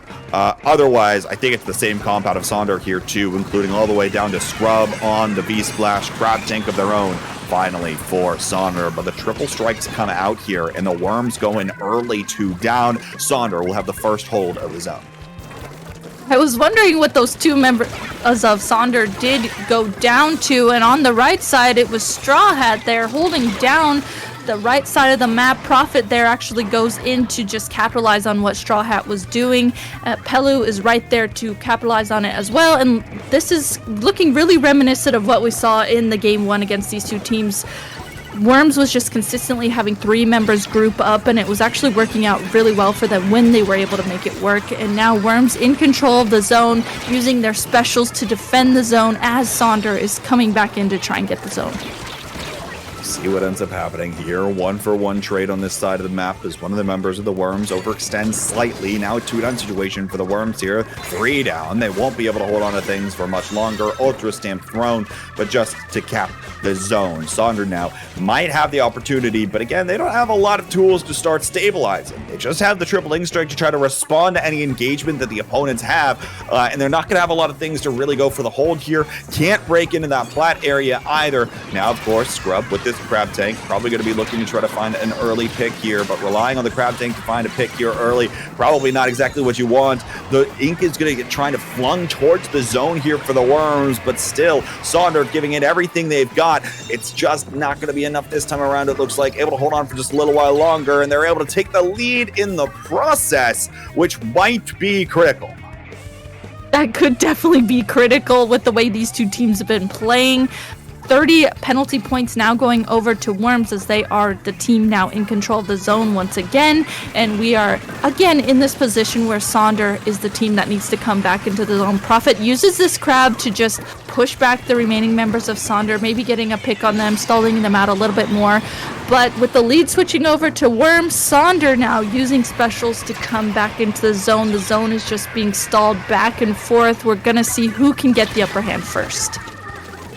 2 down for the Worms here, and it looks like the zone will flip right back to the hands of Sonder after that wipeout comes through. But now, interestingly, they're electing to try to charge up for their specials more than anything else, trying to throw a few bombs out there, not quite fully going on the opponent's plat. Must be afraid to do so, but already 2 crabs online here for the Worms, and they're going to start trying to use that to push the members of Sonder back. Triple ink strike, though, in response, looking to try to cancel out one of those crabs. Triple strikes go back now the other direction, attacking on top of the zone, but a blue all bomb is going to split the map in 2 nearly, and it looks like Sonder is going to be able to come away with the lead. Might be looking even for the knockout here. Blue all bomb goes onto the back of the zone, not enough to even neutralize for now. Birch is able to clean it up. Crab Tank is trying to fire from the plat of the Worms, but it's just not enough for now. Pelu dives in, finds the trade on the Henlo, but it's 3 down for the Worms, and Sonder have set us to a game 5 in set 1. Woo! Sonder there at the end. You know, it's always that call where you go, okay, everyone, we just need to make sure that we paint the zone. We can win this. We can KO this. And I love when someone is able to just make that call and everyone knows, okay, let's not push up too far. Let's just make sure we avoid anything coming for the other team, make sure we paint the zone, and we can just win this. And that's exactly what Sonder did right there at the end. It worked out really well for them, but whew, a lot of that, I was on the edge of my seat. That was going back and forth for both teams consistently.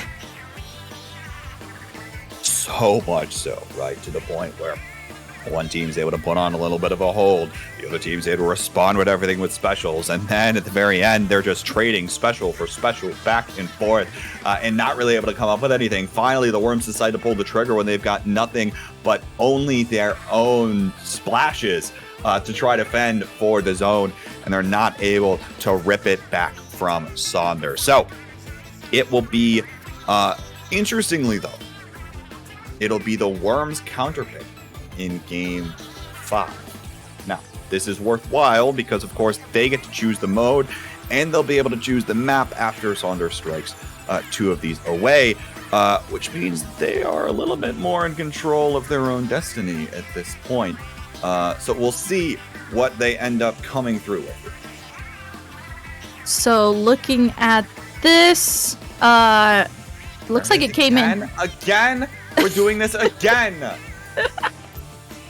I was gonna say that Worm picked tower control, and then I was gonna say Sonder banned Eeltail and Inkblot, and guess what? Like Kvot just said, again, we are going back to tower control on Hagglefish. Don't tell me we're going to have a really tense moment in Game 5 towards the end where the Worms are trying to push past Sonder's 30-something mark at the second checkpoint.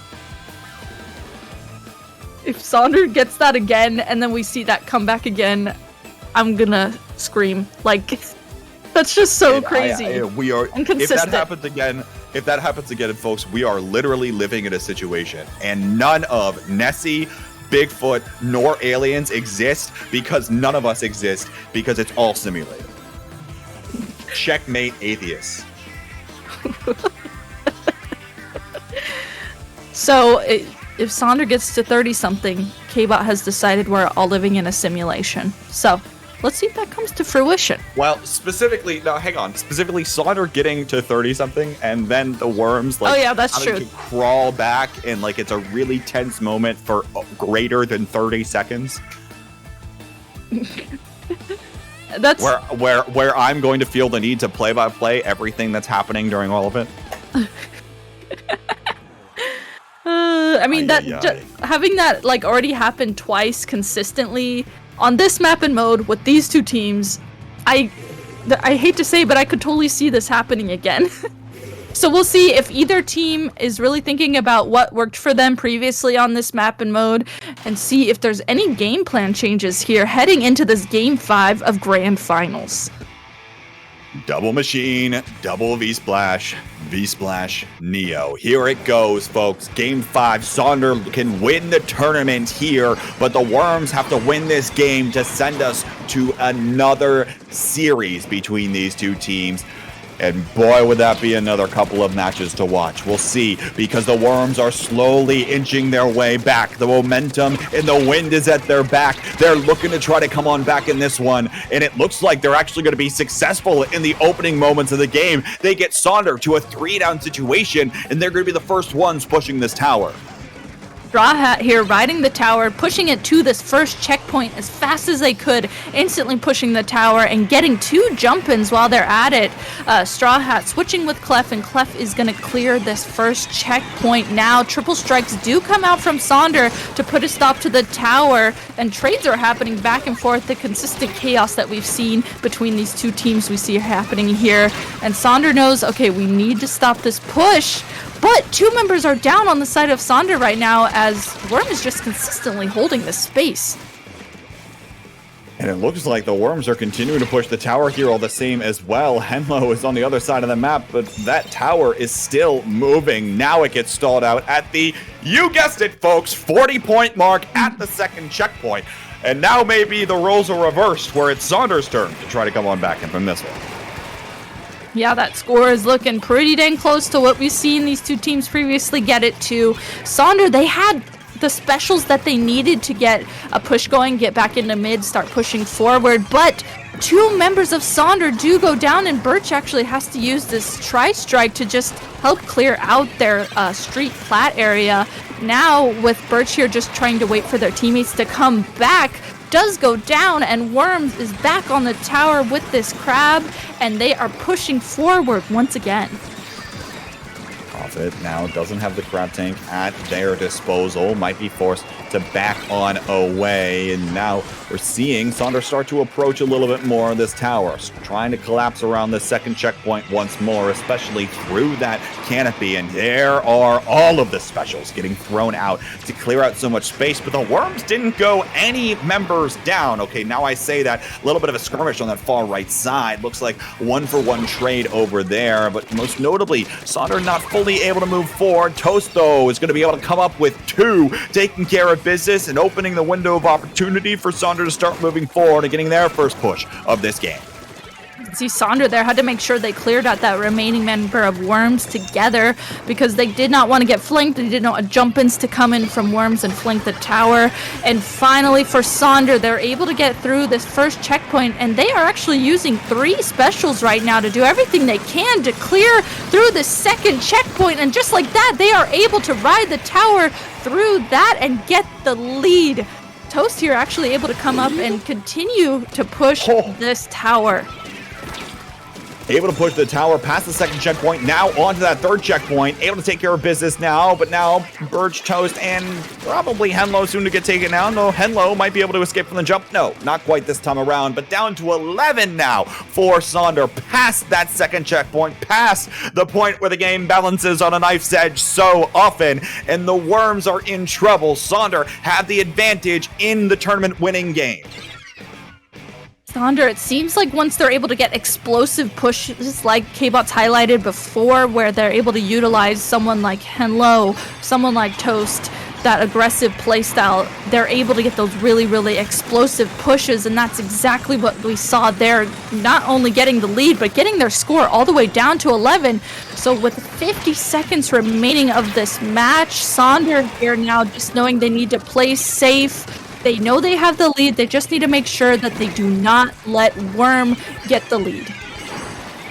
Now Trip Strikes coming out here, pushing the members of the Worms back. 36 seconds left to go here, and the Worms are trying to make sure that Henlo isn't going to randomly surprise them with another flank angle. Henlo goes down, Crab Tank out, trying to buy some space for the Worms. Clef has to rotate back on over to this tower. 20 seconds left to go. This one's probably going to overtime, folks, so hold on to your hats. Booyah Bomb going out here. Maybe specifically hold on to your straw hats. 11 seconds left to go. Henlo goes down to the Booyah Bomb. Another one gets thrown up towards that canopy. Scrub's trying to move forward in that Crab Tank, but it gets taken out by Profit. Now there's just a few members around, and everybody's got to run on the tower, and now everyone's got to run off the tower because a bomb was thrown. Henlo gets on top of it, and Sonder will be your Proving Grounds 9 champions. Oh my goodness, what a wild ride that grand final set was. Definitely props to both teams because I was on the edge of my seat that entire time. They were just, both teams consistently playing well back and forth. Sonder, though, able to get the upper hand there on Game 5 and take the entire tournament. Oh, what a ride for that one. Hats off to this Worm squad who's probably just coming together as a pickup or something of that nature. Able to take all of that distance and able to claw their way back, right, versus Sonder, a team that was getting the best of them early in the first set on the winner's side of the bracket, and now coming back in grands and going toe-to-toe with them in so many cases. Just come up a hair short, but I imagine with a little bit more, they'll probably be able to think about, you know, taking the series and maybe even taking a tournament over Sonder here in the near future. But with that, there are your final standings for our top 4 double elimination phase of Proving Grounds 9. Congratulations, of course, once again to Sonder for being the team to come out on top of everything. And folks, I believe that's going to do it from us because boy, have we been here for a while. It is bedtime, as most of you are observing in chat. Rissa, it is always a pleasure. Where can the good people find you? Oh, always a pleasure. Of course, they can see my name there on screen, Rissa Hi, and your name too, Kbot's Twitter there as well. So that's about it from me. Kbot, do you have any closing words before we send the stream off?